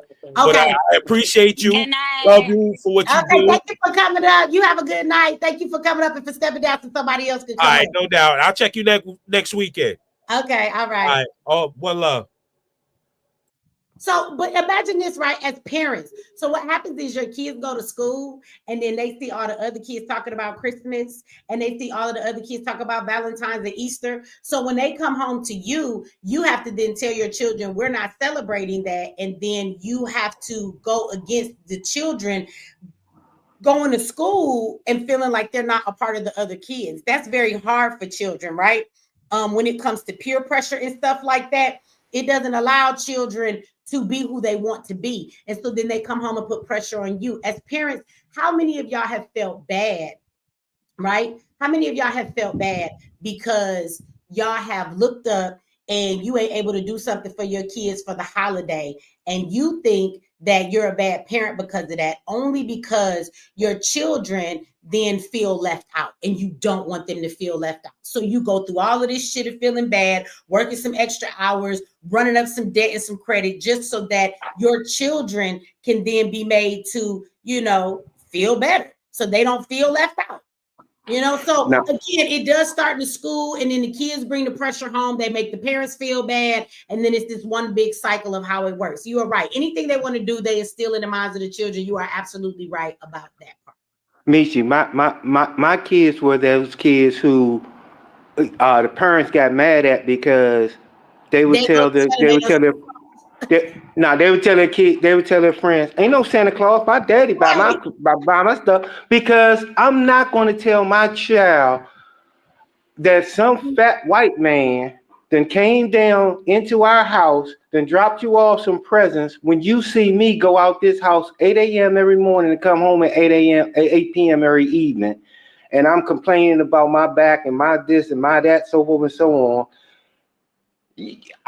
He's not getting that credit. So I told my kids that no, ain't no Santa Claus. I mean, their fantasies just like Tinkerbell and Disney got their little animals. I mean, if you are going to celebrate Christmas, I think that parents, especially as Black people, we should not make Santa Claus this white fat man your savior. Like, it's ridiculous. I remember growing up, you could live in a house, because most of us, how many of us really had a goddamn fireplace with a chimney? Not many of us, right? We had no fireplaces in our house. I was in a project. Right, you in a project. Was Santa Claus gonna make a chimney and then come down the chimney magically? Like, we will go through all No, I was waiting for him at the front door. Or he come to the front door, whatever. I was literally waiting for him at the front door. Literally will make up something for your kids to make this white man the savior, when at least if we're gonna celebrate the holiday, at least you be your kid's savior. Let them know that you worked hard to go and get this thing for them, and let them get up in the morning with that gleam in their eye. Let them look at you and be like, yes, Mama bought me this, Daddy bought me this, thank you so much, and have that love for you. Let them write you a damn letter. Fuck Santa Claus and thank you for all the stuff you've ever done for them for a parent. Like, we got to stop that shit too. If you still want to celebrate Christmas, fine. But I'm laughing because my kids was. It's the MK Ultra. It's the brainwash to go. Why do we even got a tree in our house? Why is a tree in our house? I don't do trees. I don't do no. I don't do any Christmas decorations. None of that. Why do we put gifts under even a tree? Oh, that's paganism. It's brainwash. It's because it's paganism. Now you call yourself a Christian, yet Jesus' birthday. Stop lying. It's the Lord and Savior birthday. I was sorry you that you said that about Jesus. Okay, so they didn't celebrate it when they only had 10 months, when it only went to October, right? That is. Oh. Did I say something wrong? I'm sorry. No, I know you didn't say anything. I think that's that's somebody's background. They got their microphone off. Go ahead. You didn't say nothing wrong. Go ahead. Sorry about that. Oh, she said that was her background. They was back there. My daughter. Look, she said that's a lie. Santa Claus is real, goddamn it. Mama, that's a lie. Who that lady is? No, I'm just saying. But But you know what? That's the funny thing is because the tree doesn't have anything to do with that's some cognitive dissonance for your ass because Christians will fight you tooth and nail, but it's like, okay, so what do the tree got to do? What do the tree got to do with Jesus? What do some lights on the tree have What to do do elves got to do? with What a do reindeer? nutcrackers? What is a nutcracker? Hey, do y'all want to know where Santa Claus came from? Y'all might have heard this if y'all watched the show that I did, but y'all do know the image. Now, the story of Santa Claus was already there, but the image, Coca-Cola. What's going yeah, on with Coca-Cola right now? Auntie, stop yep. playing with me, Auntie. Coca-Cola. They made up this old white man with a beard, ho ho ho, Merry Christmas to sell their shit. And he had the white beard and he had the red on because it go with the Coca-Cola colors. That's where the image of Santa Claus came from, of what he looked like. Coca-Cola. But Christians be celebrating that shit. It's a pagan holiday. If you are a true Christian, you should not be celebrating Christmas nor Easter. Easter gives worship to the goddess Ishtar, and it is the beginning of the spring equinox, which is the new year actually, and it's about bunnies and eggs because it's talking about things springing forth life and growth and multiplying because it is springtime. And it is the beginning of everything growing. And that is a holiday. Yes, somebody said fertility. Thank you for fertility. And it is a holiday that actually worships the goddess Ishtar, if that's how you say her name. And so I don't know why the hell y'all lying talking about this the day Jesus rose. No, it's not. And then they get all dressed Like up. Black History Month for Indians. They should be, but they don't even acknowledge the natives on Thanksgiving. And that's the day But the pilgrims came. Yep. That was the I have slaughter. a That question. the Thanksgiving was the slaughter of those Indians, and then the information was then sent to the king and queen, and he then proclaimed a Thanksgiving and a big feast for the victory that was done over here. And yet we celebrate that same victory of our people being slaughtered, and we celebrate it. But hey, But it's not that we celebrate it. MK I have Ultra, to say motherfucker. they force it on us because they make everybody off work those days. And then that's the only time that family can really come together because nobody's working, nobody's in school. Hey, so So it's watch this. like, Watch this though. Check this out. So even if look what you just said. So you said Mm-hmm. that even they work people. Don't we work like slaves? We out here working to maintain. You get this little bit of money so that you can take care of your life. So you out here slaving on the 9 to 5, is you not? And so whether you celebrate the holidays or not, people feel inclined to still acknowledge holidays and to celebrate them because if nothing else, it gives you time off because you've been working your ass off. But you know, Christmas, they're going to close everything down and you can have a break. You know, Thanksgiving, that your ass can have a break. Now, I want you to know on the plantation, you would get your ass whooped and you had to work from sun up till sundown and you would get all kind of shit done to you. And then Sunday was the day that we wouldn't beat your ass and we'll let another Negro get on the soapbox and preach to you this Christian word. And so that was your saving grace. Jesus was the savior on the plantation because his word and that sermon saved your ass from work and brutalization on that day. So that Bingo. same type of structure has never changed. They work us all like slaves when you working that 9 to 5, 9 to 5, 9 to 5, and you will embrace that holiday if for nothing more for the fact that it allows you to have reprieve from slaving on your work plantation. Well, here we go, because now we're talking about immigration again. Illegal immigration is nothing but serf and slavery. can Is we it? piggyback with the DEIs too? Because the DEIs are making us have our more entrepreneurship. And basically, the black people, we can be open on these holidays. But go ahead. No, you're right. You're absolutely right. Um, can I Out can of I have the a question? let the Oh, go sister. ahead. Go Yeah. ahead. Yeah, Okay. go ahead, Future. I really want to talk to Michi later on about something I've been I think is going to be very controversial. What I'm about to say. You said we've always had the power to go. You've been saying keywords as I've been listening. I've been trying to get on, but whenever you say a keyword, I want to jump back in, right? But you've been saying like we've always had the power to get back home or the power Yeah. to maybe make all this stop because all we have to do is say, let there be. And we can create. Everybody jumps off of black people. They slap their names on our albums, right? Back in the day, if a black person did an album, they couldn't go into a white establishment, so they put their pictures and their names on the albums, right?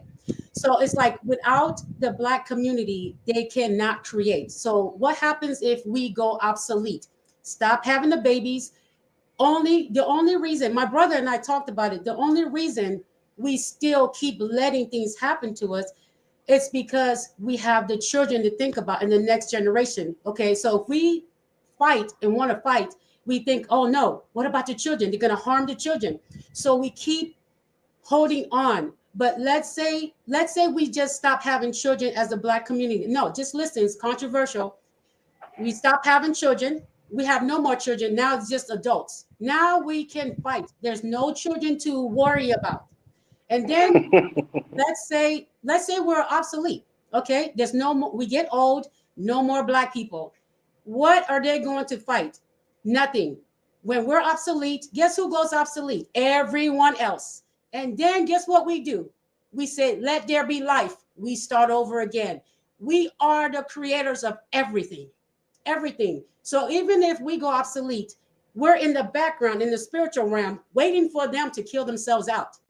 Because they're going to, if there's no Black people, they're going to fight each other, kill each other, whatever, RAP each other. Bad people always do these things to each other. They're going to erase themselves out for us. But do we got to die? When they're all gone, we say, let there be life. And then we start over again because we are the creators. But isn't that like the same thing? And I guess this is just as hard to do, but if we were to build and segregate ourselves like everybody does, I think that we should learn to keep our stuff to ourselves, right? Like, I think it's going to be really hard for us to turn around and ever do that. But if we were to take all of our stuff to ourselves, you're right, people would die off. Like they say we're a small group, but do you know if Black people would just say for a weekend, we're not going to spend any money at all. I'm not going nowhere. I'm calling off work. We're not going to spend any gas. I'm not going to spend anything that costs any money. We're not buying no food from the grocery store. We're going to stay in the house. We're going to boycott for a weekend and stay in the house. Like you can stay in the house for 2 days. We did it for months when the pandemic was here. We were forced to do it. So if we would just stay in the house for 2 days for the weekend, don't spend one damn dollar. Do you know we would shake the stock market in 2 days? True. Right. We are just opted out of Black Friday. Like there's so much stuff that we could do. I just wish that we would do. True. How much There's so much we can do. There's so much we can do. Solution. We're supposed to be solution driven. And I also wanted to say this too. It's so because I want to go back to where you was like Black people. I really want to hit on this, Auntie Michi, for real. The reason why I feel like Black people always be like carrying on other people's burdens, as you always mention, and I know as well, we always people tally off of us. We're the last informed, the first affected, last informed, or whatever, never prepared. But people always riding our wave and stuff. And I wanted to say that to say basically, I feel like that's also an agenda as well. And I want other people to realize, I feel like that's a agenda that they put on us. Because remember, if you think about you made me relate everything to plantation days. So basically, everything do gonna go back to plantation days. The reason why we always want people, and we're always like Black people like, oh, bring them, come on. Not this year though, because with that massive deportation and everybody like Black people like y'all on your own to everybody. Not like that, no shade. But I feel like the real. Did she freeze? Yeah. Was butt breaking and making babies and making slaves. We were always the ones that had to go and like do for the master's wife and anybody else. We don't know about the other people really on the plantation that's outside of master and the white women that was just there. It was also other plantations. It was also other, places, not just in one area. We got people in all parts of the South, all different type of people and all over the world, the Caribbean, like everywhere.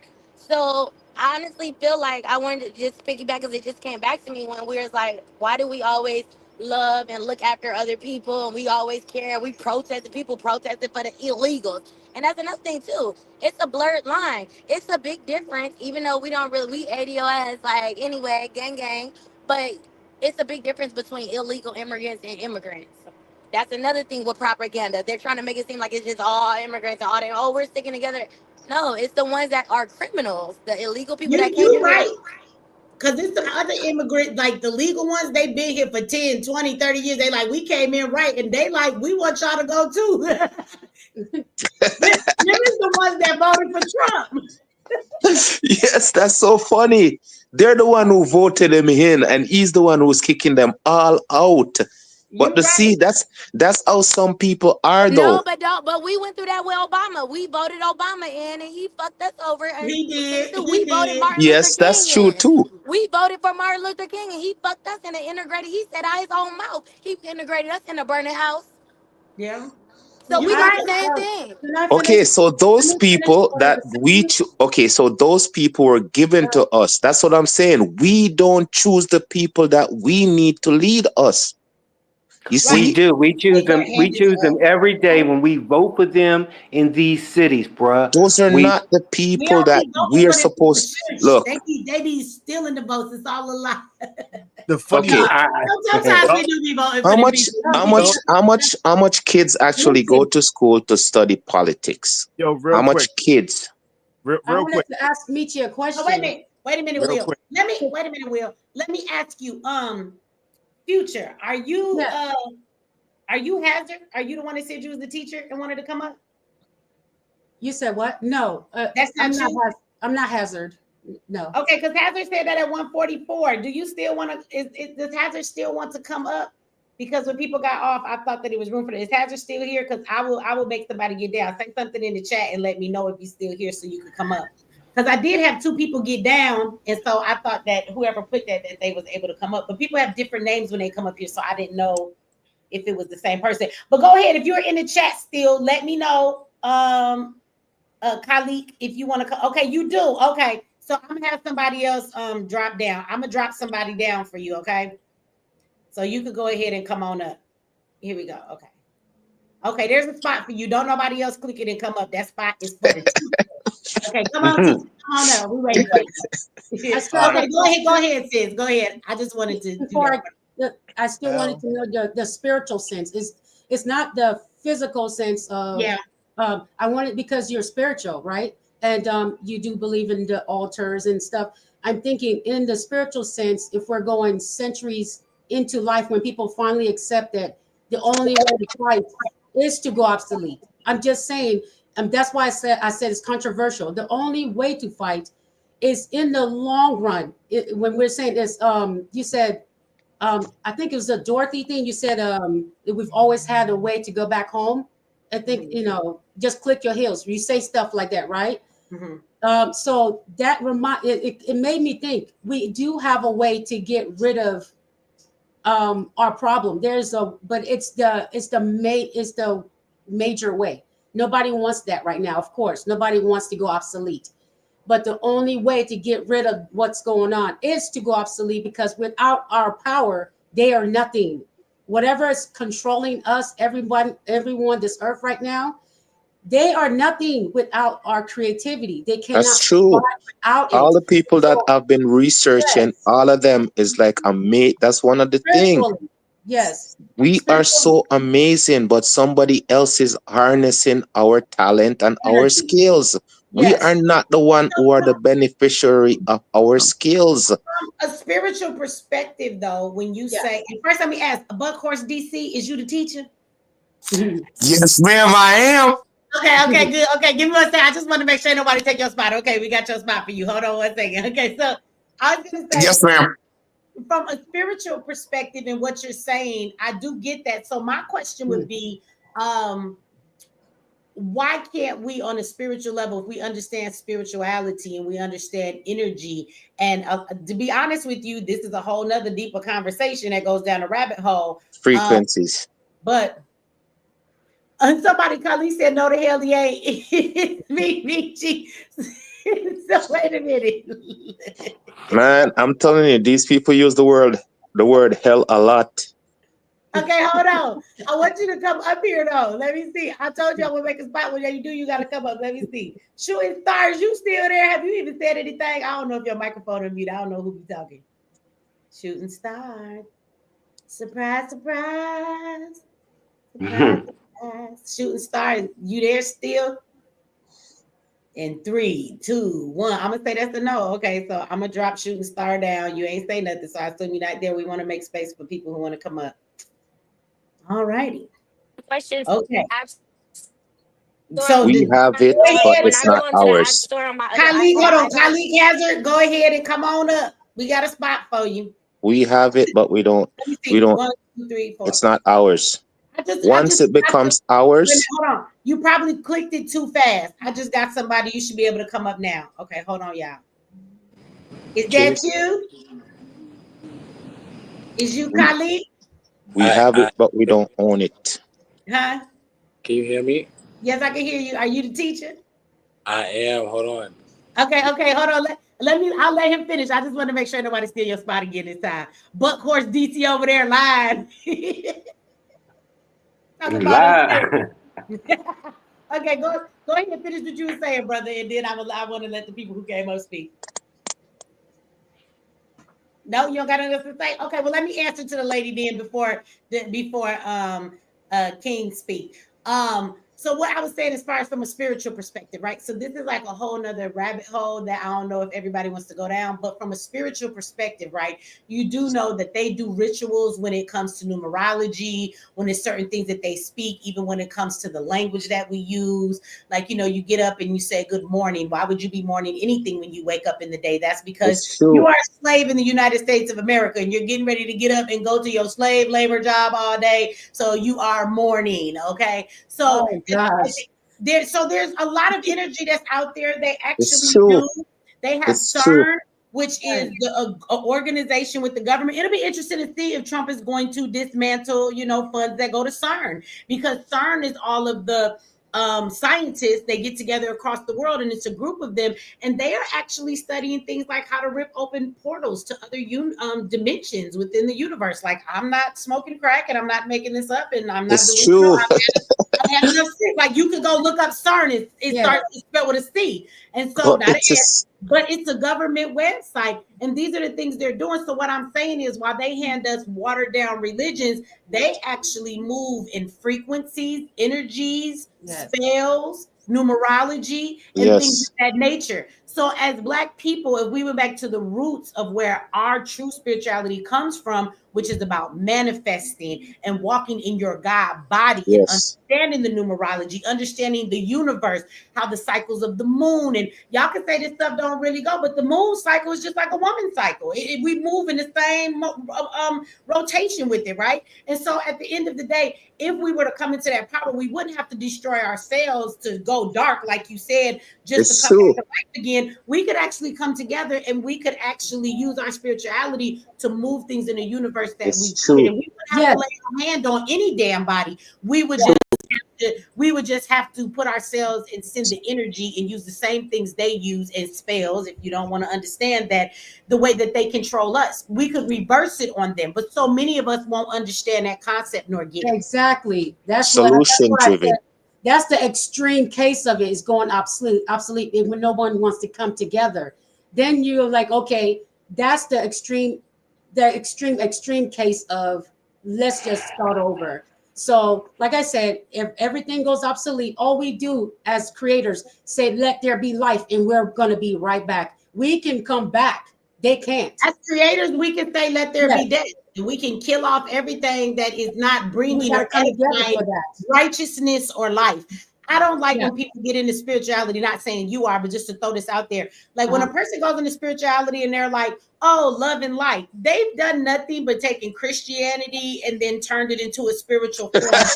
Because true spirituality, baby, let me explain something to you. I can sit with the darkness or I can sit in the light. They are both frequencies. And when you are able to function and maneuver and manage and control on both levels, it's not about good or bad. It's about an energy or a frequency. And I can rock in darkness, I can rock in the light. It's whatever is demanding in that situation in that Yep. time, right? So I don't do love and light. I do love and light. I do darkness and damnation, God damn it. I do it all. And so at the end of the day, there are people who are scared of that. To me, you're not a real spiritual being if you tell me you're scared to tap into dark energy. You don't know what the energy's gonna do. In the spiritual realm, I'm respected by both. I'm not scared of no dark ass energy because at the end of the day, they know who I am. I know who the fuck they are, and you're not finna do nothing to me that I don't permit you to do. See, just like in life and spirituality, when you walk around, a demon know when you a scary ass punk. You don't even have to say it because they can feel it. When you walk with the authority and the spiritual being that you are, I don't fear man, but I don't fear any spiritual realms either. You know, most of y'all trip out. If I'm in my house, and this happens a lot, and I see some shit walk past the door, or I hear some shit clanging in my room, but it ain't nobody else in the room but me, or a light will come on or go off, shit like that happen. Y'all shit y'all pants. You know what I do? I say, oh, do you want to show yourself? Who's here? Would you have something you want to say to me? Like at the end of the day, I'm excited that there's some other energy in here and it's showing itself to me. True. So you want to talk to me? Come on and talk to me. I'm not scared of none of that shit. And I promise you that just like I will send you blessings and I dwell in the spaces with love and light. People say it's the highest frequency. No, it's not. Every frequency is a frequency, period. And I can dwell on all of them because I may call on love and light if that's what I want to send you. But if I want to send you darkness, I'm going to go talk to the dark side because I'll fucking talk to both. I'm not scared of either one. So when we talk about spirituality, we need to learn, like, you know, to call on what we need when we need it. And some situations call for a darker energy. And in order to manifest the energy, you must sit in the frequency of it. Some of y'all are not strong enough spiritually to sit in a dark energy and know how to come back from it. You're too scared. Exactly. You're too scared. So you don't know how to deal with it. Darkness existed first. There's a game out called Destiny, and in this game they talk about the light and the dark. And in this game, at first it was perceived that the light was good and the dark was bad. But as you progress through the game, you can start controlling both the light and the dark, and you learn to control the balance. And this is what the game is called. And then you transform into what is called prismatic, where you're controlling both light and dark at the same time and become more powerful by doing so. So as you talk about Michi talking about tapping into that darkness, sometimes darkness can be used in a good way if you know how to actually control and channel it. I make use of all energy and all spirits. Sometimes I need darker spirits and energy, and sometimes I need the ones that you will call lighter and love. At the end of the day, I work with both of them. Again, vengeance is mine, says the Lord. I will send you karma for what you've done to me. I have one energy that I send back to all people that do dumb shit to me, and I send you what's called karma. And that energy I send back to you opens the floodgate. And what it does is it not only makes you pay for what you tried to send my way, the shit I know about and the shit I don't know about.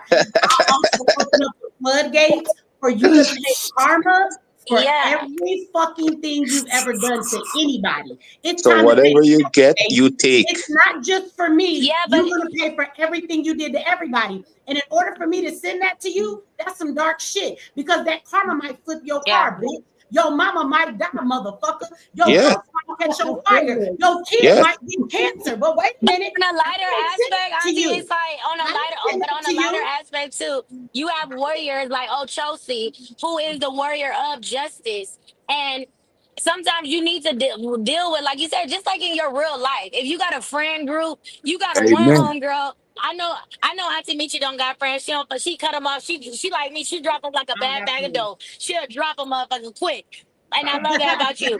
But what I'm saying though, like just like in your friend group, you got a certain friend that you'll call when you want to be on a different vibe, and then you got another person that you'll call when you want to be on a different vibe. And like with like Ifa and African spirituality and all of that, Yes, you have warriors who master. It's just like, okay, if you into anything in life or whatever, you want to go to somebody that specialized in that field. So if like say for you got surgery with health, you need a gastric sleeve, you need a fucking heart transplant, you need something. Yes, this is a surgeon and he can do all of these things, but do he specialize in a heart transplant? Do he specialize in a certain part of that? And that's the same thing with, I try to use that analogy so people that's on here that is not into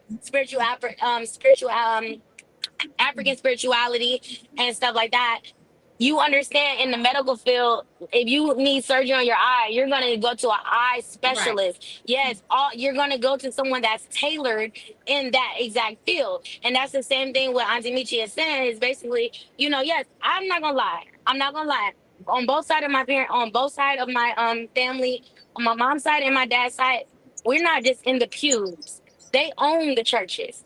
They're the owners. So they run it. And, that's on my mom and my Amen. dad's side. But I am African spirituality. And I know that you have to outsource. And when you outsource, that's how you can kind of narrow it down to exactly like she said, what you need. If you want to get dark, you can get dark. If you want to get in justice, a court, somebody that's good in hunting, some guys But like see, Chelsea, but look, Abatala. so this is the thing. Like, okay, and I'm gonna come to the brother who wanted to come as a teacher in 1 minute, but I want to finish this. So again, what people misunderstand when people go to church and you call on the Holy Ghost, that's literally a possession. A Deity. spirit possesses. That's a deity.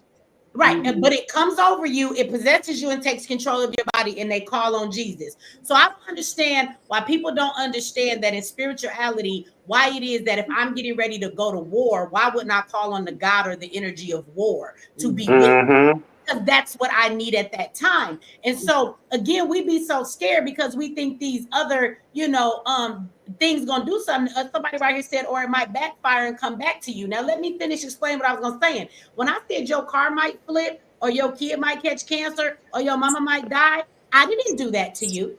See, I don't ask for specifics. I send to you the energy of karma, which says, Exactly. bitch, Whatever it's time you to get, pay you for take. everything you thought you were going Yes. to give to me. And You are getting it back. the only thing I add to it Equal is and opposite reaction.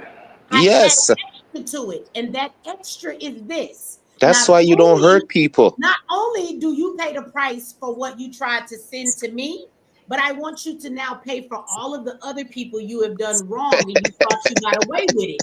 So all I'm doing is opening the floodgates of justice on your ass. No, you're guiding it. You're guiding it in a different direction. It's already open because they sent it to you. So when this person says, or might fire and come back on you, what can come back on me? They sent it. Anything. They sent it back what they were doing to me or what exactly. People be wishing this one. People be wishing death on you, and then they wonder why death comes to them when what they wished on somebody comes back to their ass. They do grave.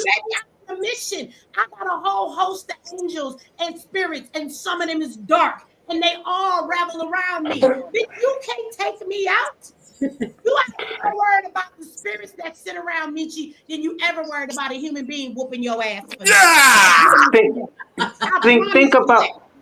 Think about it. I don't really show my spiritual side up here because that's my personal preference. I know a lot of people wrestle with that, so I don't really show too much of that. But if you think Michi is a powerhouse in the shit that I do, you don't want to meet the spiritual side of me. People don't always understand the spiritual side of me. I promise you, I sit and speak with spirits more than I ever speak with human beings because I spend time alone. I'm not scared of none of them, and they all work on my motherfucking behalf. And I can say some shit that'll have you like, I'm going to unsubscribe from her because this girl is crazy. So you won't understand my level of spirituality, so I just keep that shit to myself.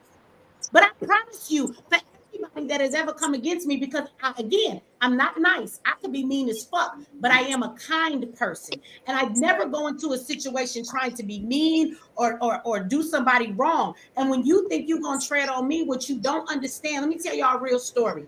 So a motherfucker who thought they was going to play with me and play with my footage that had to do with all of these families that their loved ones died, they thought to get back at me because I told them we had to part ways because you being too much of a user. They decided to steal equipment and to steal footage thinking they were hurting me, not realizing that that was a mission that I was on for the people. So you didn't just do me wrong, you did all those families wrong who we were trying to tell their story to get them justice. The next week after that nigga did that shit, his fucking grandmama died.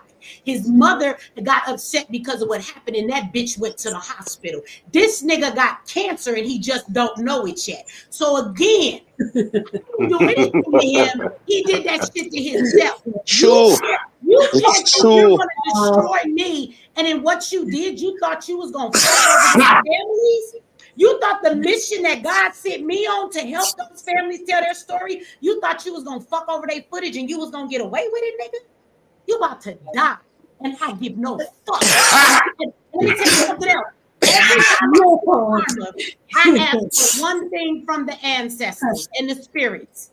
I want to see the karma that they receive. And that does not mean that I have to see it with my own eyes. That's I am true. the type of person that goes to sleep, and in my sleep, many things are revealed to me. So whether it is through a dream that you may call a dream, I astral project a whole lot. I don't see everything that happens to a nigga. I know he got cancer because it's been shown to me before it was given to him. I knew his funky ass grandma was gonna die. Okay. And so at the end of the day, after that, I've also seen this nigga broke and poor and disgusted and crying and having fits because mentally he is under attack and he cannot deal with the life that he has because he bit the hand that fed him. And nigga, you didn't have to do that. So I watched this nigga be in turmoil like a fucking fly on the wall. And so the only thing I ask is, I want to see my enemies pay for what they have to pay for. If you don't let me see it with my own eyes, then you let me see it in the spirit. But I want to see that shit. And I see it all. Karma is balance. So again, I'm not love and light, baby. I can be love and light, but I can be doom and darkness. How about this? I'm like a Pandora's box. I'm whatever you give me, whatever you like. Would you like a blessing or would you like a cursing? It all depends on how you come at me. You get whatever you give. And I don't have to do anything but go to sleep, wake up, and breathe. I don't sit around an altar. I don't chant. I don't do a whole bunch of ritual shit that you think people have to do. I just speak it and it is so. God said, let me energy. light. And nigga, it was light. I don't have to do nothing but speak it. Ashe. Yeah. So don't let them fire or come back on me because I don't send things to people. I just send them back the shit. Exactly. I don't When you're digging grave, always dig too. I don't let niggas fall in love with me. I don't try and curse folks. I don't do none of that bullshit. I claim what's mine. I manifest what belongs to me, and I send back people the same shit that they send me. If you bless me, I'll send you blessings. If you curse me, bitch, you gonna get it all back on yourself. So I don't do all of that ritual bullshit everybody else think they gotta do. I don't need an altar. I am the altar. The only altar I have is the one where I honor my ancestors. I light candles. I give them libations. I refresh their flowers, and I honor my ancestors and the spirits I walk with. But that is the only altar I have. I don't go on my altar and do work. I am the altar. As the goddess, I speak, and it is so. That's it. Goddess Michi, do you say that you had to grow to that level where you became the altar? Did you have to make your altar first and then become the altar though? As you're on your journey? Yes. I had to grow to that. Absolutely. That did not come overnight. And it took a lot of spending time by myself getting to understand the power that sat within me. When I first started my spiritual journey, I did a lot of that bullshit. Lighting candles, black candles, staging shit, trying to ward off dark spirits and the energies against me. I realized who I was, and I don't do any of that anymore. I don't. I just speak it, and it is so. I literally can think, and it just happened. Let me tell you this. I never forget one day I was in my car and I had to put some air in my tire because I had to get on the freeway and I had to drive a little while. And I was like, damn, I need some air in my tire. And so I go to the gas station and I get to change the little 4 quarters or whatever, but the air machine is broke. So I'm like, fuck, I got to go to another gas station. I'm already late. So I go to another gas station and their air machine is broke. So then I go to another one. And on the way to that gas station, I'm saying, This some fucking bullshit. I said, you know what? I need some air in my tire right now. This next fucking gas station better have some air. And not only that, I don't even want to pump this shit. This is what men do. I don't pump no fucking air in my tire.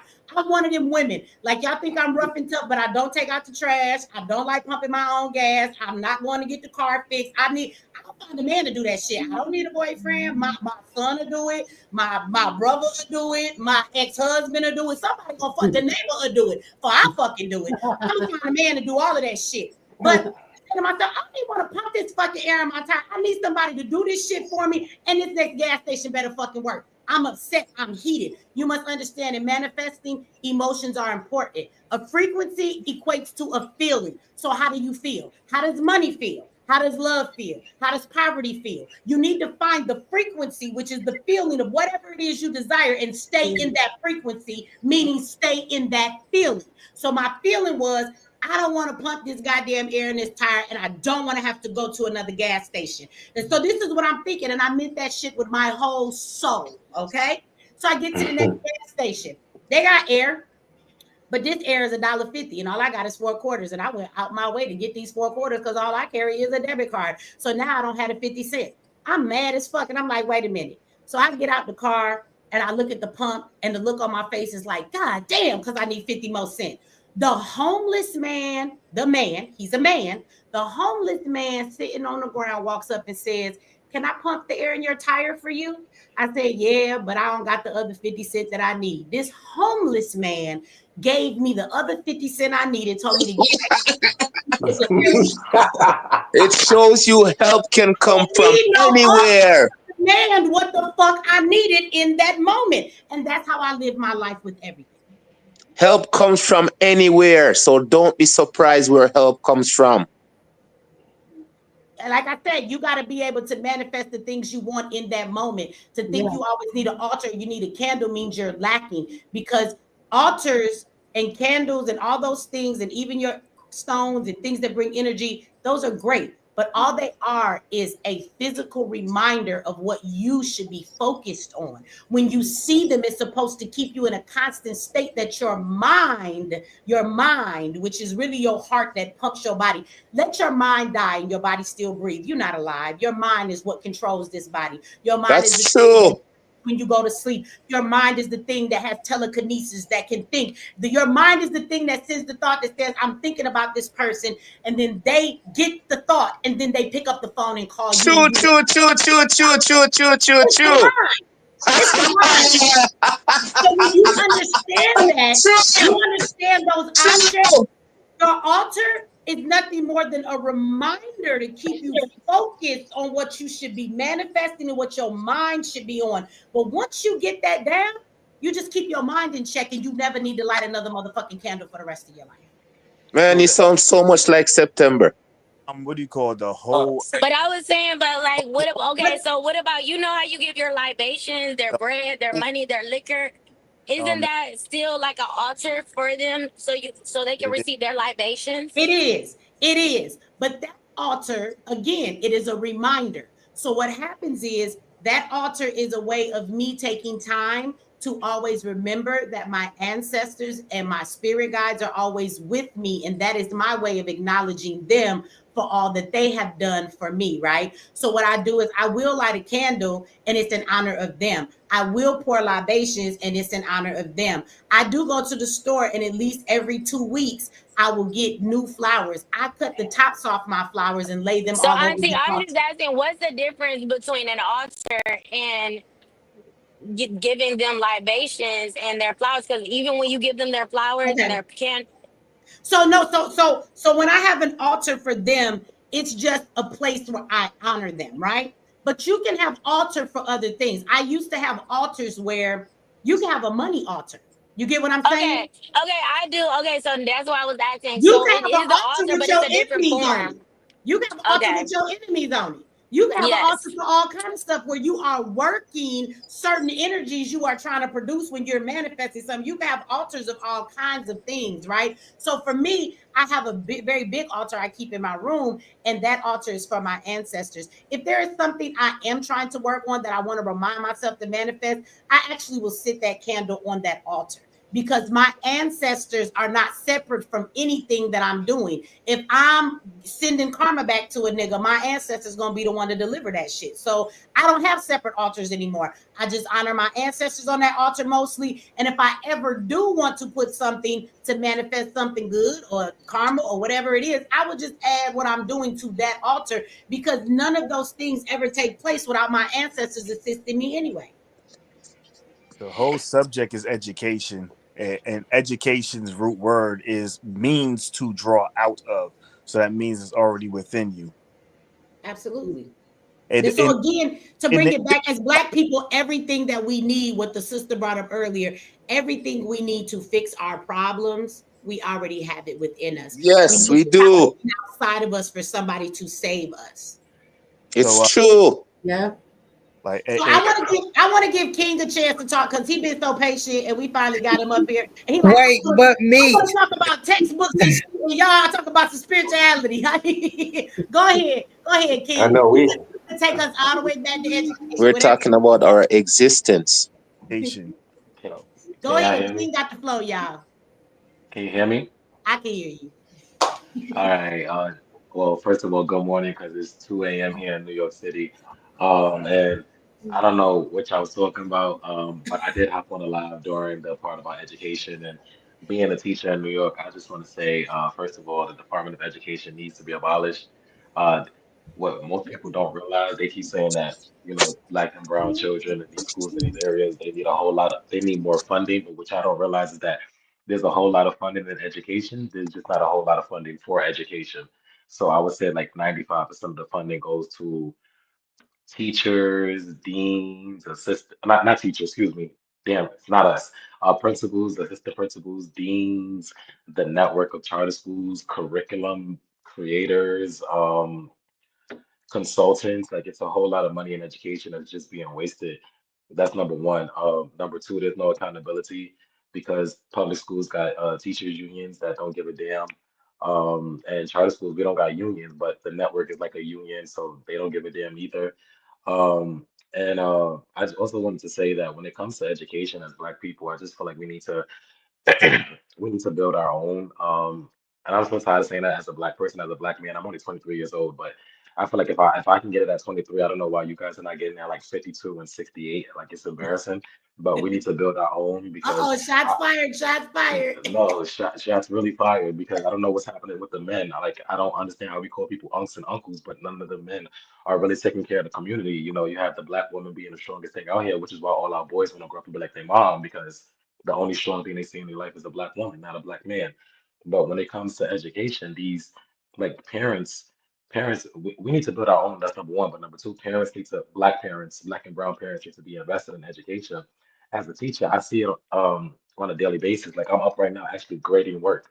But we have a lot of kids in our classroom with IEPs and stuff like that. And the other day, one of the parents was like ready to fight my co-teacher because her daughter has an IEP, and on her IEP, now I don't know why it says this, but on her IEP, it says that legally we cannot hold her back, but I'm a second grade teacher. If you were to see that girl's work, she's not even on pre-K level. I don't like to put stigmas and labels on our children, but that girl I would say is academically retarded just because nobody has been in her life to like help her out.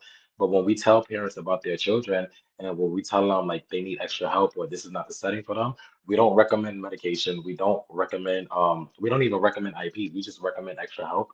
Like Black parents are like ready to fight us and like run down on us because we don't know their child and they can do whatever the fuck they want with their child. So like it's embarrassing. So I just wanted to come up here and say like I hope the whole culture of the Black community shifts and I hope we go back and prioritize education as much as we prioritize sex and music and like video games and dumb shit like that. So yeah, that was my 2 cents. So You brought up that the student, and again, you said her IEP can't hold her back, and I guess that's one thing I think it's interesting as a teacher, you saying that Department of Education should be abolished, because you do know that the Department of Education and the things that they put in for protection of what we call disabled children is one of those reasons why she's allowed to be pushed forward, which actually doesn't do her any justice.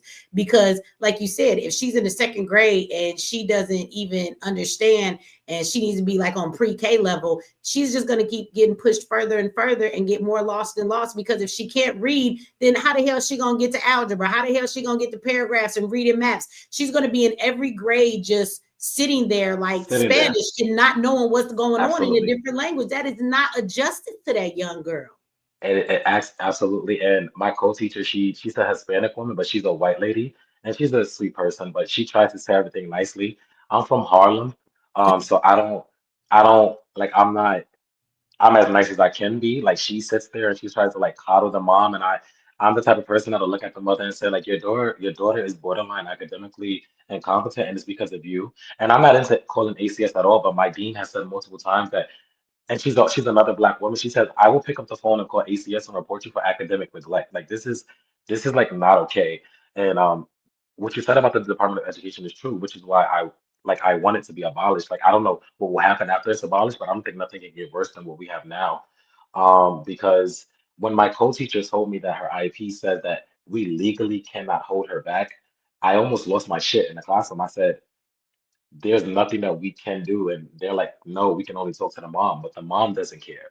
But it's also these charter schools. Like I have never worked for a public school. I will never work for a public school. So But you're the in a charter charter school, school? I'm in a charter school. It's fucking horrible. I I would had my actually kids in charter schools. They was horrible as I would hell. actually, I would tell parents to send your, I can't believe I'm saying this. I would tell your parents, even though I would never work in a public school, I would recommend that parents send their children to a public school over a charter school. This shit is horrible. Um, Damn, the charter school that I'm at, we have, so I'm second grade, and the entire second grade, there is about 10% of our grade that's proficient, that's on grade level. The other 90% is below, right? And starting next week, we have parent-teacher conference for promotion and doubt conversations to let you know that your child will not most likely not be going to the next grade if they don't get their work on grade level.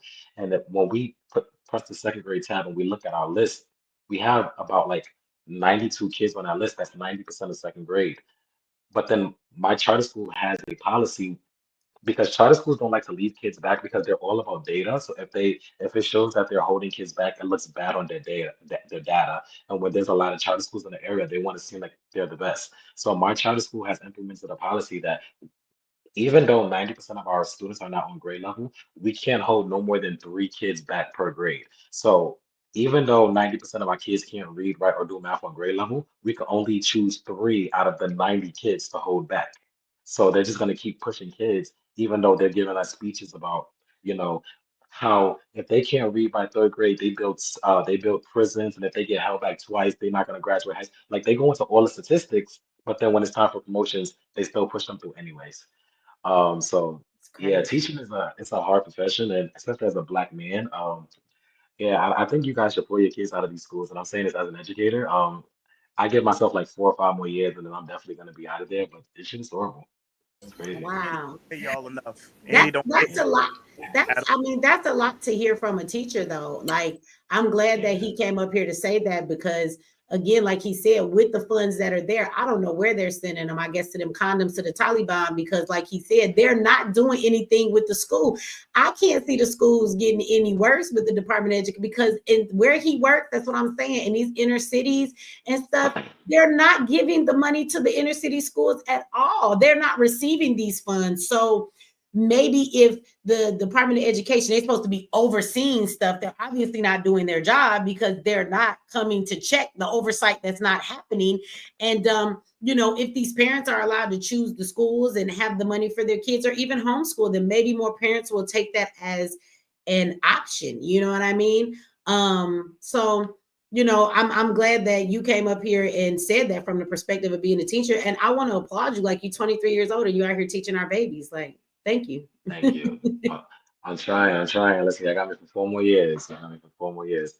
And also the funding, real quick before I go, I think the funding, if I'm not mistaken, I may be wrong, so I may have to Google some more. But the last time I checked, and when I had a conversation with people from Network, because I'm in a charter school that's private and public schools are like funded by the government, charter schools don't get like majority of that funding. I think federal funding they get like less than 10%, and that's because even though charter schools are quote unquote public schools, they don't get funding from the government because technically they're in direct competition with public schools. So like the government will be funding competitors. So only less than 10% goes to charter schools. And you can see like the charter schools are not doing nothing with this less than 10%. So 90% go to the public schools. And all public schools are in jailhouse buildings with like jail food, and it's just horrible. So again, I don't know where the money is going, but I recommend that parents if I understand like homeschooling isn't feasible for all of you guys at this time, even for somebody like like Michi X, because you know you're an entrepreneur and you have a lot to do. So I understand homeschooling isn't like the best option for everybody. So if you do have to put your children in these schools, I would just tell y'all to be like active parents. Like do not be that parent that I have to call 6 times a day just to let you know that your child is throwing up and like is about to die. Like be active in your child's education, you know, talk to them over dinner, see what they're doing for homework, check in with their teachers and ask if there's anything that you can do to be helping because that small thing will help your child a lot. And yeah, that's it. That's Well, all. hopefully, you know, he was saying that each student gets so much money and that you know, that parent can take that money and allocate it to whichever school their child goes to. So hopefully for the charter schools, those parents that are deciding to take their kids there, the money will be given there because that's where their kid is. So maybe that will make things a little more fair across the board. And people will get money for where the children are actually going based on that versus just, you know, where they want to give it to. So we'll see. I agree. Like things can't get any worse. That's my whole thing, you know. And I don't know if the Department of Justice leaving is going to necessarily fix everything. But what I am down for is a shakeup. I just think that the government, we have all the stuff that's happening.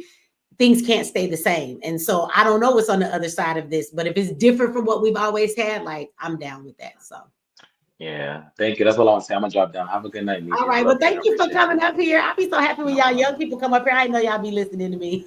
Yeah, I was in the chat. I was like, bring me up here. And then you asked some other guy, he said, are you the teacher? He talking about, hell yeah. No, the hell you're You said, not. hell no, that ain't. He gonna No, come up you're here. I know not. he said, yeah. I'm like, that nigga ain't a He teacher. all up in the camera talking about, yeah. I'm like, nah, I son, didn't stop want it. to say that. And you But talking yeah, about, have a yeah, good he night. the teacher, old lying ass. I said, is that, Right? you said, hell no, Nah, that nah, nah. ain't me. Well, But have a good night, Miss thank Michi. you for coming up. And I'm sorry we was having our conversation before you came up. The lady asked the It's question about the okay. spiritual part. That's what we was talking about. But thank you for waiting because I'm glad you waited to speak your piece. I'm sorry I No had you waiting problem. for so long, but I think that needed to be said. They calling you teacher bay. You know how they got like jail bay and stuff. They said who Teacher that Bay. in the black shirt. And he's smart. He a teacher. He probably got a girlfriend. Y'all better leave him alone. He You gonna better beat y'all stop. up because that's her man. My students think I'm their father. They're gonna beat you up. Stop it. Uh, have a good night, y'all. All right, you too. Thank you for coming up. I have a situation with the homeschooling. I have been homeschooling since my daughter since kindergarten. So she's in fourth grade now. I did try putting her in regular school because my sons were like, put her in regular school, let her see how it feels to be bullied. And I'm like, that's the reason. So I put her in school in the second grade. She got bullied. She didn't like it. So I went on and taught her the rest of third. And now she's in fourth. So I've been teaching homeschool for a while. But be careful. I've been watching how the math assignments that they give her. It caters when they say it caters to that child, the math assignments cater to their social security number. All the assignments that she get will have, like, let's say the last four of my social and your in the child's social. So I'm going to give you like 4 random numbers, but the math problems are going to end up having those 4 numbers, even 3 numbers, and then the answer will probably be the last number of that social security. Be careful. They're going to cater that your child's assignment around your child. They're like almost like an AI type of thing. They read you, and then that assignment is going to be catered around your child. They really mean it. And I've been watching it, and I've asked questions, and I mean, maybe it's conspiracy theory. I just noticed because I've been teaching her, and some of the names on her language arts will be the people in my family. Okay, so I don't know what it is. I'm just throwing something out there. When somebody said that they're going to cater it towards that individual child and their needs, that's exactly what I've been seeing. I've questioned. They might.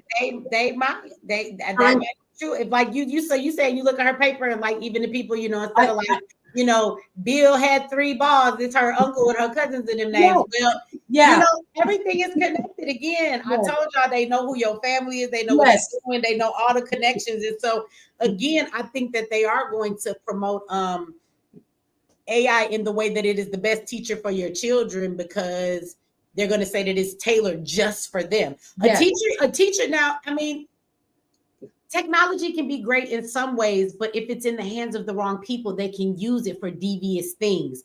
Because if a program, because no teacher can individually have a plan for each children in their classroom. That is just too much for a human teacher to do. But these AI systems can run your children through tests, look at their answers, and kind of gauge where they are and base it on that. And then they can turn around, because AI is a learning system. If you guys use ChatGPT, the more you talk to it, it gets to know you and what you're asking for. And then it's more tailored and it's quicker to give you the answers you need the longer you're on ChatGPT and dealing with it. And so when you talk about AI, I think that it could probably make some really great teaching lessons and individually base it on a child. This child needs more help. We see what they're reading, so we're going to focus on that. They need help. And not only reading, they can even know what syllables they're struggling with and which ones they aren't. The program is going to analyze all of that right away. And it's not like a teacher having to keep all that in their memory. It's going to have all of that. And that program is going to truly be tailored exactly to that child, which can be a great thing if it's not used in the wrong way, but they may be using it. I know that with AI being around for a while, a lot of teachers have been using AI to do like their lesson plans and stuff. So I don't know if the kids are using some of that at school in the way that they do their work, and the AI is reading them and then giving them specific lesson plans based on, or homework based on that student, which is not a bad thing. That's something that human teachers can't do, and these kids probably do need that. Like the brother that came up here, for his student that's having a problem and she can't read or she can't do certain things, the other kids in the class are ahead of her, but that AI system will read how she is behind and will then start to give her lessons that are completely different from the rest of the class to bring her up to par with everything else that she's doing. So it could be a good thing or a bad thing. And I want to say, for all the parents who are worried about homeschooling, I think that you don't have to worry about that. If you are able to stay home with your kids, I think that you should. Now, the hardest part might be finding a way to stay home with them. But again, if Trump is handing out money, and if you homeschool your kids, you get to keep that money for yourself. Since you're homeschooling that kid, maybe that will help you. But what I will say is that you don't have to do it on your own. I remember when I pulled my kids out of school, I did not have Zyx, and I was not somebody who was geared to be this great teacher. I'm going to be honest. I didn't know what the fuck I was going to do. I didn't know how I was going to teach all 4 of these kids and teach them properly, because I was not a science teacher. I was not all of these different things. I dropped out of school in the 8th grade. I got my GED, but I went to college at 17 and I have 2 bachelor's degrees. But though that education is much different than the education of, what they teach in the public school. That's not basic math and science and reading maps. Like, I don't give a damn about none of that stuff. I didn't need none of that shit in life. So I'm not great at that. And I didn't know what I was going to do. I just knew that I wasn't going to leave my kids in the public schools that they were in. I wasn't doing that anymore.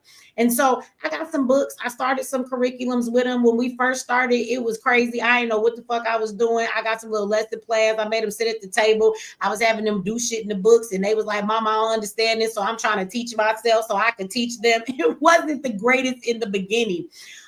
But then I slowly found programs online that I could put them on every day, where it had lesson plans for them in their grade level, and they would spend time doing that work, and it would grade them. And then I ended up finding Zyx in there. So I just want parents to know that if you can homeschool your children, you do not have to necessarily be the teacher. And that's what I found out after I pulled my kids out.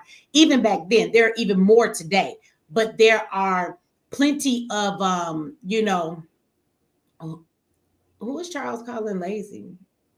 Charles, you've been saying some stuff in there that's kind of questionable. I don't know if you're talking junk, Pull up, Charles. Pull up, Charles. Get on Yeah, the you panel. can click the link, because sometimes words they be having people misconstrue things. Because even in the spirituality, Charles was like, "You talking all that junk? Go sit in the woods with no lights and be in the dark." If I was in the woods in the dark, from a survivalist perspective, I wouldn't be scared of spirits.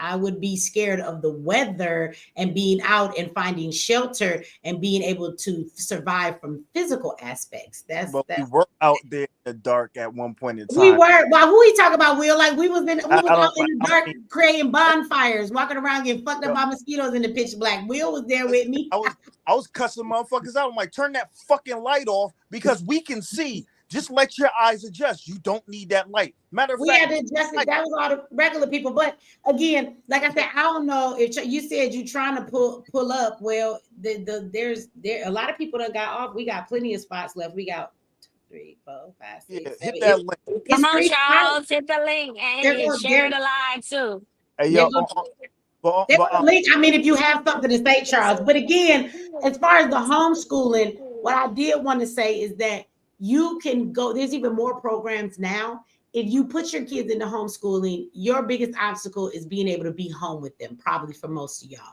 But if you can work that out, do not worry about the aspect of teaching them, because there are plenty of programs online that you can have your child put in where they will actually take care of the curriculum for you. You do not have to become the teacher. They will do the teaching. You have to be the parent. And what that means is you have to make sure your child is on the program and doing the work. You know, I went through that phase too. I had one son, he was like, oh, I'm gonna do my schooling in my room. This little nigga made a fort over his bed and he was in there trying to play video games. And the fort was so if I opened the door, he had a little bit of time to try and act like he was doing something. I got under the fort. Like, what are you doing? We had it out. I had to take his gaming station. I threw it in the driveway and he was like, oh my God, mama, why would you do this? And then he was all crying and acting crazy. And I was like, I'm about to call your daddy. Come get your ass.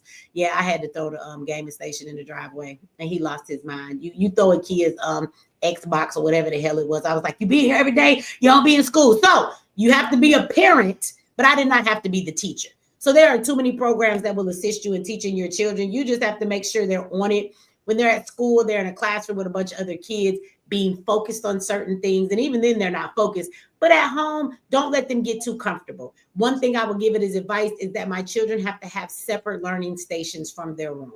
Don't get comfortable. Make them get up, get their ass in the living room, in the dining room, have a set up place that says, this is where you come and do your work. And that's where they be. If you let them get comfortable in those spaces, they're not going to do the things that they're supposed to do because that's just kids. So that's probably the biggest part, but you do not have to be the teacher. There are tons of programs that will teach your kids for you. My son gets on school every day.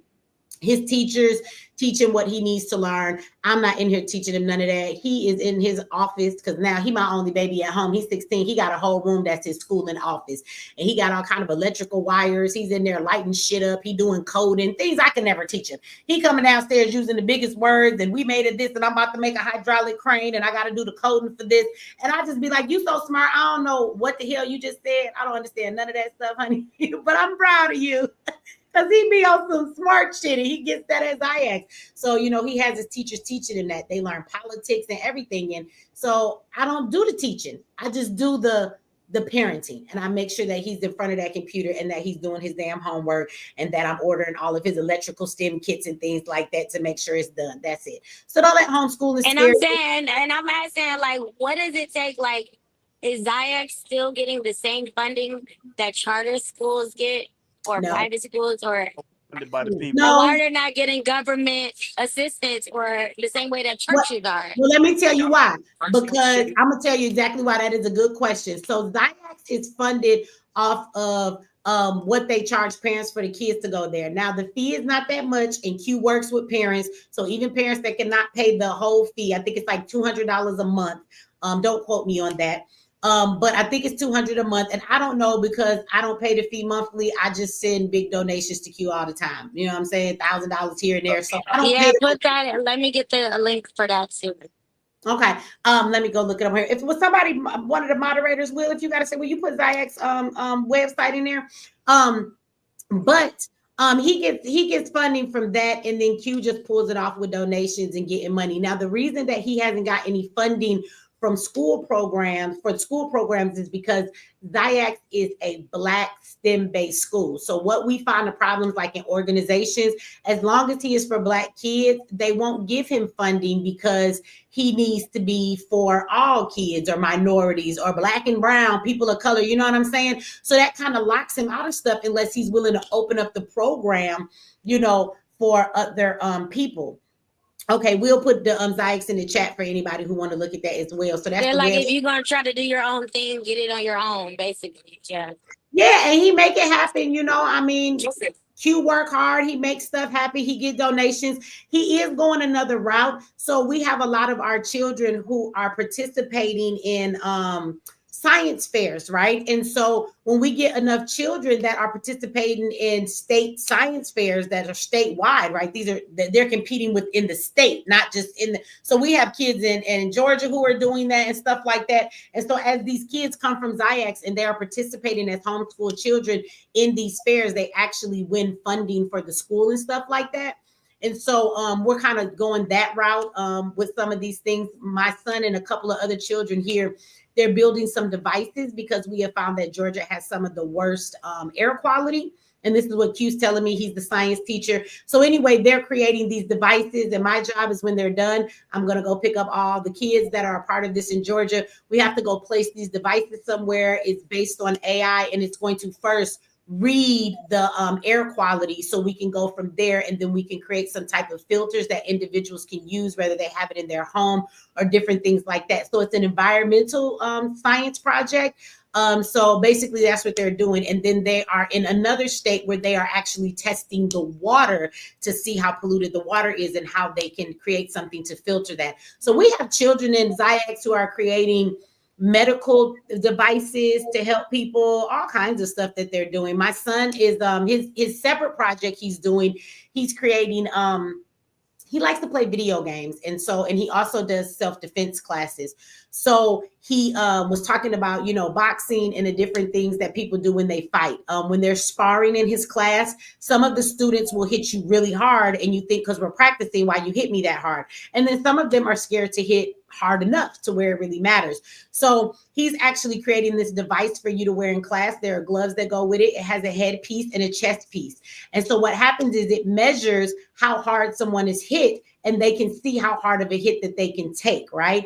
And if you get hit really hard and it's past your threshold of what that individual person can take, then it kind of takes away your life expectancy, kind of like a video game, and your life I goes just down. visualize that in my head. I see that. Yes, that's And it's a hard. way for people to practice. And even with boxing, boxers, they get hit in the head a lot. So we want to be able to measure how hard are they being hit that causes this damage, so that we can kind of study around when they're practicing or when they're boxing, what these hits do to their head, to their body, and all of these different things.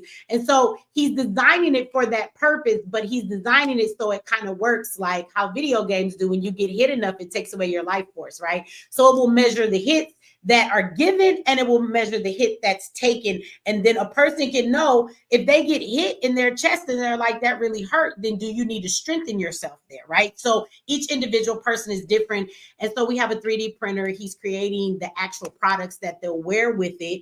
We're waiting for the 3D printer to get here. And then he has to do the coding to put into the devices that will go inside of the things he's creating, and then the system that will read the force that is given and the force that is taken. So this is what he's doing, and because that's his project, because he likes fighting and he likes video games. So he put those two together. So yeah, Yes. some great stuff with these kids, y'all. And I'm gonna shout it out to Q, because Q just makes it happen. Like, he doesn't get funding, and sadly, the community doesn't rally around him. Like, Q could put up a GoFundMe right now for just $20,000, and it'll take him a whole year for y'all will give him that $20,000. Although people like Tariq Nasheed and other folks who are not doing anything for the community can ask for $100,000 to buy themselves a nightclub for their family, where they call it a museum, but it's really a nightclub where they throw events and they pay their bills with it. You know what I'm saying?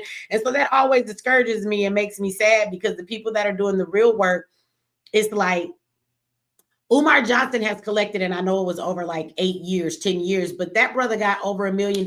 I know that the community ain't. Q been around for 8, 9 years. The community ain't giving him $1 million in that amount of time. And so it's like, he did that on a promise. He talked good as shit, but Q got real results. You can see he's doing the fucking work. But maybe Q, even though Q is doing the real work, he doesn't have the clout and the fan base of Umar. No. Like, is there any way that they could collaborate? Because if he got the clout and he got the real solution, Why can't we come together and at least Oh collaborate? no, Umar said Umar be trying to beef with us. Umar said he don't like me and he don't like Q. Umar said that he about to build a real school, not a home school. Homeschooling is cute. That was a shot at Q school, and it was funny because Q went to an event in New York. Now that's his territory. He sent his son to go to this event. Umar Johnson was speaking at the event, and he didn't know Umar was going to be there. So Q pull up to pick up his kids, and this nigga Umar would not go outside. He said Q was there to confront him. He there to pick up his fucking sons. And so Umar would not go outside. Yes, and this nigga wanted the police to show up because he thought Q was there to confront him. Q was there to pick up his sons.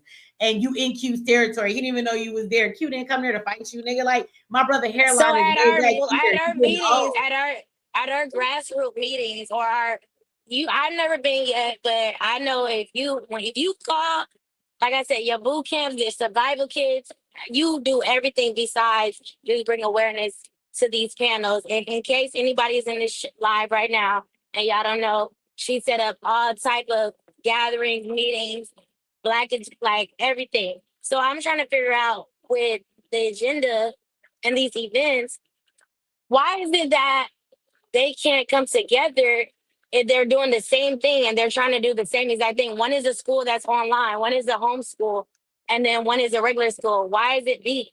Why can't we come to these meetings that you throw, and then everybody in the community gather up and they be having these, like, meetings and everything and gatherings? Why is that not discussed in the Black? Oh, her camera. We have. Why isn't that being discussed that Dr. Umar Johnson or whoever else, even if it's not Dr. Umar Johnson, whoever else is in the Black community that I've not name dropped, but we don't know, why is that not addressed at the meetings? Like, hey, what's going on? Why is you want to know what I find is the biggest thing? And this is with the men the most, because the field that I'm in is definitely dominated by men. So I deal with a lot of men.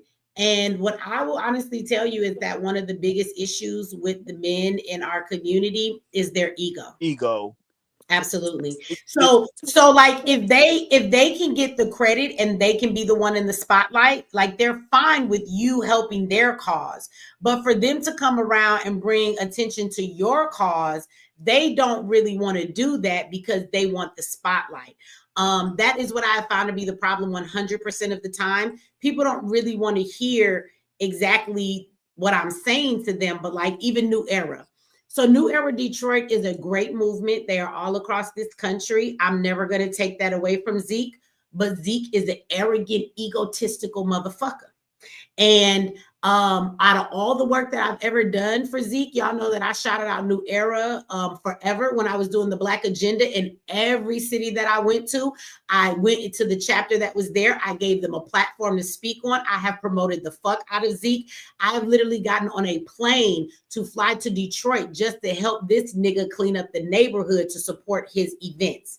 Zeke has never shouted me out or anything. He came to my conference and he walked through that bitch because he just got a 7-figure grant from the government.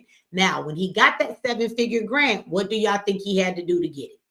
Okay, so he saved for Black people, and he is, but he got that 7-figure grant, and he came through the Black Agenda. If y'all was there, y'all saw that nigga. He walked through like a rapper. He had glasses on. I don't understand. I don't trust niggas who wear sunglasses inside of buildings. Nigga, can you even see where you walking? That shit is stupid to me. But he walked through like a superstar. He showed up when he wanted to. He disrespected my platform by showing up and getting on the stage whenever he wanted. Then when he did, he would overspeak his time and say, I'm going to get off when the fuck I want to. And the Black Agenda here in Atlanta last time, we had so many people. We were down to the time schedule, nigga. You can't just do what you want to do. And that's what he did. He didn't even talk to the people in the audience, kiss any babies, hug any folks. Now, when I'm at his events in Detroit, he's always kissing up on all the babies and dealing with the people like he loved him. When he came to my event, he gave the girls flyers and they passed out flyers like bottle girls at the fucking club. He did not connect with the people at all. People felt like his energy was very standoffish, and it was. He did not come to the VIP, which was people bought VIP tickets so that they could connect with the people, but he thought he was too good. He told me that he wanted to visit with some of his family. But nigga, I didn't pay for you and fly you out here and get you a hotel room for you to visit with your family. And Exactly. so he didn't come to the VIP, and then he shrugged it off like it was no big deal at all.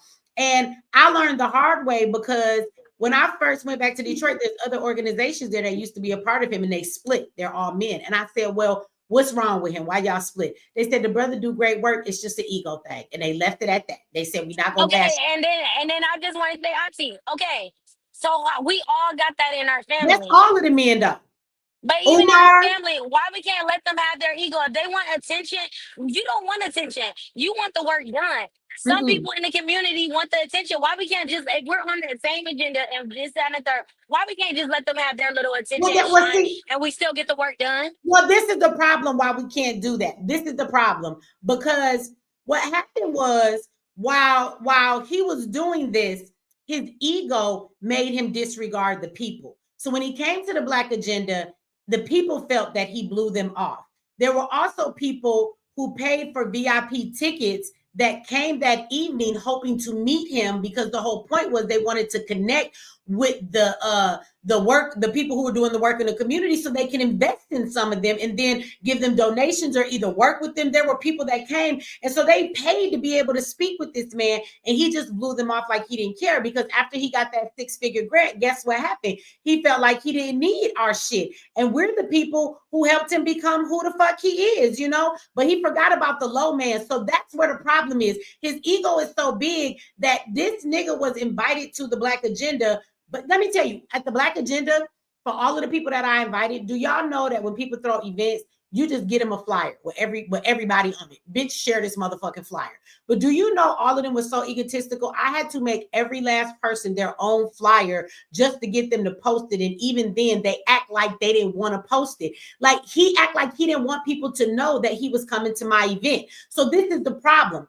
At that event, people would tell you, I didn't have any time. People wanted to hear from me, and I cut my talking time out to give other people time to talk. I never hide in the back. I never act like I'm a superstar. I would sit in the audience. I will hold your crying baby so you can sit here and you can finish talking. I'm gonna take her out here and get her some candy at the little thing. You go ahead and listen to what's going on. And so I'm never about the spotlight. I bring the people together. I'm very much an introvert. For some reason, God gave me the light. I don't care to hold that motherfucker. And that's why my ego doesn't get in the way.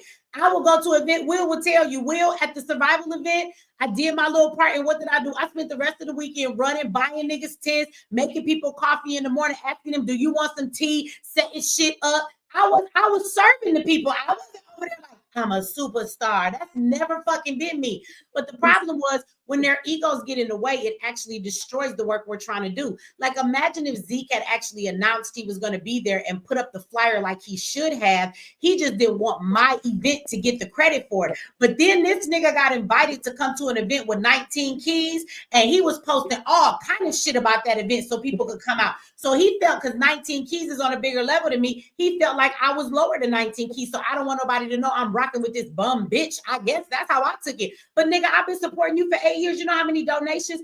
This nigga literally has chapters of New Era because of me. Some of my audience reached out to him, and the only reason he has a chapter in certain cities is because my audience stepped up to the plate.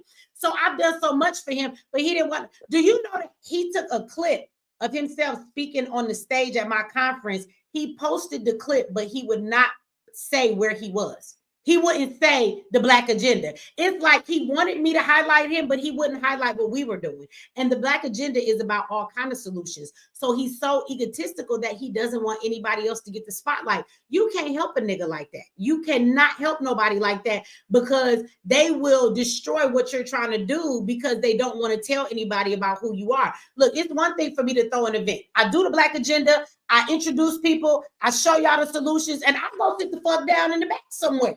Okay, sweeping of some shit. That's what I do. And then at the end of the day, though, it's solutions for everybody. So if everybody there doesn't want to promote it, Zeke only do one thing, nigga. You didn't want nobody to know about homeschooling. As I asked, you don't fucking school nobody, bitch. All you do is clean up the fucking neighborhood and do street patrol.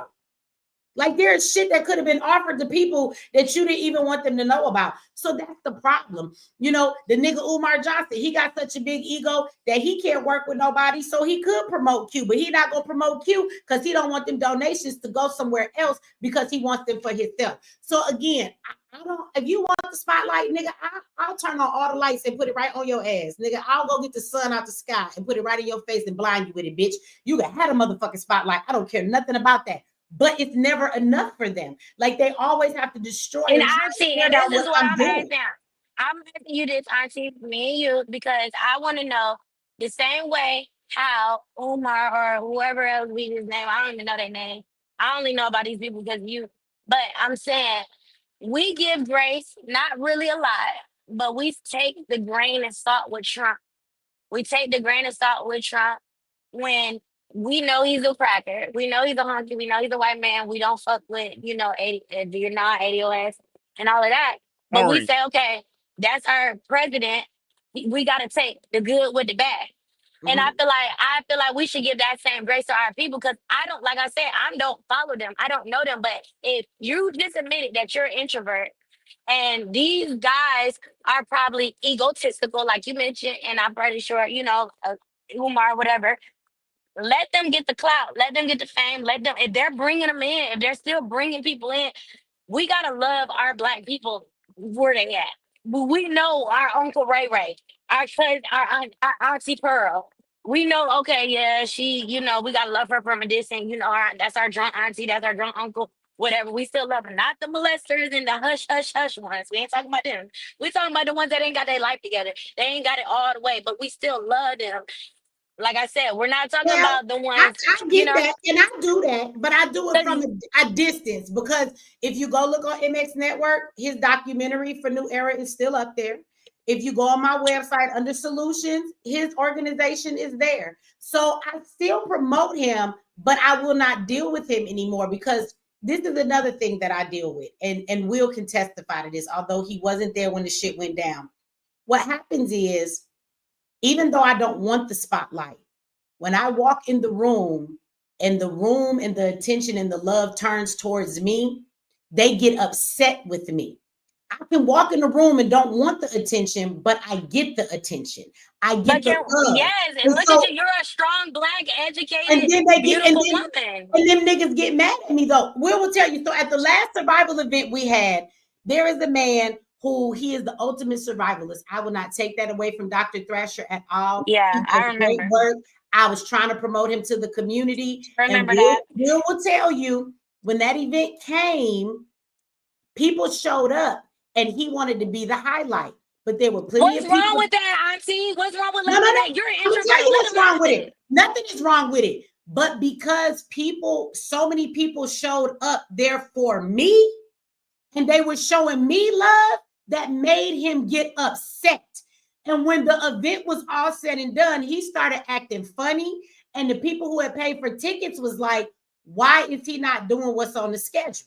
So I said to him, and what happened was he didn't want to follow the schedule that he came up with me because he wanted to make me look bad, right? So his thing was, well, I'm going to do what I want to do. I'm not going to do what she want me to do. And I just want you to do, you know what I'm saying, what you said was going to do. These people paid for this schedule that we wrote up. So they weren't mad at me, but people were talking about, well, he didn't do this to do that. I thought we was going to learn radios. I thought we was going to learn that. So I had to go confront him about it. When I say confront, all I said is, you're not doing the stuff you're supposed to do. Me and this man went from having a conversation soft and over to this nigga coming, bringing me outside in front of everybody and telling me, if you was the man, bitch, I would shoot you in your face. Then he tried to fight me. And he said he wasn't going to hit me, but he told everybody after that day, he called people and he was like, I wasn't going to hit Michi. I wasn't going to hit her. I just wanted to make her feel uncomfortable. It's like, because I walk with so much confidence in who I am, niggas always want to make me lower myself. I wasn't disrespecting this man in no way. To this very day, people don't know this, but they gonna know it now. This man was all up in my face. He tried to fight me. He didn't really put his hands on me, but he was throwing me around. I had some bruises. He stepped all on my feet. Now, both my big toes. Bruises, hold on. Oh, yeah. And my, wait a minute. Both my big toes is still all black. Every time I get my toes done, the lady be like, these gonna fall off. These gonna fall off. I know this was in October. So my big toes is finna fall off because they are completely black and bruised. You can't tell. Oh my and I got God. polish on them, but you take the polish off. So I'm waiting for them to grow and fall off because he stepped all on my feet and bruised my feet. And then I had bruises on my body from being pushed around and manhandled, right? And so, you know, and then the last nigga I was working with, I told you he stole my laptop and everything else. And so again, I didn't go in there trying to be the light. Will tell you I was holding babies, literally. I'm not saying I was holding people's babies. Yep. I was serving people, making coffee for them, going to the store to get food. And I was letting him do his thing because he's better at survival than me. So I let him do his thing. He was the spotlight. Like I gave that man all the respect and the love for what he do. Because we know black men are egotistical anyway. So that's I'm like, I never expected that from him. So that's what I mean. Like, no matter what I do, I can go in the room and be quiet. It's not about humbling myself. When I walk in the room, my energy, and you have to remember, when I'm promoting these things and I'm the one paying for these venues, this is my audience coming in there. So most of these people are my people. So when they come in here, they're ready to show me love. They want to hug me. Sometimes they crying because it's their first time meeting me. Like, nothing's wrong with that. But then these other people get upset. This ain't your fucking audience. You know what I'm saying? And so I'm not trying to take the spotlight, but they be mad because he's used to walking in a room, and when he walk in a room, all the ladies is on him. He's the man. This is the first time he walked into a room full of people, and he was not the object of attention. And so, you know, again, and he lost it. And I was threatened to be shot in my face by somebody who teaches women every day on the range how to shoot a gun, and that's the first thing I go to. So, like, that's why I say the ego get in the way, because I don't mind to get him the spotlight. But that literally means if I fill up the room with my people and I come in the room and y'all show me love, then the nigga gonna be mad. And World D, whatever the name your name is that all the fuck you gonna do is keep putting laughy faces in the chat? Shut the fuck up. Like, something wrong with you dumbass niggas. You must be lying this that fucking bitch lying this den. Do you have anything else to say other than just laughing in the chat? You must be trying to get your ass blocked. Like, you one of them slow kids, huh? You don't even have words to say shit, so you just fucking. I want to say, so, like, I was there first before he got there. That was one, because it's like, yo, okay, you told me to be there at a certain time because I came today, like, you know what I'm saying, before. I'm like, need help with setup, whatever. He was late. Then he was scared of the what do you call it? He was scared of ghosts. That shit was funny. But then it's like, you know what, Will? That's what he get, because I want to say this. I rented that Airbnb. Mm-hmm. I have a bunch of people coming here. You had a bunch of people coming to sleep in that house that I didn't even know. So why, as a man that did not pay for that place, why would you go and pick the only room that has a private bathroom and not give that shit to me? But I also, that was some bullshit off the rip. But I also told you I'll put him in another. That's why I drove my ass home. I ain't even stay in that fucking house. I drove home every night, an hour there and an hour back every morning. But I paid to have an Airbnb to be able to stay on the land with y'all. But I drove home every night. I don't know if you know that I left every night. I mean, well, and there you go, let a nigga have their ego. Like, I didn't even argue with the nigga. I just got in my car and went home. I paid all of this and had to drive an hour home every single night and an hour back every day. After niggas is staying in the Airbnb I paid for. I'm gonna say this too. Like, when she addressed it, she didn't confront him at all. She went and spoke quiet, like we didn't even know. Like, you know what I'm saying? We didn't even know. And it's like, yo, and anytime it was speaking, it was a smile, and I seen, you know what I'm saying? It was just like, look, it wasn't. I told him that I loved him like a brother, and I didn't understand why he was doing the things he did, because I would never do that to him. That's what I was saying to him. Like, I talk crazy to a nigga. Trust me, I can. But I respect. But you didn't do that. I didn't talk to Doc like that. Like I said, I seen it. I was there, and I was just like, listen, because I had no idea that was even going on, and I was right there. So it was like, but I'm glad. But I gotta say this though, because I'm like, if we know I'm glad it's an agenda going on with the black men and the black women, and we know that we're turned against each other. We know that it's a MK Ultra, and we know this, that, and third. Shouldn't we give our partner that's in our same field a little grace, like a little smidgen? Like, yes, he is fucked up. We don't know his relationship, whatever. I'm not trying to make excuses. Nah, But I'm sometimes like, you need to get checked by another man because they ain't gonna respect the woman. Like earlier today, we was at the mall. I went to the mall with my moms. We was gonna go to eat, and the cops ran up on this girl, and she looked like she's a teenager. And I stood there and I'm waiting. I'm not recording because if he move, I'm moving, and I'm not saying shit. I even told my moms this shit. I'm like, listen, you got to understand. If I go out a certain way, that's my choice. You understand me? I'm not scared. It's like, and I had to make sure she was good. It was like he finally let her go, and I'm just like, yo, listen, you good. Don't even worry about it. You all right? Like, you know what I'm saying? Because at the end of the day, like, you know what I'm saying, No, everybody. but wait a minute though. But I want to tell her something because Deja, let me tell you this. So after all of this happened, I actually called the men that were around us. I called my general because General knows him. I don't know if you see the show with my general from my tribe on there. And so he was at the event, but he left before all of that went down. He had actually just left earlier to go catch his plane. So he was not there. And so some of the men I knew, I called on them, not to whoop his ass or nothing. I called on them for conflict resolution. I was even willing to have a conversation with him and for somebody to mediate it because I didn't understand why he took the approach that he did. And so again, I'm tired of always trying to be this is what I'm saying. All the shit you saying, like I try to do this for the sake of the community. And I'm like, he got these skills we could use. Maybe the nigga was having a bad day. The way he was going in on me, I thought maybe he was having a problem with his baby mama because he was talking to me like, nigga, we was in a relationship. What you so y'all upset know that for? we traumatized as black men and black women. And I'm not saying that as a pick me or on the man's side. I'm saying that more so of it's like, come on, we already know that people be schizo, fucked up in the But head, having good but days, bad again, days. but again, I said if a As brother black could step people. in, I asked the general if he would speak with him and if he would be willing to mediate a conversation between the two of Yeah. us. So I was even willing to do that, right? Yeah. Do you know that he called him and he told him that he was never speaking to me again, like I did something wrong to him. And then he called all the other people at Oh the yeah. event. He called other men that knew me and other people. He apologized to them. You didn't do shit to them. And he said he knew he was wrong.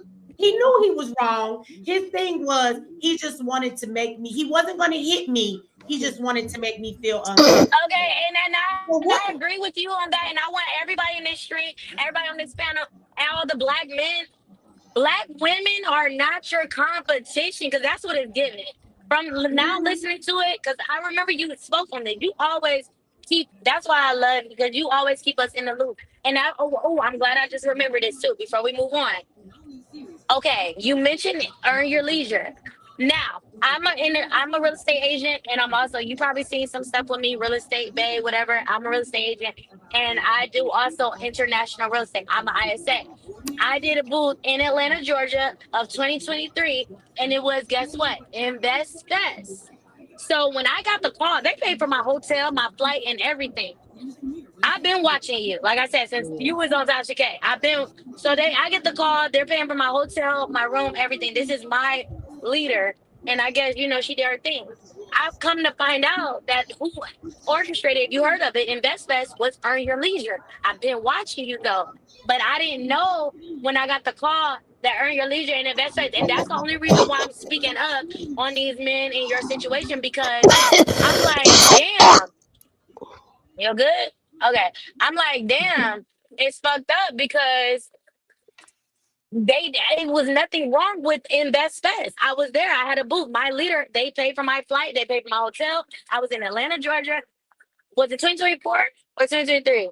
I think 2024 Invest Fest. I think it was Invest Fest 2024. If anybody on the panel, anybody heard of it, and I found out that the owners and the people was on your leisure because of Instagram, and everybody was tagging me and all of this on Instagram. So I'm saying it's like that Invest Fest changed my life as an entrepreneur, as a black woman, as a black successful woman. So I'm like, damn. And then I was thinking in my head, I'm like, I remember Michi X saying something about like I never followed Tariq Nishi. I never followed Earn Your Leisure. I never followed everybody know Dr. Umar Johnson. All the black people know him from just going viral with Sukiana, all of that, whatever. But I never knew about them. So when I did the Invest Fest, like I said, it was all black people, millionaires. All black. I'm not Michi, Auntie. I'm telling you. So that's why I'm like, what the fuck? Why do y'all got beef? Not why y'all got beef, because I don't give a fuck. But I'm like, damn, you're such a staple in the Black community. And when I actually went to one of their events, I didn't know who they was. I didn't know it was Earn Your Leisure. And it's all Black millionaires, all venues, all Black people, including our international real estate or whatever, and all this and the third. And I'm like, I think that if you went as a vendor, of course you're gonna have 20,000 people who are gonna come and the support owners you. came up to us as Right. well. John Peoples, So everybody. So that's definitely going to be benefit to John the Peoples, I'm business. sorry. But the people who were sitting in the audience, a lot of them said it was just a time feel. So y'all was at y'all booths, but what it was is that you know that some of those people paid $13,000 for VIP. I know the tickets. Some of the people that was in our booth paid VIP tickets. They got golden tickets, and then they get a lifetime thing as well. But this is the thing with Earn Your Leisure. So Earn Your Leisure has been the opening door for every scammer in our community. They were on Earn Your Leisure's platform before anybody knew who they were, and that's why they had the ability to scam people. And at the Invest Fest, he had scammers on the damn stage with him.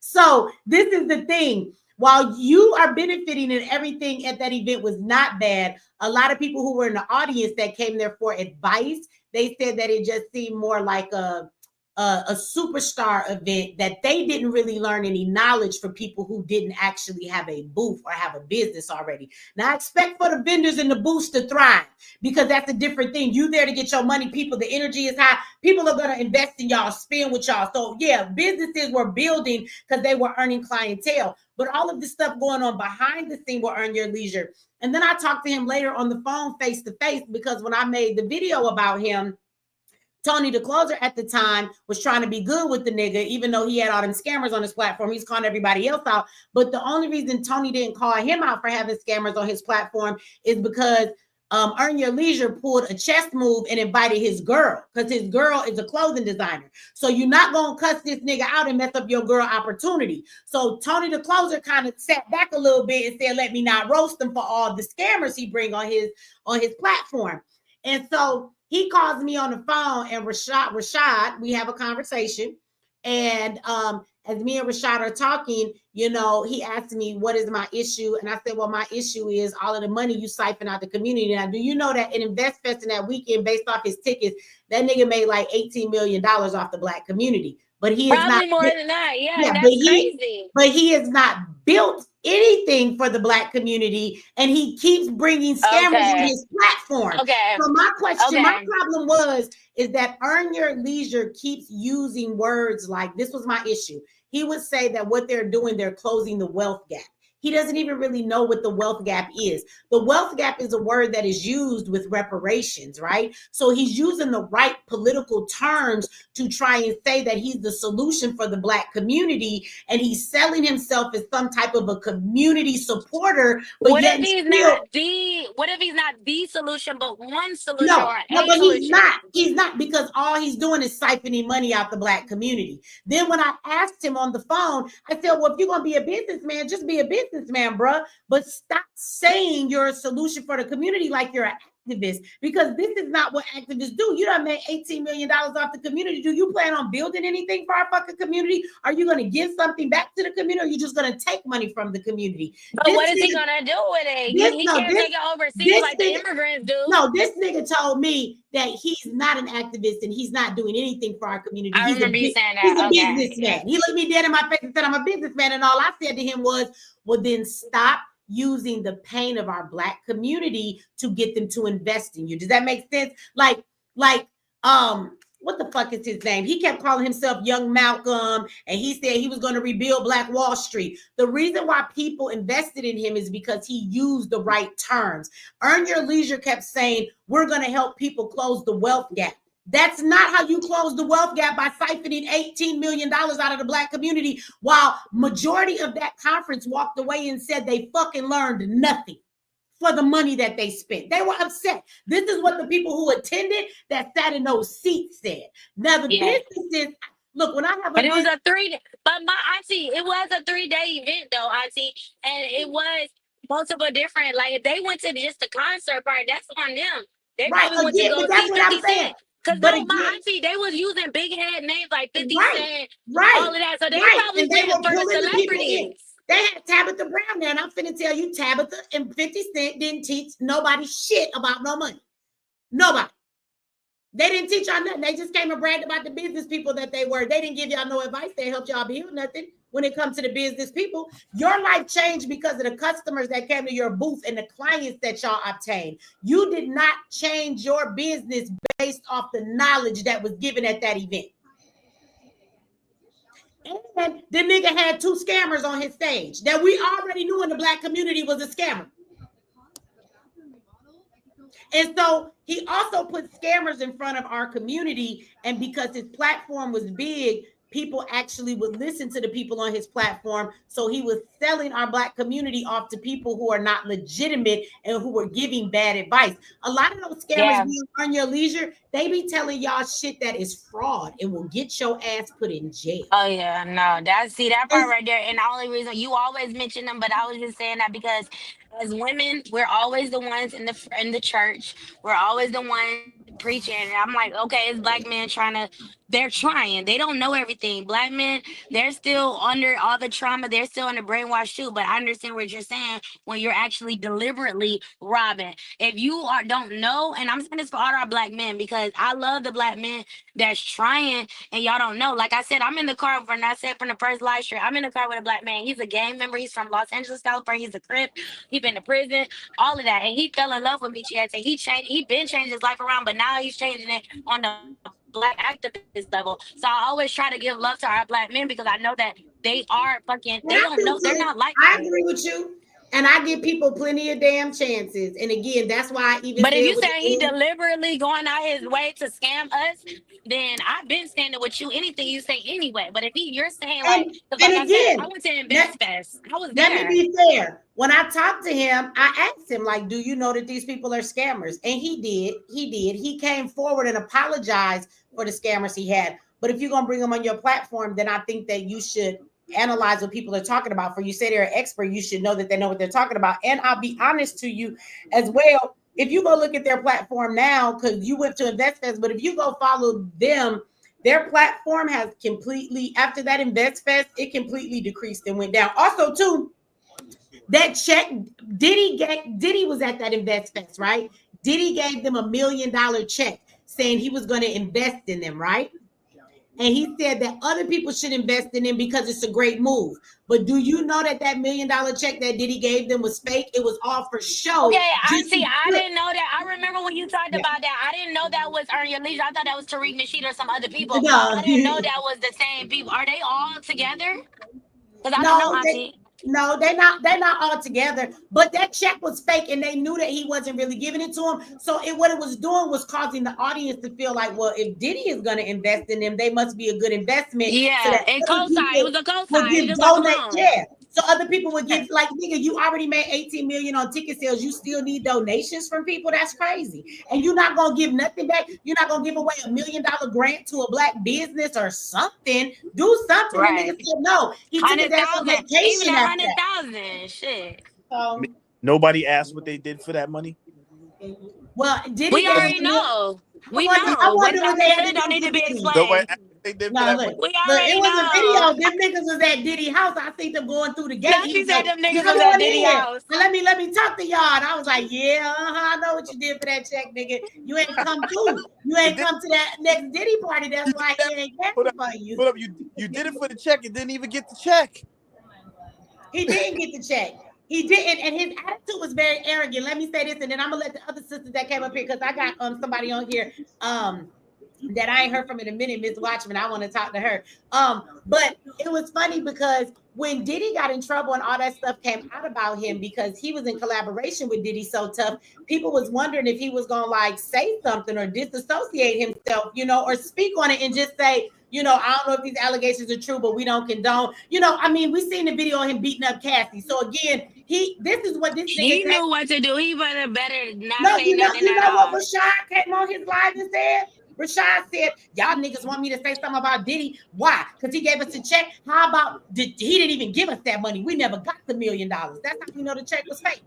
He was so mad he told on himself. So why Why would you take the approach to argue that the check wasn't real instead of just saying, well, yeah, we don't condone what happened. We're sorry to see the situation. We don't know what's going on, but we don't condone domestic violence. And we, Yeah. hope anybody that's dealing with, like, you don't even want to be professional. The nigga was just like, we Right. didn't even get the money, so I don't got to say nothing about Diddy. What?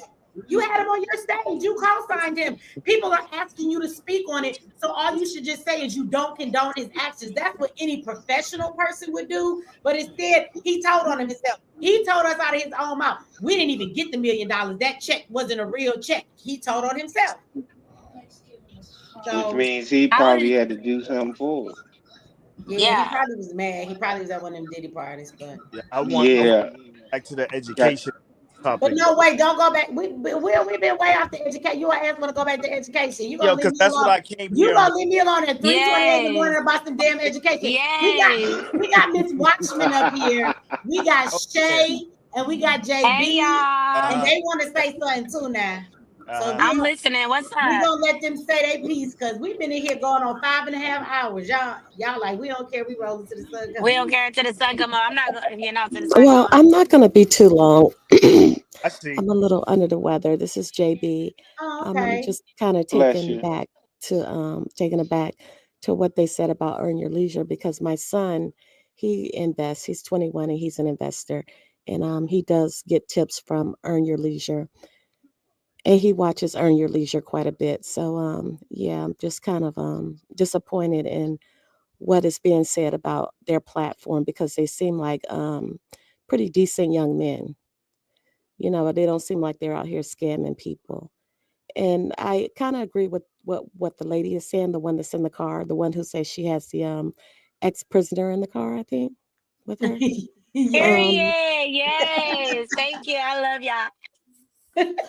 So I agree with what she says. We need to kind of uplift our men and, not fight with them so much because and give them grace, like she said. Because like you have like a individual Tommy Sotomayor, and he says a lot of negative stuff about he has said a lot of stuff about the Black community, and we've given him grace. And you know, I think Michi even had a sexual relationship with him. So I'm just Excuse me. First of all, Wait, hold on. I have not had a sexual relationship with Tommy. And I hate Yeah, when y'all come You up could here. Wait, have, hold on, let he me came speak. in here with this. Let me speak not because too she much. coming up here trying to come at me sideways. You trying to be a smart mouth. That's why you're punk ass under the weather. I started to tell you I hope you feel better. First of all, I know you're not talking to me about Black men because I give Black men grace all the time. What the fuck are you talking about, lady? Okay, so you obviously don't watch my motherfucking platform because I'm always out here advocating for Black men. So what the fuck are you talking about? And don't come on my platform ever the fuck again telling me about who you think I've had a fucking relationship with. You don't know Exactly. Y'all weird ass you always don't know speaking our shit about my pussy. life or my fucking relationship. So but speak you're on on what here the fuck dogging you Black know. men Is out, there but you don't anything say else anything about that Tommy, you who would like was to say talking dogging about out the giving our Black men community, grace? Okay, hold on. but you slept with him. Let me finish speaking and let this woman speak. Okay, y'all let me and her have this conversation. So again, do you have something that you want to say? I love how y'all come up here and always want to misrepresent me. I think anybody in this comment section will tell you that I support Black men all the fucking time. So you don't get to come up here and say something to me Yes, because I believe I've you had do. situations where Black men that I put my money, my audience, and put together events to try and promote what they do. And these niggas act stupid just because I'm telling that truth. You don't get to talk that shit to me, okay? I support Black men all the motherfucking time. And you obviously don't watch my platform. That's why you don't know that. Now, is there anything you would like to say to me that you actually can speak on about me? Or are you just going to keep coming up here talking about the shit that you fucking think?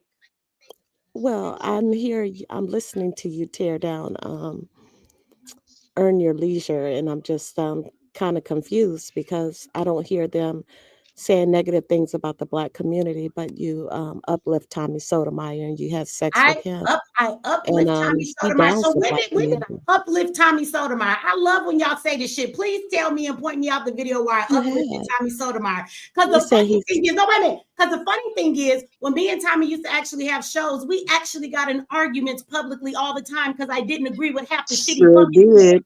So, bitch, you just running your mouth and don't know what the fuck you talking about.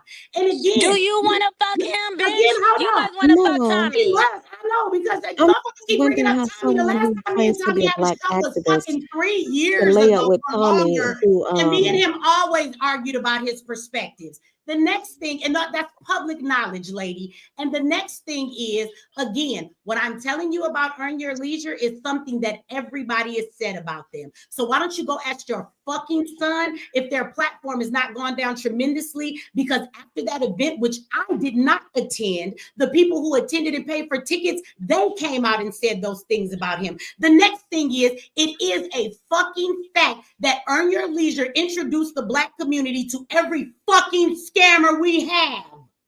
And they admitted they knew these niggas was scammers. So maybe you should watch the show, bitch, and you would know what the fuck was going on. Well, it is a fact too that you were out by Tommy Sotomayor's pool and he said he had sex with you I was after out all by those Tommy's negative things pool. he said about And the how black is community. this No fact? way. People have I've sex. never been in Tommy's motherfucking pool or out by his goddamn pool. So you can try that again. Well, he said you were out there chilling by his Do you pool. want to? I want to know why she came on your platform. She want Period. to fuck Tommy. She want to fuck Tommy. She want to fuck Tommy. She want to argue. So let's Hmm. argue, ma'am. Tommy's hoe. I love how Why would she come into a And positive who cares space if you fuck with Tommy or all of not? this, you want to deflect, but she all of does these not. negative allegations? What She is don't you want to talk having about the sex with shit. anybody got to do with No, wait a minute. anything? We don't want to talk about the shit that I It just has said. to do That's with a lot because Why of you keep talking Tommy's about sex? mental state and it's his amazing. ideology about the Girl, black go suck community. Tommy's dick. Where's Tommy at? Go on his live. Let her talk, because I love how people always deflect. Now I want y'all to watch how this woman is gonna keep saying some shit about Tommy, but what she's not gonna do is address the shit that I actually said. Your son watches Earn Your Leisure, so you're so mad about the fact that I said some things about them in the community that you don't want to address what I said about them. You don't want to address all the scammers that they had that have been teaching people fraud that can get them arrested, even though they admitted to doing that. They came publicly and said it. You don't want to address the fact that they lied to their audience and had somebody present them with a fake ass check for $100,000 to get them to buy into the scamming they were doing. You don't want to talk about the 20,000 people who attended their Vets Fest and then they went online and they gave critiques about what it was about, and they said they were disappointed because it seemed like more like a concert and a bunch of big stars, but nobody learned anything. These are not my words, ma'am. These are their words. So do you I'm want pretty sure it wasn't a majority of those people. do you want to address those things? Yes, I can address them, ma'am. You gonna let me address them? Yeah, bitch, I was letting you address them before, but you decided to bring up shit that don't got nothing Now, to do why with you what the gotta fuck call me a we're bitch, talking about. Michi? Because why are you talking about who she Because why are you fucking? coming up here talking crazy to me? It's funny. No, You the bitches only hand out problem disrespect. that You I hand had out is Michi disrespect. just But trying just to like because she's you such a talking black real calm activist, and mild don't and here mean she you're not is disrespectful sleeping as with the fuck. enemy of Because the that black shit you community. just came up here and And said that's why she called you what she just called you because of what you just stated. but you a Don't See, worry you about what her pussy bitch, doing. and you ain't gave no respect, so don't expect none from me, bitch. I give respect when respect is given. Now, do you want to quit deflecting and speak on what the fuck you should be talking about? Yes, I do. Okay, I so want to address speak that. about how Earn Your Leisure. You said that they're scamming the people. I was not aware of that. I wasn't aware that they were bringing scammers onto their platform. They just look like a bunch of young men trying to make some money out here. I mean, you act like black people supposed to be activists, but both supposed to be poor. They're Did not you supposed to also make any know? money. Did you also know that before they started giving financial advice, before COVID hit, these niggas was gym teachers? They're not even financial Oh advice. yeah, I knew they were teachers. Yeah, so no, they can't. gym teacher. So how does the gym teacher all I of a don't care sudden if they become were a art financial teachers. expert? I'm just saying they can still become financial advisors. With no okay? credentials, no So credentials, you actually can't no become a financial experience. advisor without any education behind it. That's crazy, but go ahead. I want to know if she's Michi, aware that retired police you're officer Real Nathan Daly covered Michi. Earn Your Leisure. Michi, And you if teaching you're classes. Are not you an educator? aware, go to YouTube, Real Nathan Daly, and find where he actually went to one of those events and he covered the situation and Again, learn a lot of something people and publicly teach came it out to and your said about son them. so he doesn't end up in prison for something that he really didn't know he wasn't supposed to be doing. Well, first of all, he's not going to end up in prison because we control his behavior. We make If sure your son nothing Mute the is happens. background, if whoever got your that I son background. take is following investment the orders of advices someone from who's them. giving him information that could land him in prison, ma'am, if he's doing that, yes, he will. If his He name is knows not how to attached decipher and between what is yours right and is, wrong. he will end up in, you all will end up in prison. And you're talking to someone who used to work in corrections. I've worked in law enforcement of some form since I was 19 years old. And on March 1st, I will be 54. And Yeah. the And as a conversation financial really wasn't about consultant, earned your leisure or any of those other people that you threw up. Okay, there was some information that was asked for and it was shared. And if you've ever followed me to X, she has always informed the public to keep them from being scammed and messed over. Mm-hmm. I'm listening. Somebody need to mute that background. Yeah, somebody got some background noise. Y'all, everybody mute up, y'all, so we can hear it. Cause at the end of the day, I see that faith is all we need. Stop feeding into this negative energy. It's not negative energy because she disagree. Just cause everybody on here don't gotta agree with us. We want to hear her perspective. But where she started talking about who Right. Michi fucking and the pussy and all of She that, came that's what here I with get a about. different Don't agenda. worry about who she fucking. That's different. It don't matter. You were your nigga that you fucking. You want some dick tonight sometime? No, I don't. Not right now. Okay, then, so don't bring that up. Then But stick let me on tell you why it's what important. matters. No, Make, you know what I find amazing is that all of this I can't public even knowledge talk. about how people are scamming the Black community, she doesn't seem to know anything about any of that. But yet and still, she knows about these so-called rumors and who the fuck I'm sleeping with. That shit is I hilarious. think she really needs to cam up Ma'am, I because know she Michi may got be some one of good. those I know Michi wanting got. to I get see got some clout. good. why is She right? may be one of those wanting to get clout YouTubers Everybody worried about I your want pussy. who I to too. hear. decided to come over I want here. to hear her address because Good people. This, look, Lord. this is the second person came up here. I should know this with the You panel. can Like, how long has this goddamn rumor been going around? It's funny to me. I just find it interesting how this is what a person want to say, but don't have nothing to say about people who are really out here playing our community. And then she doesn't seem to have much knowledge about those people, but you know so much about me. I laugh this shit off, y'all. Well, Because Michi, answer this for me. there's Can you not answer this for me? one person on Cam social up. media that can come up Turn your here camera on. Cam up. and She get ain't with me answering too. nothing until you cam up. You I want her give to no answer damn before about you that cam shit. up. Huh? She not gonna cam up because she probably laying her dumb ass in the bed looking stupid, just like them dumb ass comments she made. Cam up if you want to ask a question because you over here saying irrelevant shit. I want her to answer to the fact that Earn Your Leisure did all of this stuff. And like Watchmen said, we have police officers who have done shows on them and plenty of the public. How did you manage to miss all of that? Well, for one, for one, That's why you your ass sit on picked. here. You sit on here Oh, and you yeah, promote Trump. Girl, I got something. Go ahead. Go ahead. I'm sorry. Yeah, I got I didn't something. mean that. Yes, I did. But go ahead. But you sit on here and you promote Trump, and Trump has had a negative back. He has had Oh, mess in God. his Are background you going too. to answer any of my questions? What was your question? You keep deflecting from the shit Earn Your Leisure said. What was your question? The question was all the stuff that Earn Your Leisure has done. You never finished talking about whether you knew that shit because you're telling me I'm up Didn't here. I tell you I did not know that, You're Michi? telling me I I'm up told here you, tearing and every people time down. I try and Okay, talk, you but cut me off. I instead of said you I did not listening, know Earn Your Leisure before was you came up scamming. here and spoke, I was talking about everything that they did. But you still, instead of coming up here saying, well, I didn't know about that, tell me a little bit more, you go into who you think that I'm having sex with. So again, you seem to deflect. So now that you can't say shit to me about Earn Your Leisure because them niggas is some scammers and everybody knows that shit, now you want to go into Trump. Bitch, Trump is our fucking president. So we're going to sit up here, I'm promoting Trump? No, we're up here talking about the things that is going on in our government right now because he's our president and all the shit he's doing affects us. So we're talking about it, bitch. What you want me to do? Talk about Kamala? She's not the fucking president. No, Trump. Trump is the president, whether you like it or not. Get over it.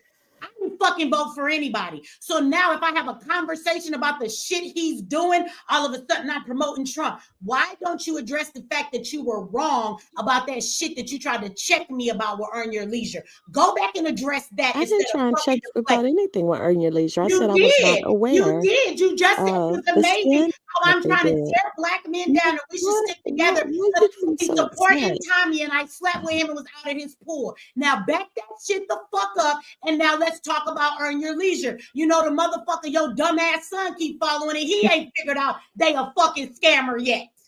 Girl, please. My son is in one of the most elite colleges in this Nobody fucking gives country. a fuck. And colleges are dumb. So he's far There's from plenty being of dumb. dumbass people in elite college. Oh, don't get offended because I'm talking about your son, bitch. You were just talking about who you thought I was fucking. Fuck your son. He had an elite college. Probably I'm not fucking going a to white speak girl. about Now your what? children. I'm not going to speak about your I children. don't give a ma'am. fuck, Oh bitch. my Your goodness. son in college, he grown. Oh, we done. We should have been done before you started fucking talking about what I'm doing in my personal life. If you got something to say about If I go and talk about how your son is in prison, getting his butthole busted open, and how your daughter is a bulldagger, you will be He's upset. following scammers, and tons of people have talked about it online. Did your son You got a watch nerve the to say show? something Did about your my son watch the show when Rashad admitted to bringing scammers on? Did he miss that fucking episode? Did your son watch the show, or was he No, in my prison? son don't follow scammers, nigga. Follow scammers. He's in prison though. My He son, was in you prison talking for about a my very son is long in prison? time, I have curled 5 up in a children, corner ma'am. crying because he's getting his son booty in hole busted prison open. wouldn't follow his scamming ass. He's not in jail for scamming. I promise you that. Okay, but he was in jail, and your daughter's a bulldagger. So you sure is the number one mom and the number one mom in the world. Oh, your son A probably bulldagger daughter, and a It son is that's in prison. individuals like you And who he went are back to the prison. problem in After our he got out, he community. went back to And prison you because never he should missed have that even loving came that he on was the getting in prison. platform. Yeah, he got out of prison and then went back to prison. It's fine. Look, so wait a minute. Why? So you haven't Why? been Because following. he missed what he was getting in prison. So you've been following me long Cam enough. up. No, You want to come on here and talk like that? Cam up, lady. You've been following me long enough that you know my life, but you sit up here and lie when you say I be down in black men as much as I sit on here and fucking support black men. You do. pick and choose ass bitch. You know down all of this every about black my man life, that you come in but you missed the part where contact I'm with. always supporting black men. You picky ass bitch. Something wrong with you. Something really wrong. Something's wrong with you, and something's wrong with the people that's following you. You're on my platform, not able to cam up, trying to say things to trigger people, but you get mad when somebody talks about. But ma'am, you said my son's going to be scamming because he's watching that show, and I just addressed you about your son in jail. Your son can't be that smart. Why did your son has spent more time Why don't you cam up than he has in your house? Why is that? Excuse me, why is what? He spent more time in custody in the penal system than he has spent in your home. So answer that for me. Answer what? I don't have answer why. About my child. Why what? Why, Michi? You on here trying to give people advice about the education system, about how to raise their kids and stuff. And here you are, got a son that's been in prison most of his life. And you raised a daughter that was a bulldog. Michi, one time I sat up here. Michi, one time I sat up here and I listened to you talk about how you went outside and you was fighting some lady with your daughter. You said your daughter got into a fight with one of the kids in the neighborhood, and you went out there and joined her in fighting the kid that she was fighting. I never said that. You did. Girl, you done said so much. Oh no, man! So much. Smoking crack again. You done forgot the what you story said. actually went like this: a grown woman jumped on my daughter with 2 other adults, and I went to confront that grown woman. I've never beat up a child with my daughter ever. I don't know what the fuck you're talking about. Well, how you living where you got 2 grown women jumping on your daughter? Ma'am, this fucking shit happened, I don't know how many fucking years ago, like 5. Why are you in my business? If you've been following me that long, it's amazing how you don't see all the positive stuff. No, but it's amazing how you want to call out other people's children. My child has never been in a fight with a grown man. Me and you're a She's fan. a fan. She a big ass fan. Thank you very fucking much. You right, girl. Because this bitch been following me. She talking to me about some shit that happened when my daughter was 17. She's fucking 23. Man, I'm just